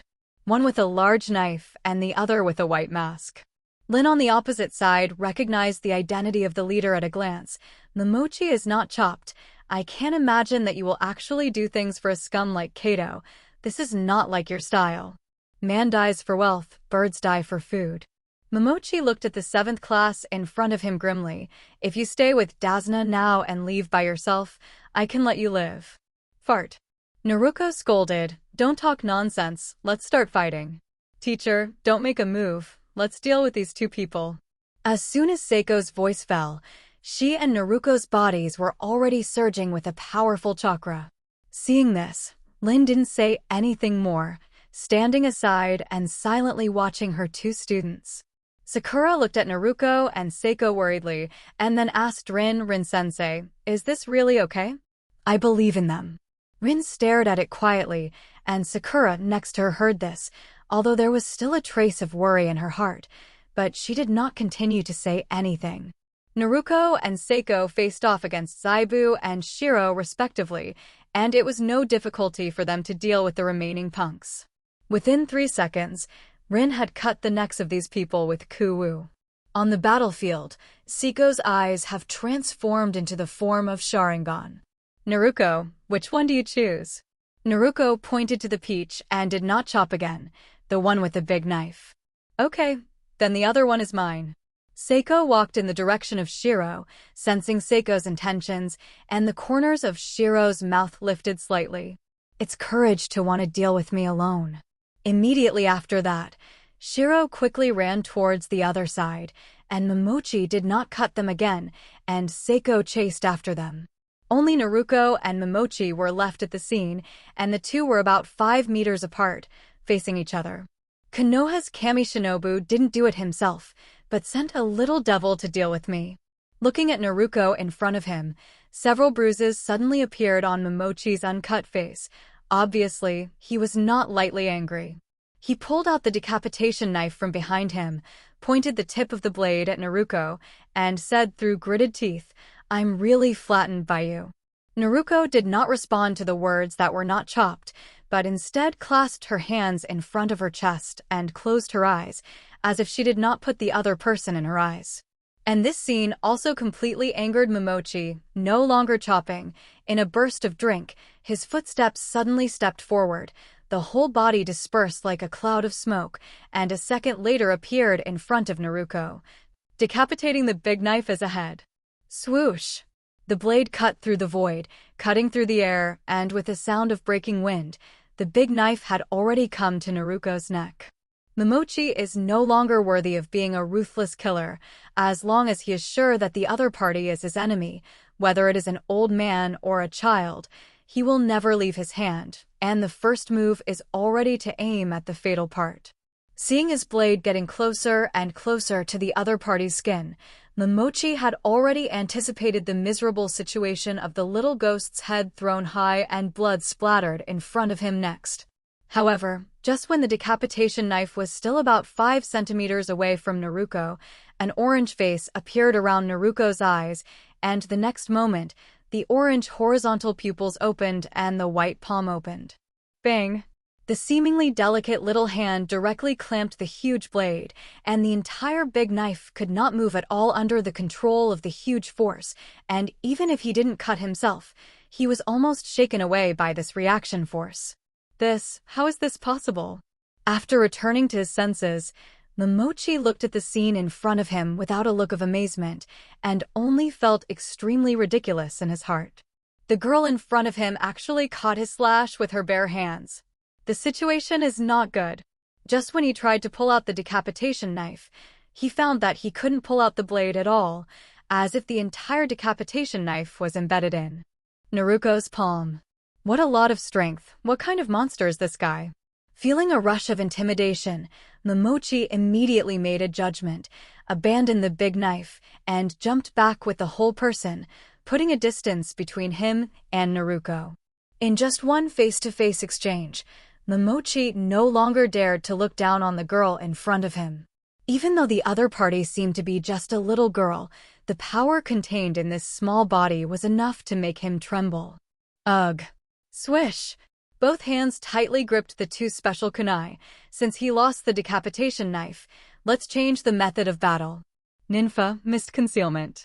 Without cutting off the seal with one hand, a mist gradually filled the air, covering the previous fog to make the visibility even lower, and the fog became thicker and thicker for a few breaths, almost reaching the point where you couldn't see your fingers, burying everyone in the dense fog. Gather the chakra of the whole body together, and no longer perform the secret technique. Mist-in silent killing. As this secret technique opened, the body of the unslashed erupted into a ghost-like crimson chakra airflow. In this state, his speed will be greatly improved, and with the fog concealment technique, the combination of the two moves is simply his strongest killing move. Go and die. The uncut figure turned into an afterimage, constantly jumping around Naruto, interfering with the audition, and also wanting to put psychological pressure on the other party. After 7 or 8 moves, Zaibu Chop finally found the right time to strike, and quietly shot at Naruto like an off-string arrow. Looking at Naruto's back, the kunai in his hand stabbed hard at the back of the other's head. But then, the scene that made him feel unbelievable happened again, and he saw Naruto, who was facing away from him, with his head slightly to the right, just avoiding the surprise attack behind him. At this time, Momochi did not know that the immortal mode could strengthen a person's perception of the environment, so the mist concealment art actually did not have much effect on Naruto. From beginning to end, Naruto could sense where he was. The moment she dodged the attack, Naruto immediately turned around, only to see that her palm was condensing a high-speed rotating chakra sphere. Immortal Law. Spiral Pills. The spinning spiral pill slammed into Momochi's chest. Boom. The powerful energy acted on the body of Zaiwu chopping, and the latter screamed, and his body was instantly blasted away by the spiral pellet, like a cannonball flying out upside down. On the other side, Seiko and Shiro had already arrived in the forest about a kilometer away from Naruto and the others. The two looked at each other. Neither of them moved or spoke, just stood there. A silent killing intent permeated the scene. The next moment, dozens of darts and kuwu suddenly flew out of the hands of the two. Bang bang.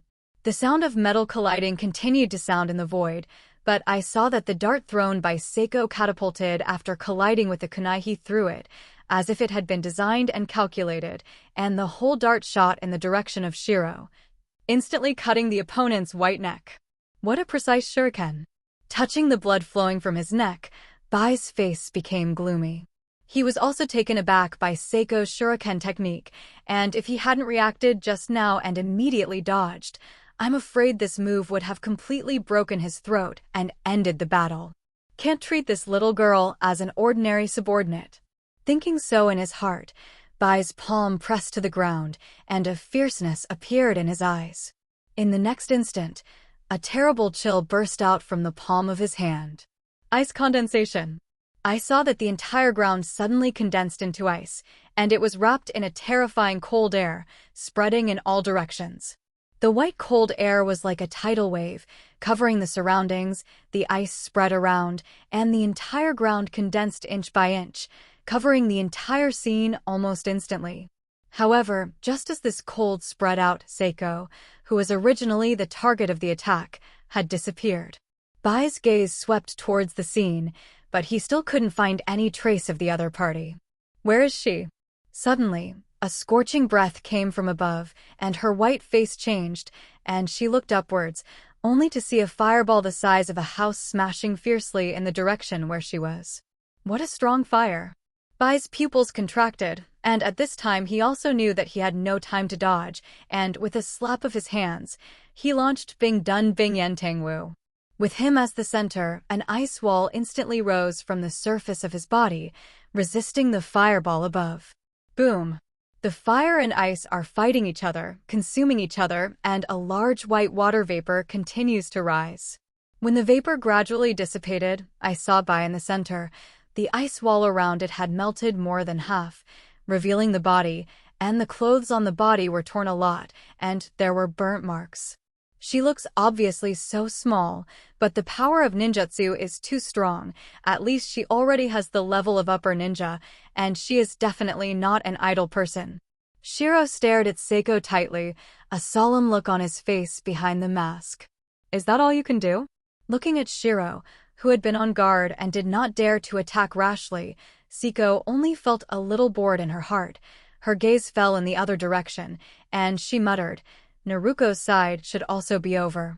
Hearing Seiko's flat but confident words, Shiro's heart couldn't help but feel a sense of unease.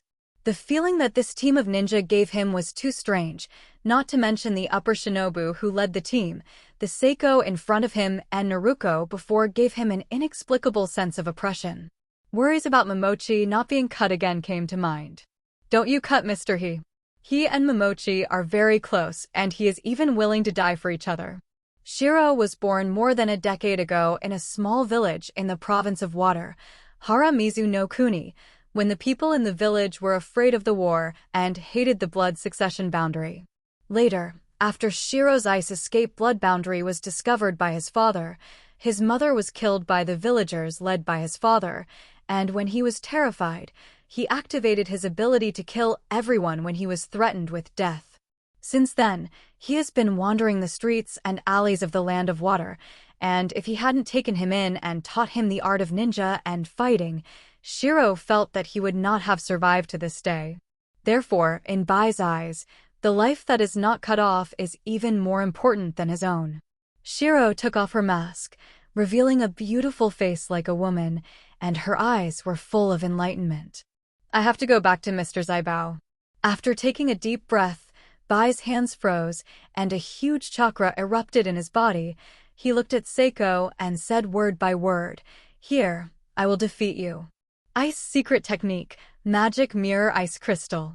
With Shiro's words, dozens of ice mirrors appeared in all directions with Seiko as the center, and Shiro's figure entered the ice mirror as soon as she retreated, and she was able to move in the ice mirror. Water escape secret technique, 1,000 kills water siang. Among the dozens of ice mirrors, 1,000 needles made of water dun appeared in Bai's hand, and then sprinkled towards Seiko, and the attack like a rainstorm pear flower needle overwhelmed the sky. However, in the face of such an attack, Seiko's face was ancient, and the three-hook jade of the writing will I slowly turned. Fire. The art of phoenix fire.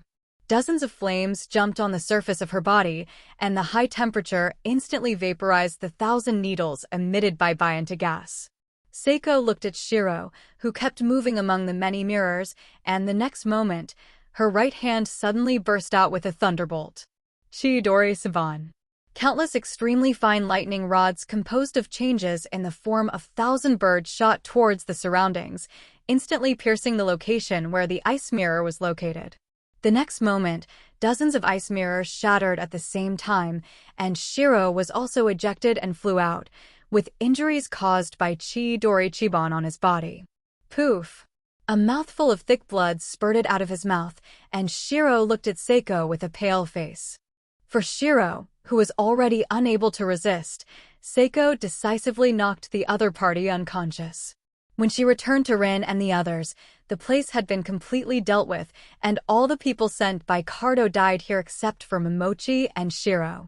The former of these two is an excellent upper ninja, and the latter has a special blood succession limit. If they die like this, it is indeed a bit wasteful. It is better to bring them back to the village as tool people.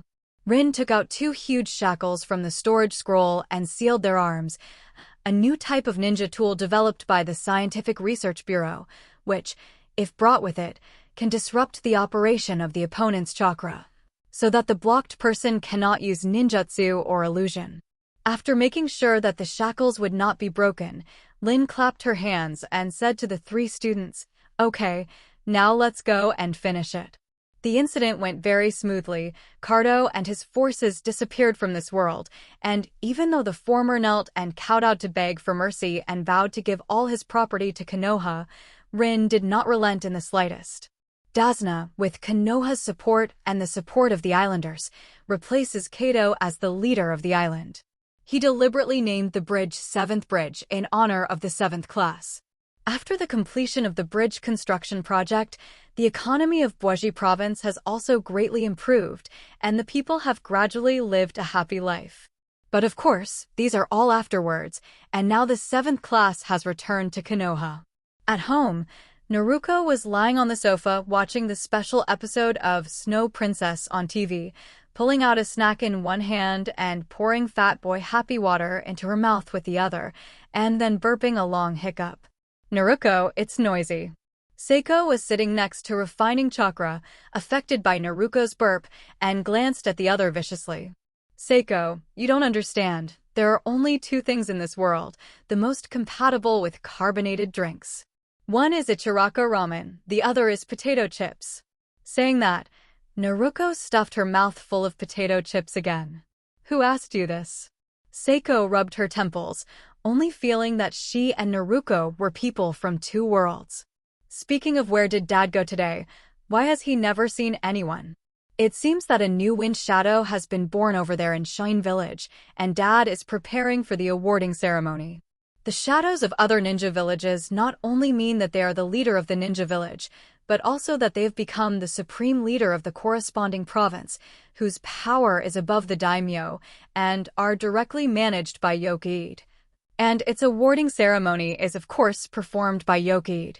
Just like those medieval knights in Yefeng's previous life, before they officially became knights, they often needed the king to perform rituals, such as putting a sword on their shoulders to truly become a knight, and this is also true now. At this time in the Hokage building, Yorikid was walking down the corridor, and Tsunade followed behind him with a document in his hand. I saw Tsunade flipping through the documents while walking, and then sighed. I can't imagine that after so many years in Shrine Village, there is finally a true sense of the 5th generation of Wind Shadows. Since the 4th generation of Wind Shadow Rosa was killed by Night Maple fake Madara 10 years ago, the Elder Group has controlled the entire Sand Hidden Village, but later due to the incident of Night Maple unification, many elders died, including Chio's mother-in-law. The only remaining elders were Hai Laozong and a few others, but 10 years had passed. At this time, Hai Laozong and the other high-ranking officials were also old, and they were powerless to do things. In order not to leave the village leaderless, the top of Shrine Village selected a new Wind Shadow. Unlike the elders who took charge of Shrine Village in the past 10 years, the Wind Shadow born this time is a veritable 5th generation Wind Shadow. Of course, whether the other party can really become a Wind Shadow, the key depends on the last step, the awarding ceremony of the Night Maple. If the other party couldn't pass the Night Maple level, even with the support of Shrine Village, it would be meaningless. The two came to a wide room, and from the outside through the open door they could already see that many people had gathered in the room. These people are all high-level people representing various forces and places, and it can be said that they are the pyramid crowd of the entire Shadow Empire. The Wind Shadow awarding ceremony was very meaningful, and after being invited, they immediately pushed off their original booking and came to see the situation in person, by the way. The moment Yekade and Tsunade came in, everyone who had been waiting cast admiring glances one after another. Night Maple, naturally needless to say, the god of the ninja world, the aura of the continent overlord is placed here. And Tsunade herself is the granddaughter of the original Hokage, and over the years her position has been equivalent to that of Yorikid's secretary.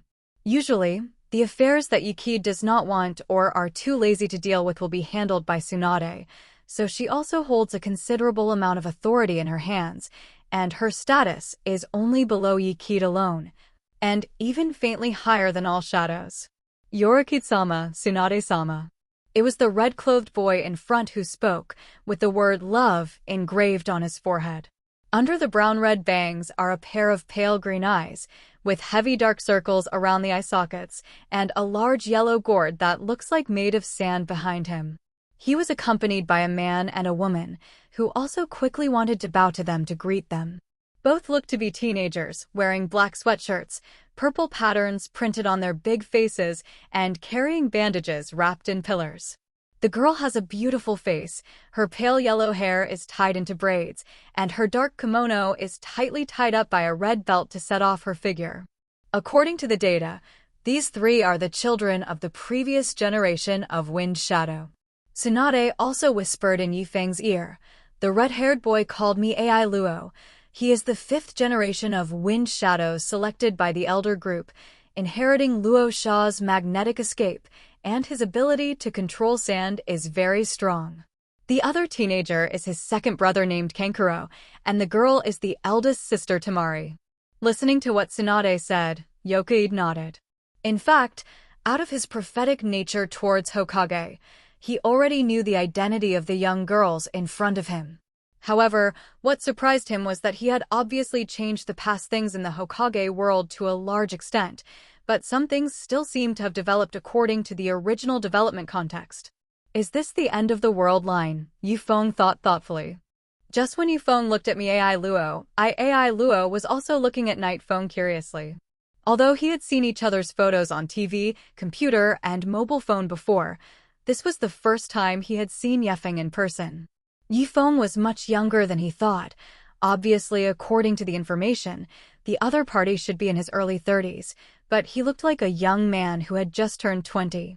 The tall and strong body is hidden under the loose black robe, black hair, and black eyes. There is no expression on the white and handsome face, and the eyes are like an ancient well without waves, quiet and not disturbed by foreign objects.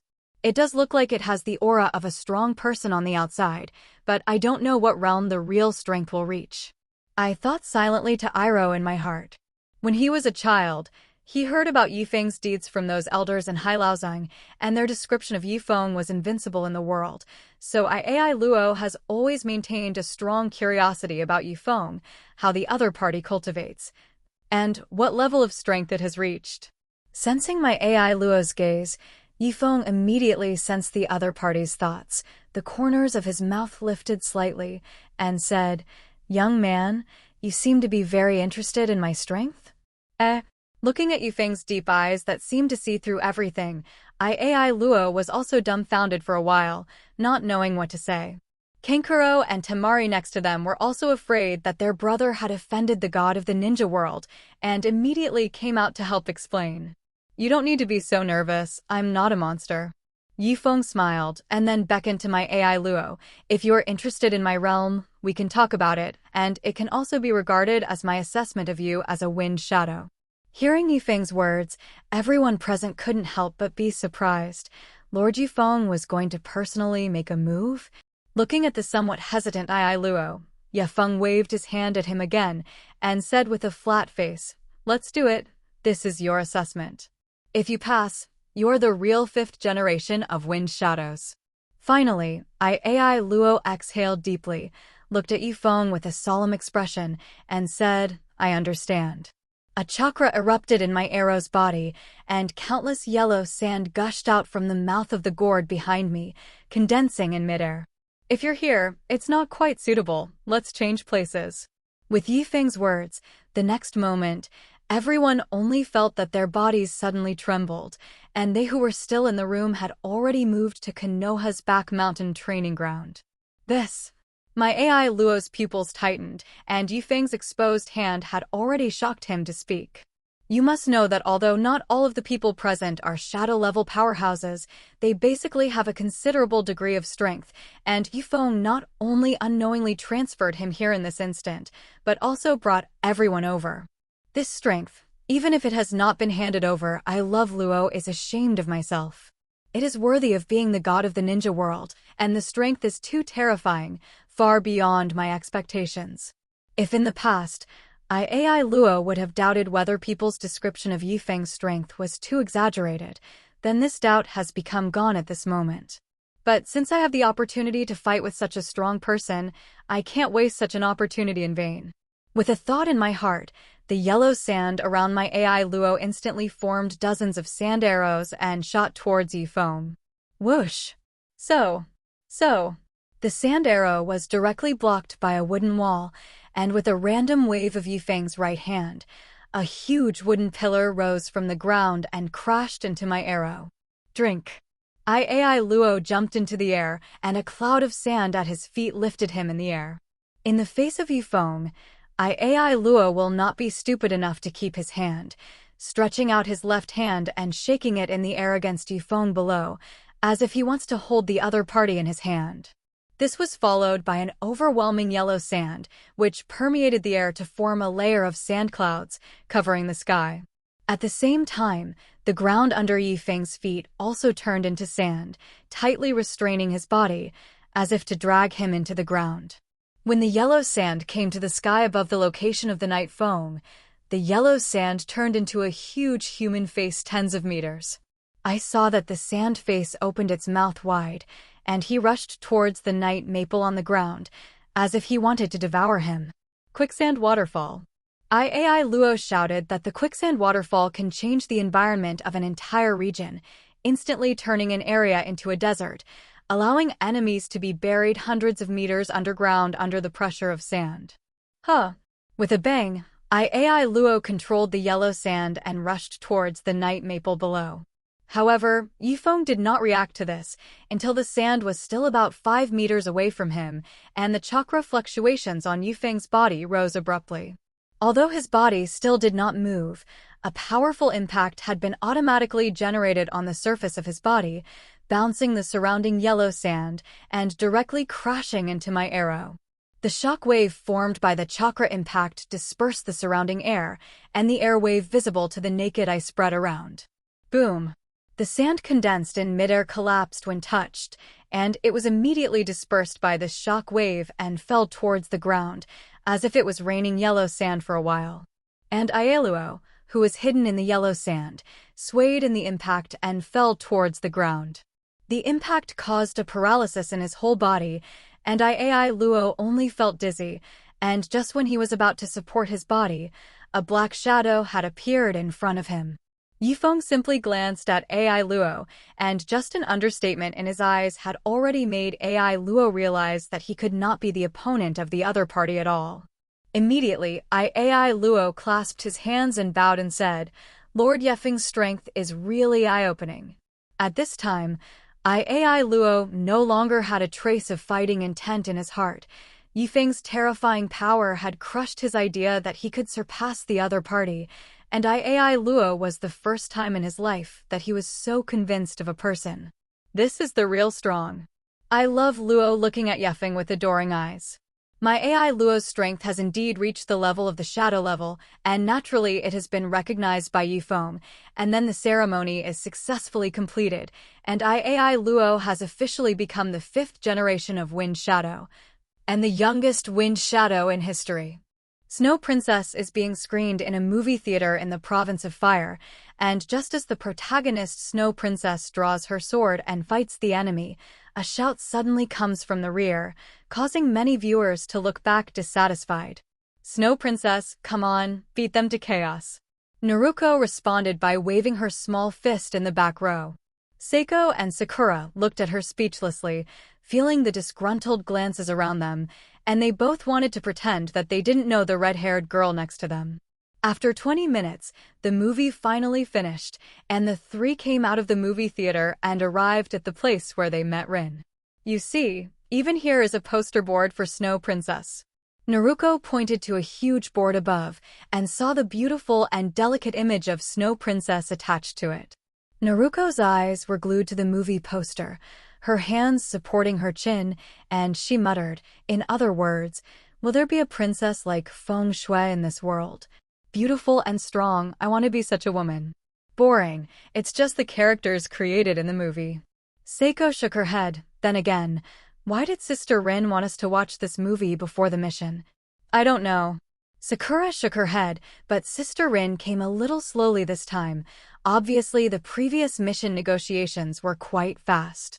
While the three of them were chatting idly, suddenly the sound of horses' hooves was rapidly approaching this side, and the three of them froze. The next moment, I saw a woman dressed in green, tied her long black hair into a ponytail, and a beautiful face riding a white horse over the wall in front of the three women, followed by 7 or 8 men dressed in black who were also riding horses towards her. "So, that seems to be Snow Princess, right?" Naruto's mouth opened wide in surprise, and the other party's hurried appearance seemed to be avoiding the pursuit of those men. "We have to help her." As soon as the words fell, Naruto jumped up and chased in the direction where everyone left at a very fast speed. Seiko and Sakura on the other side also chased after them. After less than a minute of fighting, the three had already knocked out the men in black who were chasing the Snow Princess. At this time, Rin Noera, who had previously gone to do mission negotiations, appeared. She looked at the three students who tied everyone with ropes and said, "What are you three naughty ghosts doing? These people are our mission delegates." "Huh?" Naruto looked at the man in black who looked evil in front of him in amazement, and then at the indifferent Snow Princess next to him. "Sister Lin, what the hell is going on?" "It's a long story, let's talk in a different place." In the production studio of Snow Princess, the 7th class stayed with the people from the film production team. After the explanation of the director and the agent of the Snow Princess, the three girls finally figured out the cause of the matter. It turned out that Snow Princess was preparing to shoot the next film that needed to be filmed outside, and Fuji Wind and Snow Painting, as the starring actor, felt uncomfortable with it, so he wanted to play missing. And then there would be a scene that was chased by the agent before. This mission is to protect the Fuji Lady Wind and Snow Painting, who plays the Snow Princess. Rin explained to Seiko and Sakura. Guards. Seiko is a little difficult to understand why they receive such a task to be a bodyguard for the star. Well, It's better to say escort than a guard. The director of the crew corrected. This time, Snow Princess is the first time it has been filmed outside the Fire Province, but the starring actor is in such a state, which is really troublesome. The assistant director in the production team complained depressedly. Hearing this, the 3 doctors of the agent next to him could only bow their heads and apologize. Sakura sat in her seat and curiously looked at the environment of the crew, looking at the wall next to her plastered with stills, and her eyes couldn't help but fall on a photo of an ice wall like a mirror. "What a precipitous cliff," Sakura said. "That's the Rainbow Ice Wall located in the territory of the Snow Province, formerly the Land of Snow." Sakura turned around, and it was one of the film actors in the group who had just spoken, and he added, "Our Thunder Shadow finale was filmed there." When Seiko on the side heard this, Willow raised his eyebrows slightly. Could it be said that they still have to go to the Snow Province on this mission? The Snow Province seems to be very far away from here. Seiko asked to the production crew, and if I'm not mistaken, that's one of the few places where space doors aren't installed. That's right, this time the heroine's agent, Mr. Sanfu, will lead the way for you. The assistant director said with a smile, due to the special environment, the Snow Province has some natural creations that cannot be created by artificially. Like the Rainbow Ice Wall that Sakura said just now, it is said that the Rainbow Ice Wall will shine with colorful light in spring. But that's just a rumor, Snow Province. There is practically no spring. Lin dismissed the assistant director's claim and asked, "When do we leave?" "Probably in 2 days. The director pointed to the closed room on the right. The main thing is to give Yuki a little time to adjust his mentality. But then again, Yuki is not usually like this. Why is she so resistant to the Snow Province? Can it be said that she is afraid of the cold? The assistant director touched his chin, only feeling that the performance of snow painting now is too different from the past, full of a sense of discord. Hearing this, the 3 doctors on the side did not speak, but silently pushed the sunglasses. That night, Noera returned to Konoha through the space door and reported the information of the mission to Yokiid. Snow Province. Fuji wind and snow painting. After Rin left, Yefeng thought in her heart, isn't this the plot of the Naruto theater version of Yukaheim Ninpoto? At that time, he threw a lot of work to Tsunade, and he almost forgot that there was such a place as Snow Province, and on the other hand, due to the remote and cold location of Snow Province, no one went to install the space door back then. The current lord is the wind and the waves. Recalling the chakra armor developed by the other party in the theatrical version, which has the ability to increase chakra and strengthen ninjutsu, even if it is used by a lower ninja, it has a destructive power comparable to the upper ninja. Of course, Yefeng is not only interested in this technology, but also the large-scale geothermal heater and large-scale projection technology developed by the previous Lord Fenghua Zhaoyue to bring spring to the local area. The ambition of this person is not small, although there is not much movement, but he has also secretly planned some things over the years, and now it is time to change a new lord to take office. Looking at the photos painted by Fuji Wind and Snow, Yefeng already had a plan in his heart. The next moment, his figure disappeared into the room in an instant. At Izuki Bar, Fuji Kazuyuki is sitting on the bar drinking. She is a regular customer of this bar and loves the atmosphere because there are not many customers, so it is quite quiet, allowing her to enjoy the peace while enjoying a good drink. Do I really want to go back to that place? Feng Hua Xiaoxue took out a purple hexagonal crystal from her neck, and a trace of reminiscence could not help but flash in her eyes. In fact, Fuji Wind and Snow Painting is not her real name. Her name is Kazuka Koike, and her identity is the princess of the original Snow Country. This is the hexagonal crystal that her father gave her, and it is also the only thing she has left after losing everything in the past. Looking at the crystal, the memories that had been sealed for a long time resurfaced. More than 10 years ago, when the mainland was not yet unified and the Snow Province was still the land of snow, his father, Fenghua Zhaoxue, as the head of a country, was dedicated to the people, but was finally killed by his younger brother Fenghua Futo. The other party launched a rebellion with hired snow ninja and easily usurped the power of the snow country, and even the most beautiful windflower city in the heart of Kazewa Xiaoxue burned and collapsed in the fire. Since then, Fenghua Xiaoxue's heart has died. She has no strength and courage to take revenge, and even the ability to cry for it has been lost, and all that remains is an empty shell. A coward who only uses acting to escape the facts, a coward who does not even dare to resist. It's really ironic, obviously playing Snow Princess, but the real me is such a person. Fenghua Xiaoxue smiled self-deprecatingly, and then drank the wine in the cup again. However, when she was drinking to herself, Fenghua Xiaoxue did not notice the position not far from her, and a pair of eagle-like eyes kept staring at her. As expected, it was a man with a ragged dress and a beard, and he stood up and walked slowly towards the wind and snow. But just as he was about to strike, his whole body shook suddenly, like a hare targeted by a lion, and the instinct to survive was constantly warning him that he couldn't do it here. A drop of cold sweat slipped from his forehead, the man swallowed, and the ghost left the bar by himself. It wasn't until he walked outside that the man began to gasp hard, and he even forgot to breathe just now. What the hell was going on? The man didn't know why he was in such a strange situation, but he had an intuition that if he had made a move earlier, he would have died there. This intuition is very illogical, but the man chooses to believe it. Could it be that there were ninjas sent by Konoha to protect Snow Princess in the bar just now? The more I thought about it, the more terrifying it felt, and the man was no longer willing to stay here, and the priority was to report this information to his lord. In the bar, Yi Qid, who was sitting on the sofa, looked at the snow ninja who had fled from the desert. He didn't make a move before, but just warned the other party with a look. If that person is an idiot and chooses to strike, he will die here the next moment. Have a cup of green bamboo and give it to the young lady over here. He sat down in the vacant seat next to Fenghua Xiaoxue and said to the bartender. Oh. Fenghua Xiaoxue looked at Yifeng. Due to the dim light and the effect of alcohol, she couldn't see the other party's face clearly. She could only roughly see that it was a beautiful man, and couldn't help but ridicule. How little white face. A glass of wine wanna soak me? I just wanted to talk to you.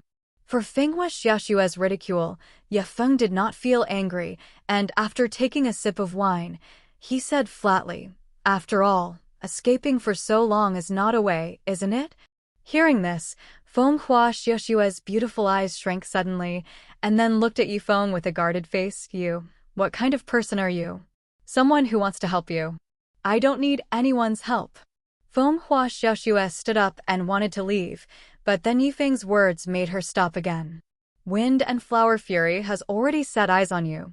Do you think you can solve him on your own? Although you like to escape, you are not stupid. You should be able to see the current situation. Seeing Fenghua Xiaoxue walking back with a stubborn face, Yifeng smiled. At this time, the cup of green bamboo was adjusted, and he pushed it in front of the other party. You can let go of your vigilance against me. Believe me, if I have a bad heart for you, no matter what I want to do, you have no room to resist. Fenghua Xiaoxue stared at the suddenly mysterious man in front of her, and as an actor, she could naturally see whether there were traces of performance on a person. Although she still didn't know who this man was, she knew that what the other party said was true. After taking Qingju and drinking it, Fenghua Xiaoxue's face also turned a little red. She stared at Yifeng closely and asked word by word, "Since you said that you came to help me, then you can tell me how you plan to help me?" It's simple. Yifeng took out a special handful of kuwu from his arms and handed it to the other party. As long as you see the wind and flowers and want to get my help, I will naturally appear. Taking over the bitter nothing, Fenghua Xiaoxue's face was obviously uneasy and suspicious. This alone is too ridiculous. How can I trust you? Windflower Xiaoxue is not the silly white sweet in a romance novel, and it is hard to believe the one-sided words of a strange man. However, for this suspicion, Yifeng himself did not care at all. The person you should trust is not me, but yourself, right? Stop making excuses for yourself to escape. Again, as the old saying goes, I don't have to lie to you. As I said, if I plot against you, you are powerless to resist. Speaking of this, Yifeng looked at the woman in front of him seriously. It's been so many years. It's time to make a change. Don't let yourself continue to live in fear of him. You still have a chance to take revenge on him. As soon as the words fell, Feng Xiaoxue found that the man in front of him had completely disappeared, leaving only himself, as if his appearance was just an illusion caused by his own drinking. But the special kunai in his hand told Feng Xiaoxue that everything that happened just now is real. Can I do it? Revenge or something? She looked at the kunai in her hand, and her fragile expression reflected on the blade, and then she remembered what the mysterious man said earlier. Don't let yourself continue to live in fear of him. Holding Ku's hand became even harder, and a flash of enlightenment flashed in the originally empty, beautiful eyes. She decided that she would return to her hometown and make a break with the wind and the waves. In a dark room, a middle-aged man dressed in a white robe with black hair and a shawl was shaking the liquor in the goblet. So that's the case. The hexagonal crystal is in her hand. A man took a sip of wine and set the glass aside. Kneeling in front of the man is the previous spy, the strong wolf-tooth avalanche in the snow ninja.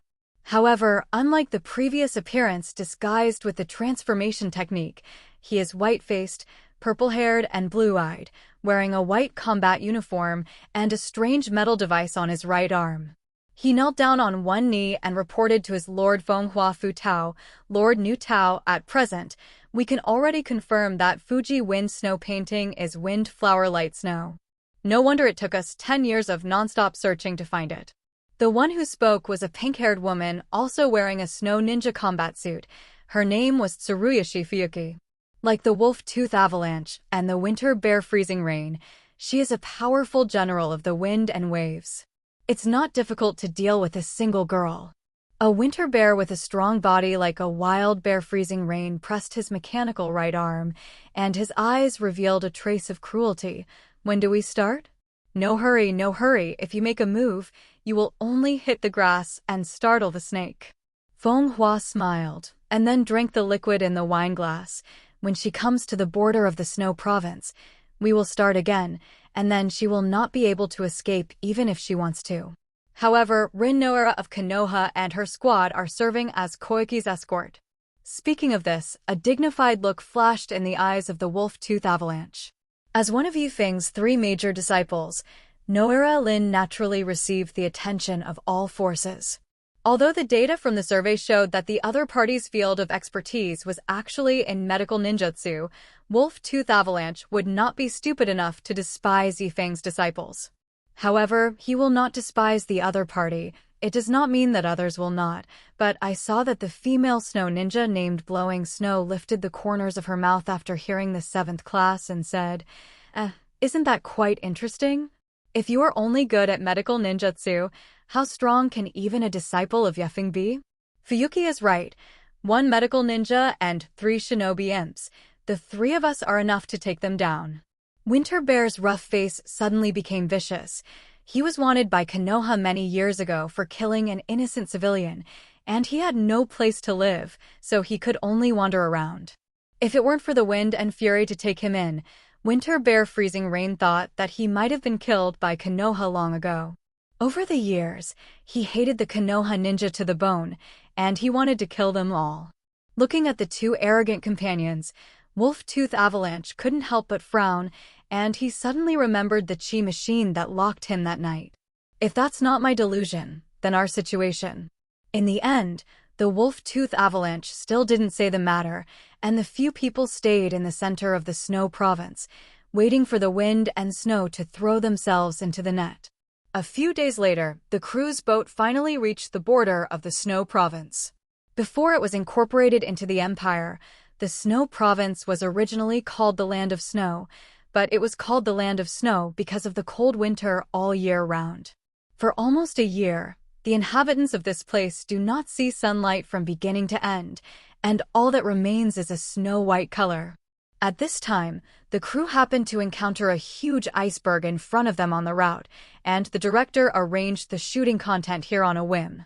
However, when she first turned on the machine, Lin noticed that something was wrong and immediately jumped out and threw a kuwu with a detonation charm tied to it into the distance. Feng. The explosion exploded the iceberg, and I saw that in the explosion. A purple-haired man walked out. He applauded vigorously and praised. It's really worthy of being a disciple of Yifeng, and you actually discovered it like this. Wolf-Tooth Avalanche. Lin recognized the identity of the other party. After all, there are very few people with the strength in the snow ninja, and there is such a modeling image. At the same time, two snow ninja appeared to the east and west of the crowd. Blowing snow, freezing rain, little snow princess will be handed over to you. As the words of the wolf-tooth avalanche sounded, the two snow ninja had already taken action. Hugh.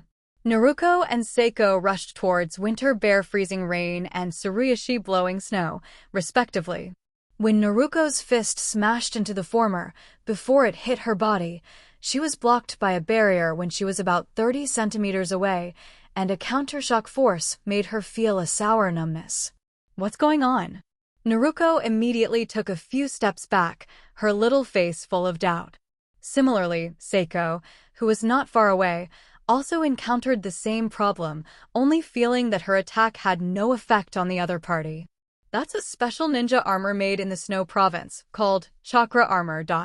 Rin explained to Naruko, as long as you wear this armor, you can increase the chakra in your body, strengthen various ninjutsu, and build a chakra defense wall around your body to offset chakra's attacks. It seems that you know our armor well. Wolf-Tooth Avalanche looked at Rin, but what you just said is not complete. This suit of armor can also reverse your chakra. No matter what kind of ninjutsu or illusion art has no effect on it. We are invulnerable. As soon as the words fell, the Wolf-Tooth Avalanche completed the handprint. Bingdu. Broken Dragon Tiger. A giant tiger made of ice burst out of the snowy mountain, as if the temperature around it had dropped several degrees, and the ice tiger pounced on Naruko with a large blood basin. Hello, everyone! As we wrap up this video, I want to share a quick note. I have a Patreon account. If you'd like to support me and enjoy on-demand audiobooks, you can become a Patreon member. Alternatively, you can check out my Google Drive link, which has 500-plus novel audiobooks available through my Ko-fi or Patreon shop. I appreciate your support.